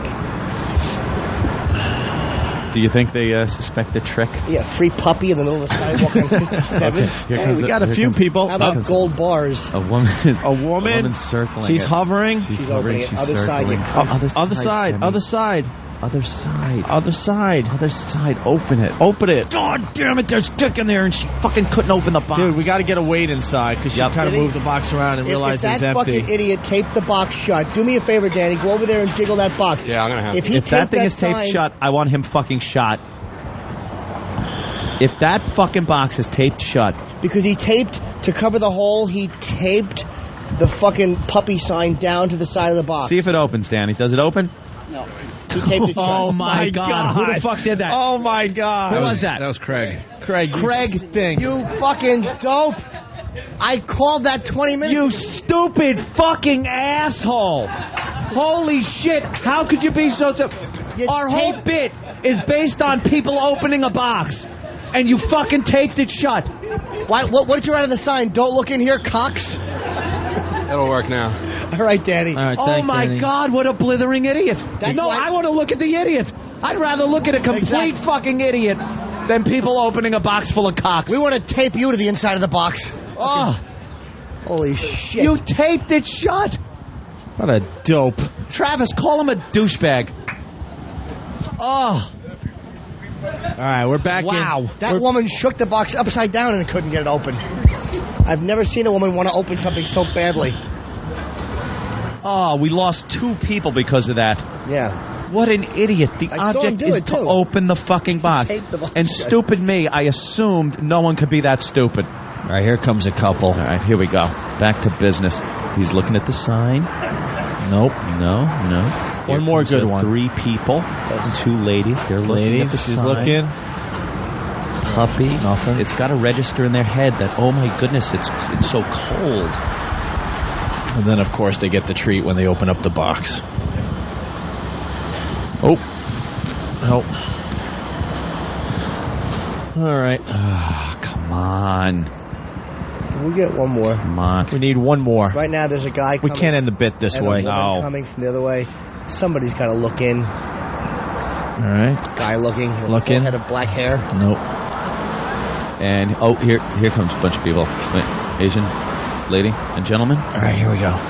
Oh, this old couple. The old lady looks. A guy. Old lady. Come on. Oh, she's looking. Oh, they're looking. They're stopped. All right, they're stopped. Old lady. Opening the box. Open. They look inside of it. They're looking around. Oh, the payoff. Perfect. The old lady. Love the payoff. Lifted the lid to see the cocks inside. She obstructed the free puppy sign, though, with the other sign. Yeah, Danny. Yeah. Get rid of that sign. That is the worst taping job. I can't believe he is that stupid. All right. We done? Yeah, I think that might be it. Yeah, we'll have to perfect this bit, but we found we can definitely there do is something such with this. potential Yeah, here. absolutely. Such potential. Let's put a bomb in it like in Platoon. Hey, this is important.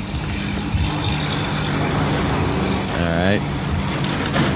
As Danny backs away. Danny's head looks awful from above. Danny flipping the bird. I forgot he Up could to hear Jimmy. me. Here comes Art Carney. Look at this old guy with the using his umbrella as a cane. Wow. Look at how old this guy is. Oh. Come on, look in the box. We need one more. Remember what a big cock used to look like. Even Channel 4's giving up on us. Yeah. Bye, guys. Man, take it easy, guys. There they go. Oh, look at the old guy. He's just so tired. Please open He it. and takes grab your 3 chest. steps. He takes 3 steps and stuff. He probably wants to report it. Oh There's my God. suspicious. He hasn't seen it yet. Oh my God. This guy drops dead of a heart attack because of cocks.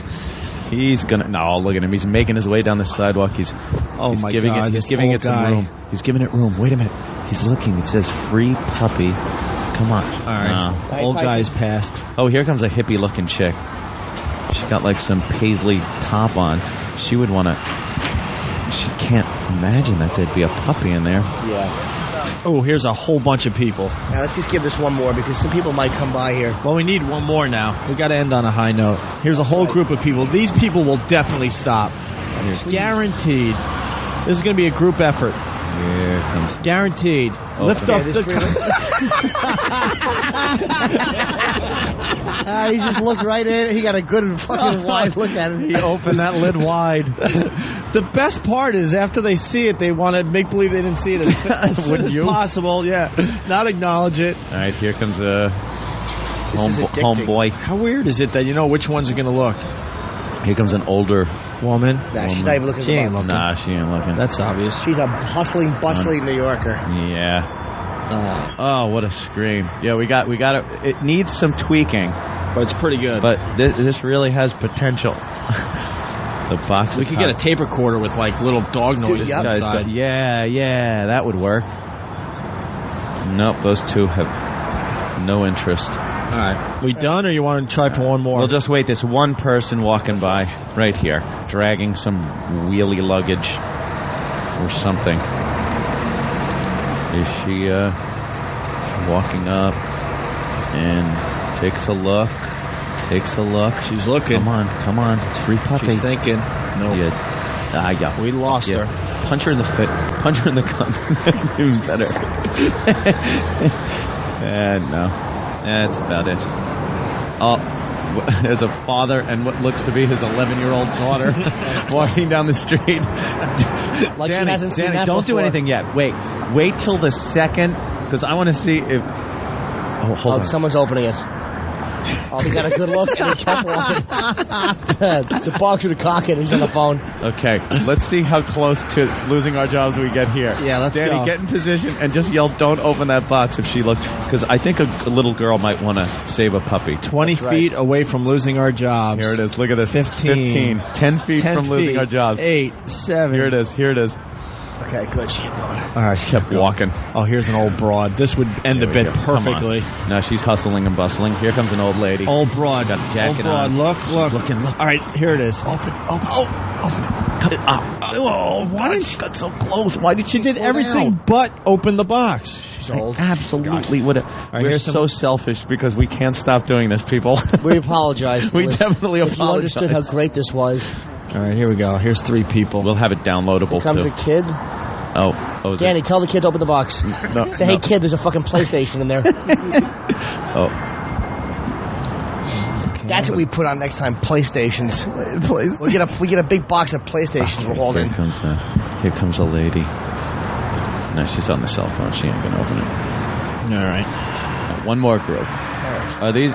Is that a young girl? There's too many Danny? kids. Yeah. Is that a kid? Yeah. You sure? Yeah. She looks 18 to me. No. Now, go ask for her ID real quick before she opens that box.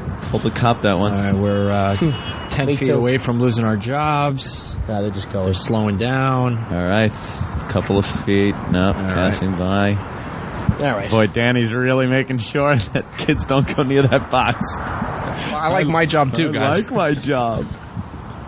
Oh, yeah. Be fanning Sam in the mornings. All right, the 2 weeks woman from Total Recall. we'll let her pass by. Oh, please stop it. One more. Stop. Now we have to go one Feed more. The puppy. Feed that. Yeah, feed the dog. Feed that puppy. Feed that cock something like your face. Come on, look at it. All right. Got a Yankees cap. See, black people are too savvy, man. They just know fucking street bullshit. That this is bullshit, exactly. Dopey white do-gooders. But I hope let's pet it. When this last group goes by, we'll call it. What's this? Here we go. Or one more good one. This guy's looking. He's looking. He just gave it a passing look. No. Come on. Here comes a group. There's a little kid in the group, though. Where? To our right. Here comes a lady, a businesswoman in a fucking tan coat carrying a newspaper and hopefully seeing a cock shortly. Come on, peek, you self-centered hole. Look at it. All right, here comes 2 couples hand in hand. No, we could do. They could be tourists. They could. You can't read it. Look, they got their heads turned. Yeah. Dude, next time we leave it at the bus station because they have to wait for that bus stop. And they'll think that somebody left it getting on the bus. Yeah. Oh, that's a good idea. And that woman ain't looking either. They're looking in the piano store. No. And here comes 2 Asian women. Didn't even give it a passing glance. Guy in the blue hat, and then this guy, and then I swear I'm going inside. I could give a shit. Right, Pat? Here's this businessman. How about this old lady? There's an old lady to the right back there. Yeah, coming. we'll call it after this old lady coming. There's an old lady coming. This is the last one. Sam, she's walking. Well, Sam can't hear us. So selfish. All right. This is just too much fun to watch. Imagine new listeners right now who just bought XM for fucking Christmas and they're hearing this. These idiots hang out a window and play jokes on people? Yeah. Well, yeah. Believe me, this is as good as it gets. It's a box full of cocks. Right, here's an old lady. She's hardcore heading right toward it. Oh, she's limping. She looked. Nothing. And that guy. The guy looks like Kevin Smith. I guess that's how it ends. Yeah, with us just That's going good. humiliated and me going to shit. We got some good. We got some good video though. We got some great video, which will be online. OpieandAnthony.com. See you guys soon. All right, let's take a break and. What time? Wow, we spent that much time on that.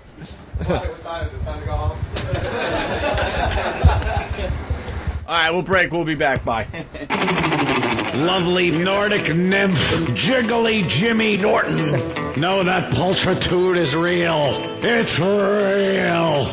Smooth amoeba-like skin. Smooth where it counts. Shaved like a buxom baby. As hairless as a toad.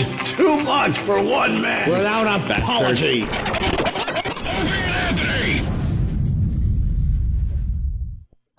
XM 202. The virus.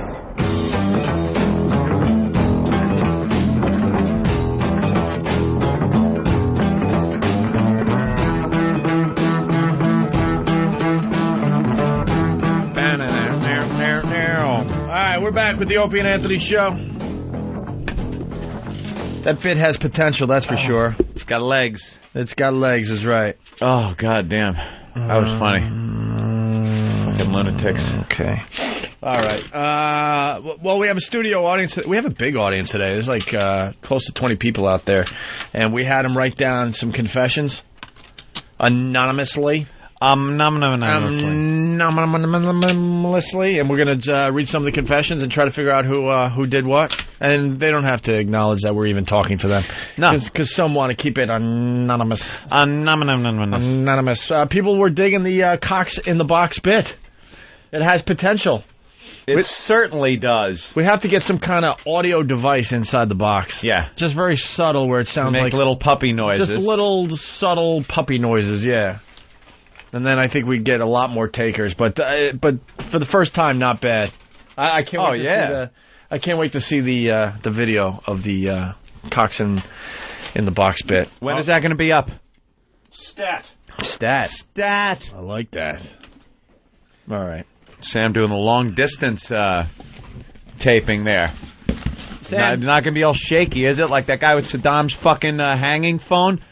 Guy couldn't hold the camera straight. You get good video? Not like you get 2 takes on a Saddam hanging. Yeah, I had to move over to this side of the street because I think one was blocked by a truck. Oh boy, see? As soon as that happened, I moved over here and I got. Nah, we got some good ones. Couple, yeah. No, you guys will put it together nice. Yeah. I don't think that's a YouTube video because there's Cox in the video. I don't know. They don't like when you have Cox in your video. Do you see the cock? Well, you're going to have to show the Cox beforehand. To set up the bit. Shot. Yeah, see? He knows establishing shot. You know what? Shot. You take the establishing shot, and for the YouTube version, you pixelate it. But you describe what it is. Yeah, just big pixelation. Then you could show it. Right. All right. You want to read some confessions here? Oh, box of confessions. From the studio audience. That's nice. We did this last time with, the craziest sex thing they did or something like that? All right, that's reading the first confession. Someone in the studio audience wrote this down about a half hour, 40 minutes ago. Came on to radio show, wore diapers and shit myself. Of course it's Paul. No, he didn't write that. Right. I just said it. By the way, that video of him shitting himself in the diaper, very surprised that more people have not seen it. I would think the views on that video on YouTube would be way up there. It was kind of pre-YouTube, though. You know, it wasn't there for the big debut. Yeah, that's true. How do they find it? How is it labeled on YouTube? Under No Filter Paul.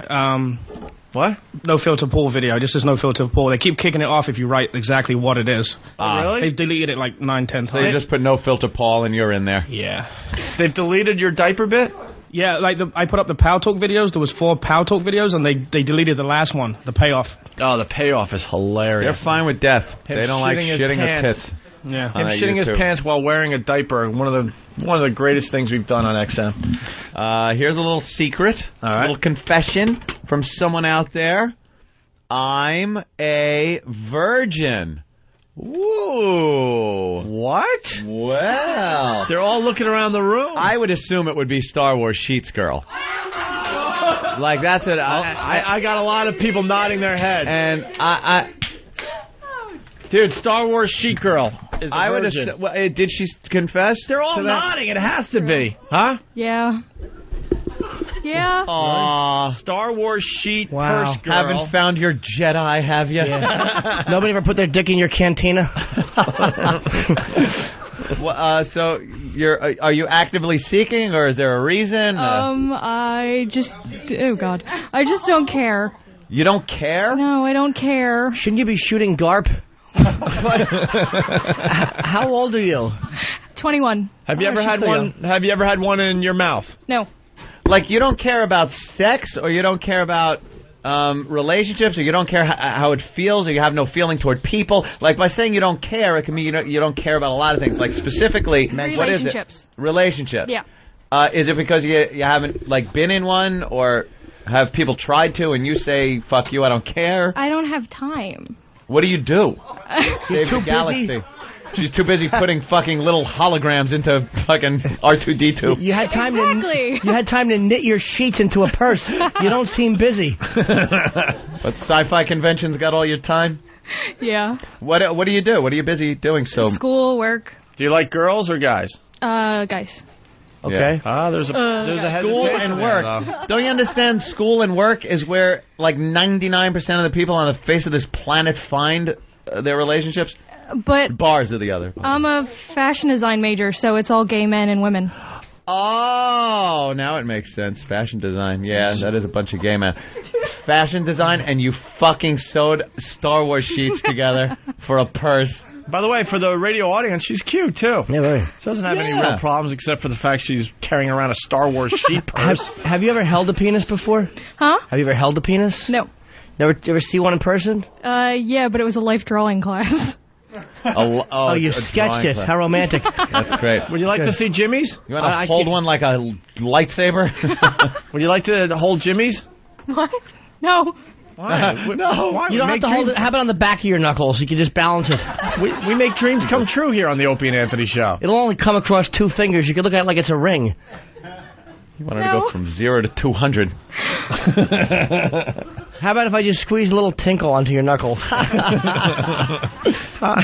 about just let them secrete a little bit? What's the furthest you've gone as far as the bases go? If you know the base. I don't even know what the bases are. First base is kissing. Second base is where he takes his hand and feels your boobies. Third base is where he takes a digit and sticks it in your apusa. Okay, then And we then only got the second. A home run would be fucking you. I don't Wait, nothing has been in your vag? No. Wow. How about you've thrown something in there? Yes. All right. What have you thrown in your vag? And why is that other girl nodding a lot, like she knows everything about this? She does know everything about me. Yeah. You know what I would do if I was fucking her? I would just be in bed going, almost there. Stay on target. Almost there. Stay on target. I bet when you eat her pussy, she goes,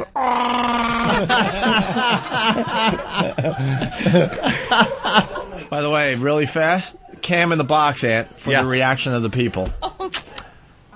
Maybe a cam on the... Cam in the box. Well, then we got to watch because people steal the camera. Well, yeah. You hide it. Cam on the tip of the Hidden dildo. camera. Hidden camera. All right. You could cover it up with dick pictures and just have the lens. Oh, this is beautiful. I say we try the same bit before the end of the week. I say we do it before the end of the show. So we stay after. Yeah. Right. Tune it in the Institute. So wait, I think you're wrong about the bases, though. First Why? base, I always looked at first base is a mouth fuck. Second base is an ass fuck. Third base is she eats your ass while you're teabagging her, and a home run is you kill her. As you're coming. As you're coming. I like Jimmy's bases. So what has been in your vag? My fingers. So Nothing you else? take care of yourself? Yeah. Nothing else? Oh, that's Nope. good. There's stuff laying around your house. You might want to look around. What about like tampon? What are you gonna say? Why are you making faces? I don't think you're telling the truth. Oh. All right, what have you heard? Hey, Missy, what have you heard over there? Leave that to me. Okay, so we're best friends, but Justin's told me that you've done a lot. I swear to God, he's told me that you've done a lot. Oh. I swear. mics, please. He's told me that you've done a lot. I know, come on. Hey, would you diddle yourself live for the show? No. Hey, if you tell the truth or lie, we're going to blow up Alderaan. Huh? We don't care. So tell us the truth. Who's Justin? Yeah, who's Justin? Somebody who's fucked Josie. And who's Josie? Don't use any last names. No by the last way. name. Who's No last Josie? name. Who's Josie? You? No. She has a group, Pussycats? Yeah. Hold on. She's from Pal Talk. Oh, from Pal Talk. Okay, so Justin... We know what a sewer of sexuality that place What is. did Justin say he did with Star Wars Girl? What was that? What did Justin say he did with Star Wars Broad? Just that they basically... He fisted her? No, not fisted. Jesus. No, that...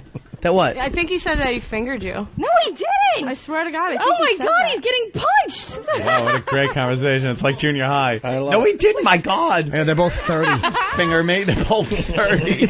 I am so He said that you guys like had dry sex. I swear to God. Dry sex? No. You mean like dry hump? Yeah, that. Where you just rub together and you wind up going home with blue balls and scabs on your dick? Thanks, ladies. That's when you're fucking Kenny's hair.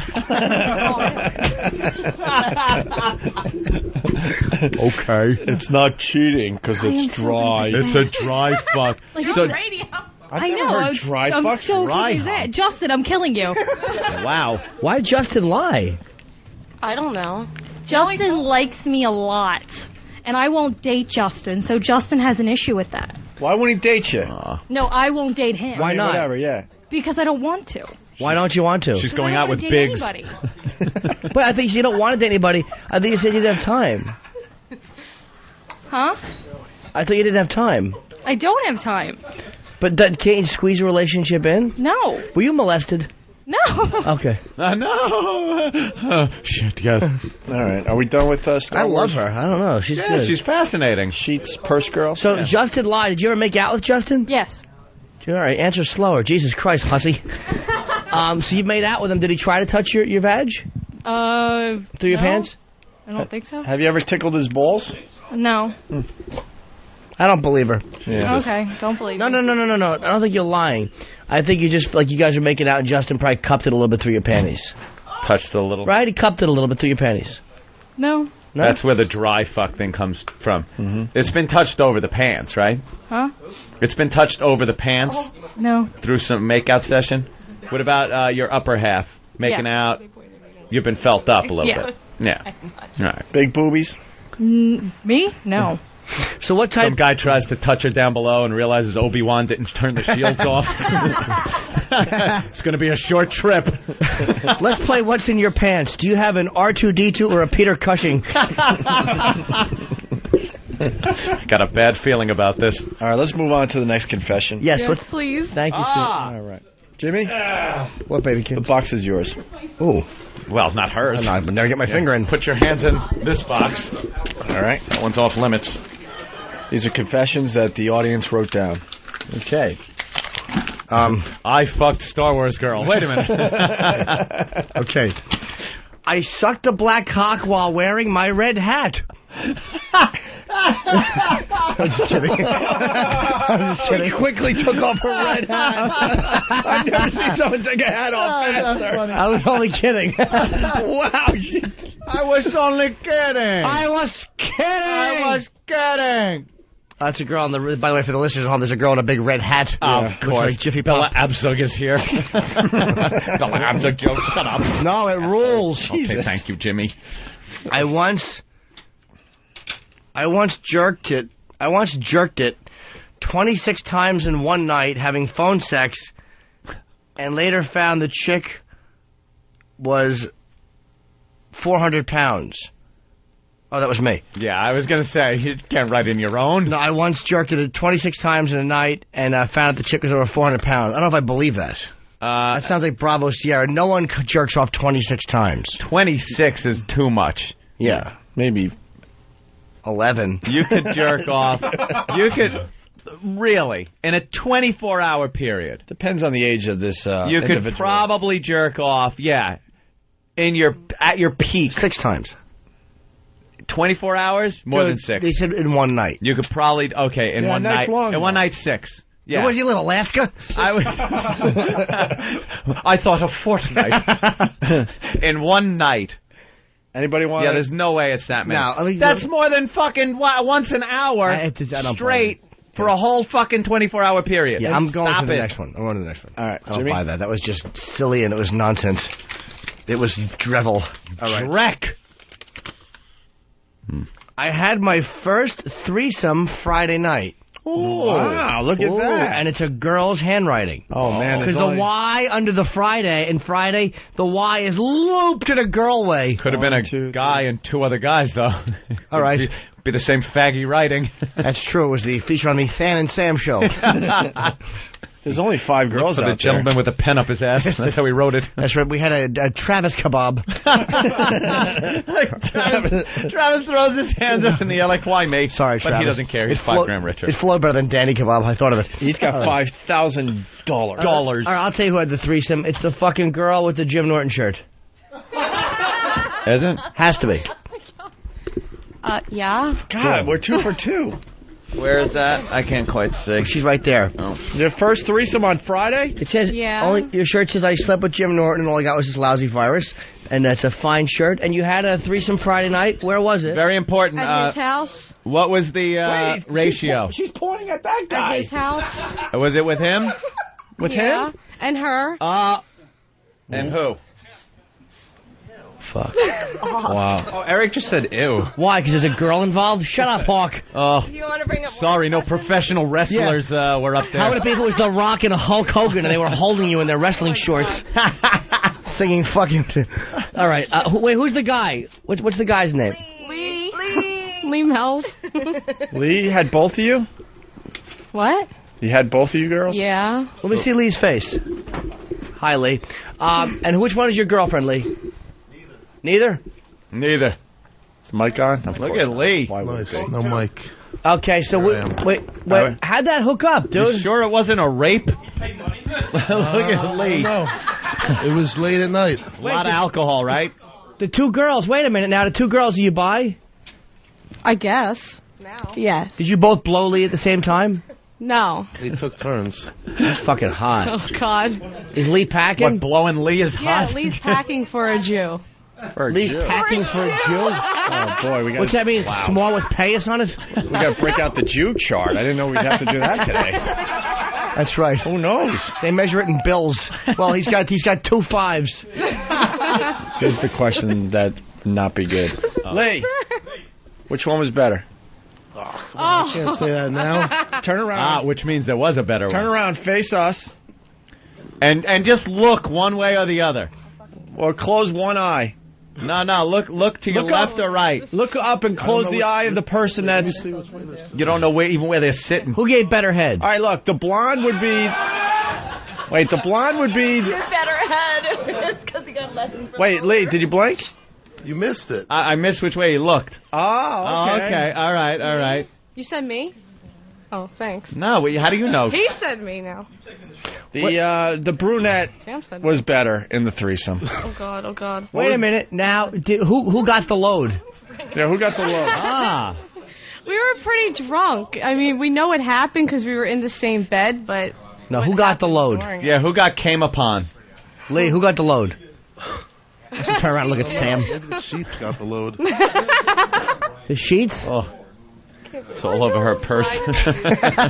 Yeah, Wow, she didn't even have to fucking sew it together. She just folded it like a big cornflake. Answer your phone again. Wow, look at this. Uh-oh. I'm learning a lot. With I'm getting a fucking rod. So what? What are we missing? Come on, you know where the load went. He said hi, Josie. Come on. You Lee? guys aren't going to comment? What was the question? Where'd that load go? Come on. Okay, I'm a goer, so I swallow. Hey, there we go. Wow, Jimmy is standing up now. Nice. It's a standing ovation, both on his feet and in his Nice. pants. He now has a complete fucking hard-on. Quick, get the box. No, I'm going about it. I'm going half and half. It's nice. It's fucking pretty hot. She swallows. What a trooper. All of our phones are like... Yeah, everyone's phone's ringing. Pal Yeah, Talk guys is a buzz. guys that used to blow them off are now calling Pal them. Talk. Are you guys on Pal Talk? Yeah. Wow, I love Pal Talk. Who are you on Pal Talk? Hey, Mother Kisser. Oh, okay, I've seen you. And Yeah. who's the other chick? Kinky Katie? Oh, hi, Katie. Okay, I've talked to you too. I have no idea. I don't know. Yeah, Beach Bunny was a part of this too. She Where just is left she? early. On Sunday, she was a part of it. Wow. But Lee didn't participate much in that one. What did he do? Just jerk off and watch? No, it's just us. Basically. Oh my God, I have not been on Pal Talk in a while. This whole girlfriend thing has got to end. Wow. I haven't been on Pal Talk in a while. You gotta get back on there. You bet I do. What else can we find out from Lee and the two girls? Yeah. Well, then, I think we said enough. I like the fact that Lee's facing them and not us, like they're in a limo together. Wow, that's all right. Fucking hot. Power Talk rules. Yeah. All right. Fucking A. We done with the threesome? Yeah, I guess that was hot. All right. Cool. Than, you want to read one? We got Than from the Than and Sam show. Thanks, so. And that's confession. Two more where I took out. Kinky Katie is fucking. Oh, really? Oh, 2 other ones where I had a threesome. Jeez, I wonder who they were. Yeah. Oh, that's fucking hilarious. They all had no problem writing it down. All right, here's the next confession from one of the listeners. Oh, good. What? Is this a good one? It shouldn't be isolated at all. I've masturbated to a video of a girl getting fucked by a German Shepherd. What? Depends. I have to write mine down. Oh, okay. All right, masturbated to a and wait, what is girl getting fucked by a German Shepherd? And there's one here too. I once put on a German Shepherd outfit and fucked a girl. Anybody want to comment about that? Anybody? Jacked it to a German Shepherd. Give me one of these. You can stay anonymous if you want. That's part of the bit. I'll watch the bestiality stuff, but it really does nothing. I mean, that is not even the least bit hot. You watch it as like a freak show. All right, what do we got? It was me. Hey, great. There's a familiar face. What do you want me to say? I did it. Was it all you had? No, I happened to stumble upon it through one of those file sharing things, and it wasn't like one of those. No, you didn't stumble on it. How do you stumble on dog fucks girl? What misspelling leads you to that? No, it wasn't a misspelling. I was looking for weird shit for some reason. I don't remember for some reason, a jerk off too. He looks like Lindy England. He's looking for horses, and he found dog, and he said, "I'll stumble across this." Wow. That's great. Okay. That's the only really thing I could think of, so I just threw it down. That's weird enough. All right, that's good. I can't hear you because everyone... No worries. All right. Should we move on to the next one? Cool. Yes. What do we have? One left? Yes. Two. I had a threesome with 2 chihuahuas. Oh. Nothing? All right. I don't. I'd love to hear some of Steve's confessions. Right. Oh, my God. I know. Awful. It was back when I was young. Yes. I was experimenting. I once ate honey while Lebanese sausage was being pounded into my fanny.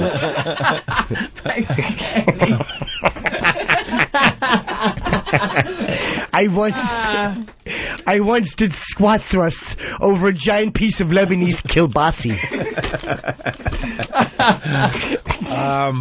Here's the next confession. All right. I got my ass fucked on Chewbacca sheets. Does that actually say that? That's Jimmy's joke. No, I didn't write one down. No. I actually didn't write one down. Well, this is a phony one then. Of course it is. All right. What's the last one? Here, Ant, to you. Last one. Ooh. La-da-dee. Ahem.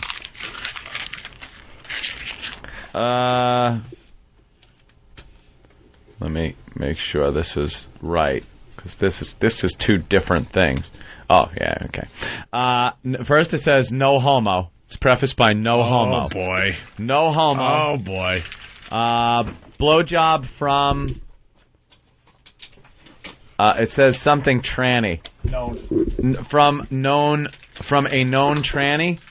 That's what I think. Yeah, that's what it looks like. And banging wife's best friend. Wow. Is that a dog? Blowjob from wife's best friend. The same person? Your wife hangs out with a tranny? It says no homo. No homo. Blowjob from a known tranny, banging wife's best friend. No one's going to admit to this one today. Banging wife's best friend? Yeah, Although they're all looking at one. I'd say it's that guy right there, yeah. He looks like he'd fuck a tranny. Oh, there's one more in there. And there she is. Wait, what? The guy who jumped when he found out that I beat off to a fucking German Shepherd banging a chicken. And he's fucking like, oh, I got a blowjob from a tranny, but no homo. Oh. Talking smack. Yeah. What's worse? You fuck dogs, yeah? Well, men suck your dick. All right, Jesus. We'll wrap this up after the break. And are there any more in there? Oh. It looks like somebody... I don't know if this... All right, well, there's one more in the box people, here. I guess Yeah. someone else got a little more nerve. All right.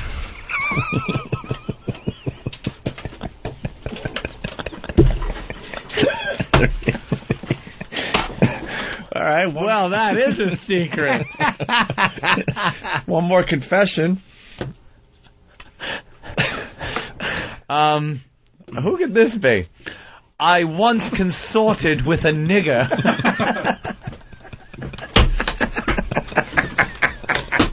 Anyone want to fess up to that? I know it's not No Filter Paul. All right. This racist this side of... Well, no, not this side of anything. I know, you wouldn't write that. You would never consort with one.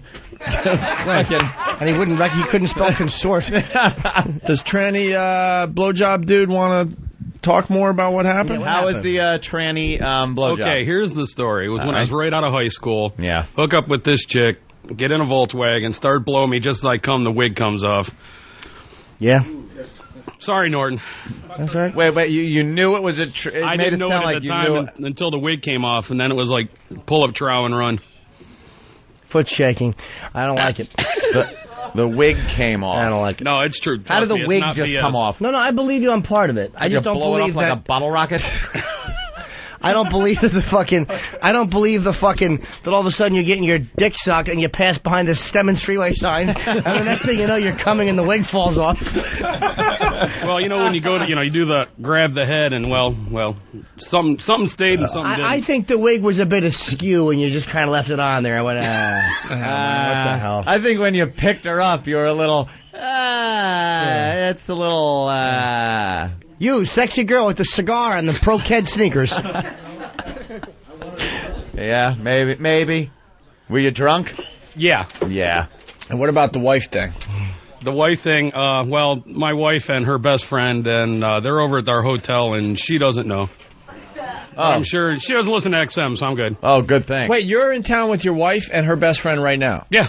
And they're in the hotel? Yeah. And you're fucking the best friend? Yeah. When's the last time you fucked her?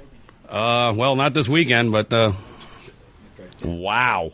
What are they doing today while you're over here? Shopping. Yeah. Along with my son, my daughter, and... Nice. Oh, my goodness. Oh, boy. Good boy. Wow. Where you from? Cleveland. And this friend, like, how is she still a friend? The wife? They work together. They work together. Yeah, and my best friend used to be her boyfriend. Were you fucking her then? No.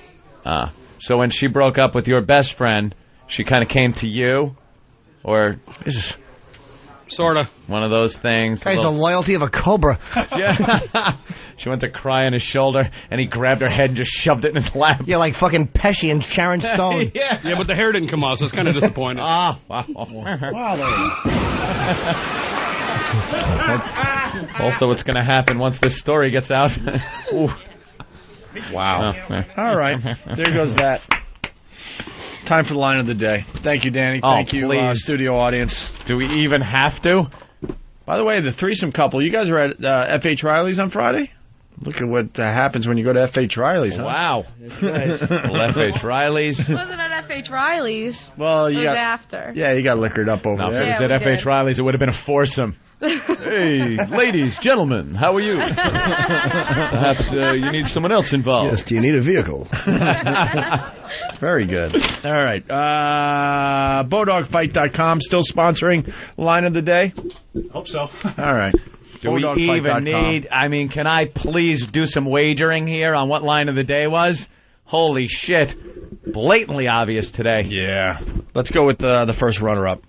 Hey, it's a dick clock, ladies and gentlemen, and then the camera doesn't pan far enough onto Ryan, and you see them just wheeling him back out the way they transported Hannibal Lecter. He's just on a hand truck, and they just wheel him out and they throw him in the back of a dairy vehicle. Or they actually, no, the rough guys that are handling him just like open his front door and they stop it, and he falls face first onto his rug. His wife has to pull him by that stupid hairdo. Now everyone thought that would be line of the day. That one. Was that after the line? No, that was before. Yeah, okay. But the image that conjured up, and you saying that stupid hairdo, I just pictured him with a big bouffant, face plant, and her dragging him. All right, and him powerless to do anything about it. Here's another runner-up line of the day. You're going to have to check that, sir. No, I brought it before. Well, dude, you can't fit that in the overhead. It's the Godfather of Soul. We couldn't get him a flight. I'm trying to break his legs back before they put him bombing fluid in so we can bring him to Harlem. How funny would that be if it's a bumpy flight and you open it and James Brown in that purple felt suit just tumbles out and he's in coach. Oh, I think we're going to have a sweep today. Jimmy had me crying, and my fucking sides hurt today. Oh, here is today's line of the day, sponsored by BowDogFight.com. Here comes line of the day, line of the day.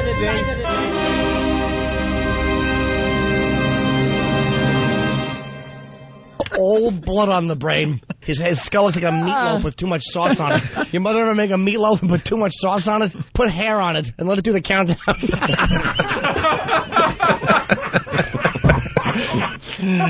There it is, line of the day.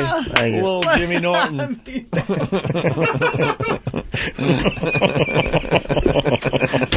Just a network allowing a meatloaf to do the countdown just killed me.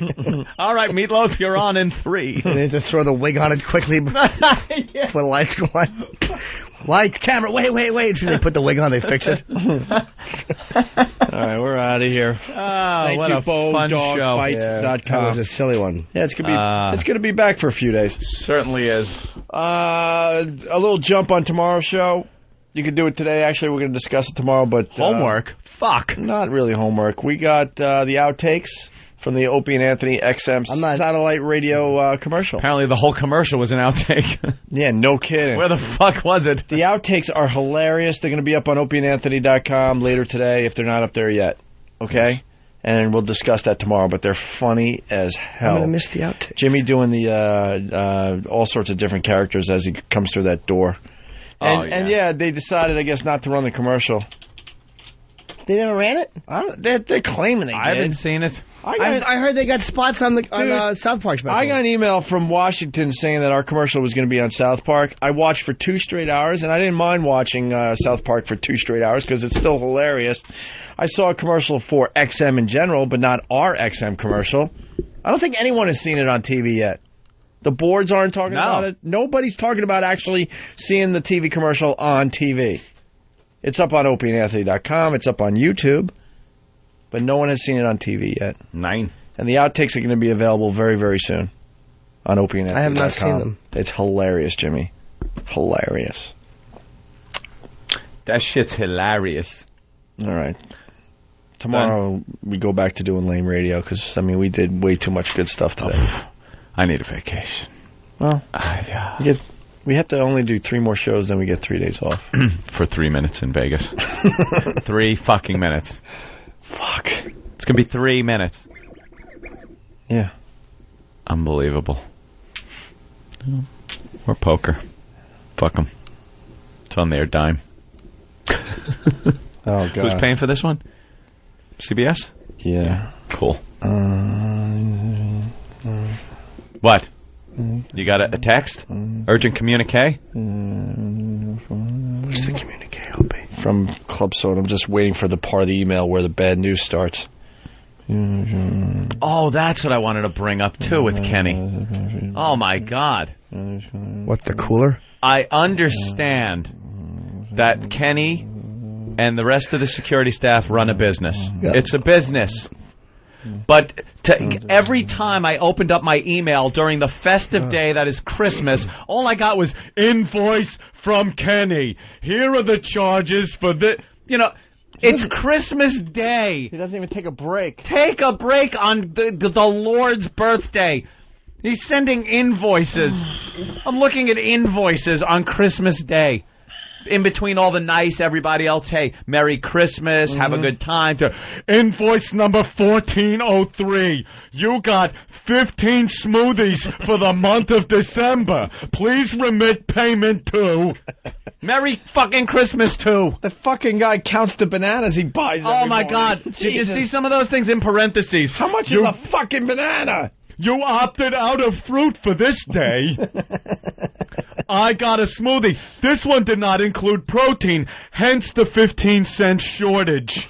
I'm trying to find it now, because... Please remit payment.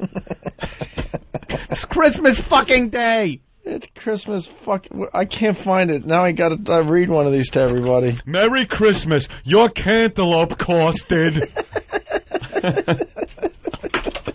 Oh. Well, I don't know what they expect me to do. Someone's got to pay for it. Head shake. You know, head shake. Christmas Day to me, I'm a businessman. It's like any other day. Oh, God. Looks like he was opening up the flue and all of the ashes fell on his head. It's just dry, gray ash head. I got the Brigada email. Oh, how about, Kenny, wait till the end of the day and collect your thoughts. There's 75 emails. 75, each one an invoice for each separate item. Yeah. I love it. Let's see. Opie cereal. Oh, God. Where is it? Clubby message? What the hell is this one? Could be clubby. Those are usually the fun, lighthearted ones. I'm sorry to announce. Clubby question. What is this one?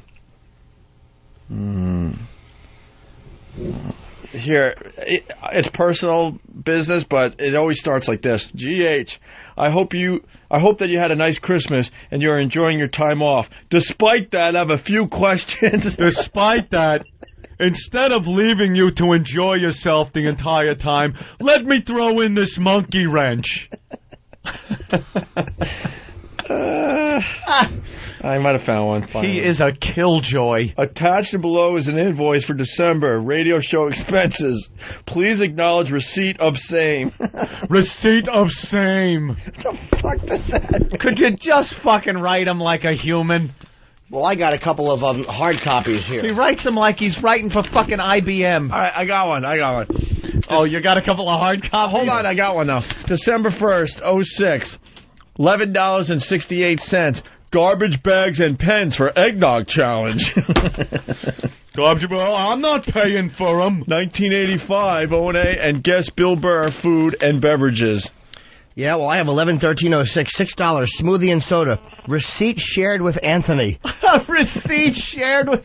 11/14/06, $4.28. Fresh fruit. Receipt shared with Opie and Anthony. I guess when we all get the same thing. Yes. Kenny, you're at it. You're a psychopath. $1.39 regular milk for CBS office. Your payment is past due. If do you not want this to affect your credit rating... Oh, my God. Send over a couple of leg breakers.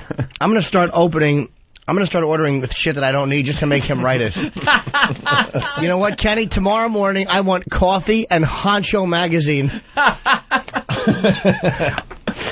By the way, people are saying they saw the commercial on South Park. Okay, thank I you. did not when they told me to watch. That's all I'm saying. Kenny, what's up? You know what? I just shut this show off because I thought you guys were signing off and done. It was such a terrific show with the cock box and the confessions. I loved it. Right? And now I just shut the show off and I was going to do some work. And then, like, all of a sudden I get a call from O&A Hotline. I go, this got to be important. What's going on? And they go, like, and Travis goes, are you listening? I go, no, I just shut it off. And I turned it on to see how well loved I am. Well, you're loved. Well, Kenny, you are so loved. And I got to tell you, there is nobody better at doing anything travel-related, business-related, getting his stuff. I called Kenny last minute. I needed a car. I needed car service.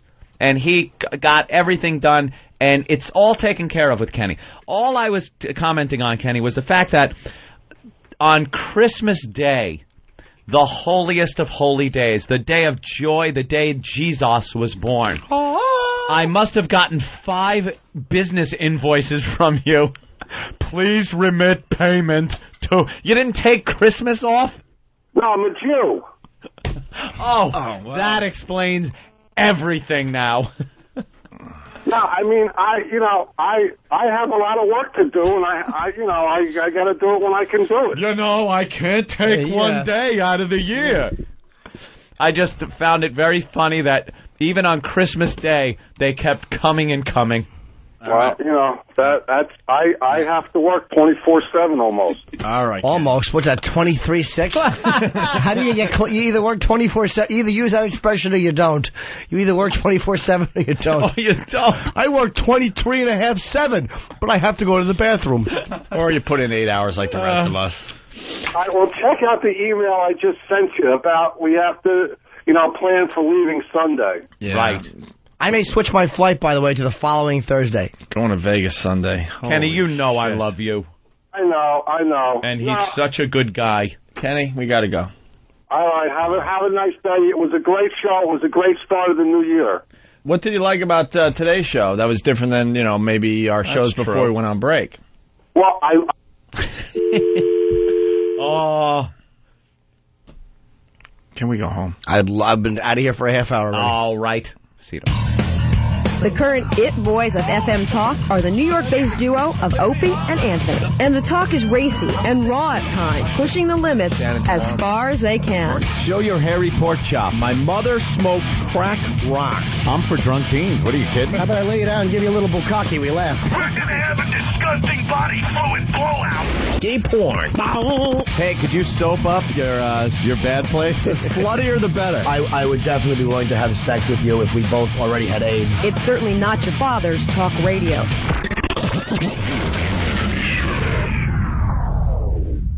Line of the Day is brought to you by Bodog. If you'd like to vote on any of the weekly show polls, go to iliketolisten.com.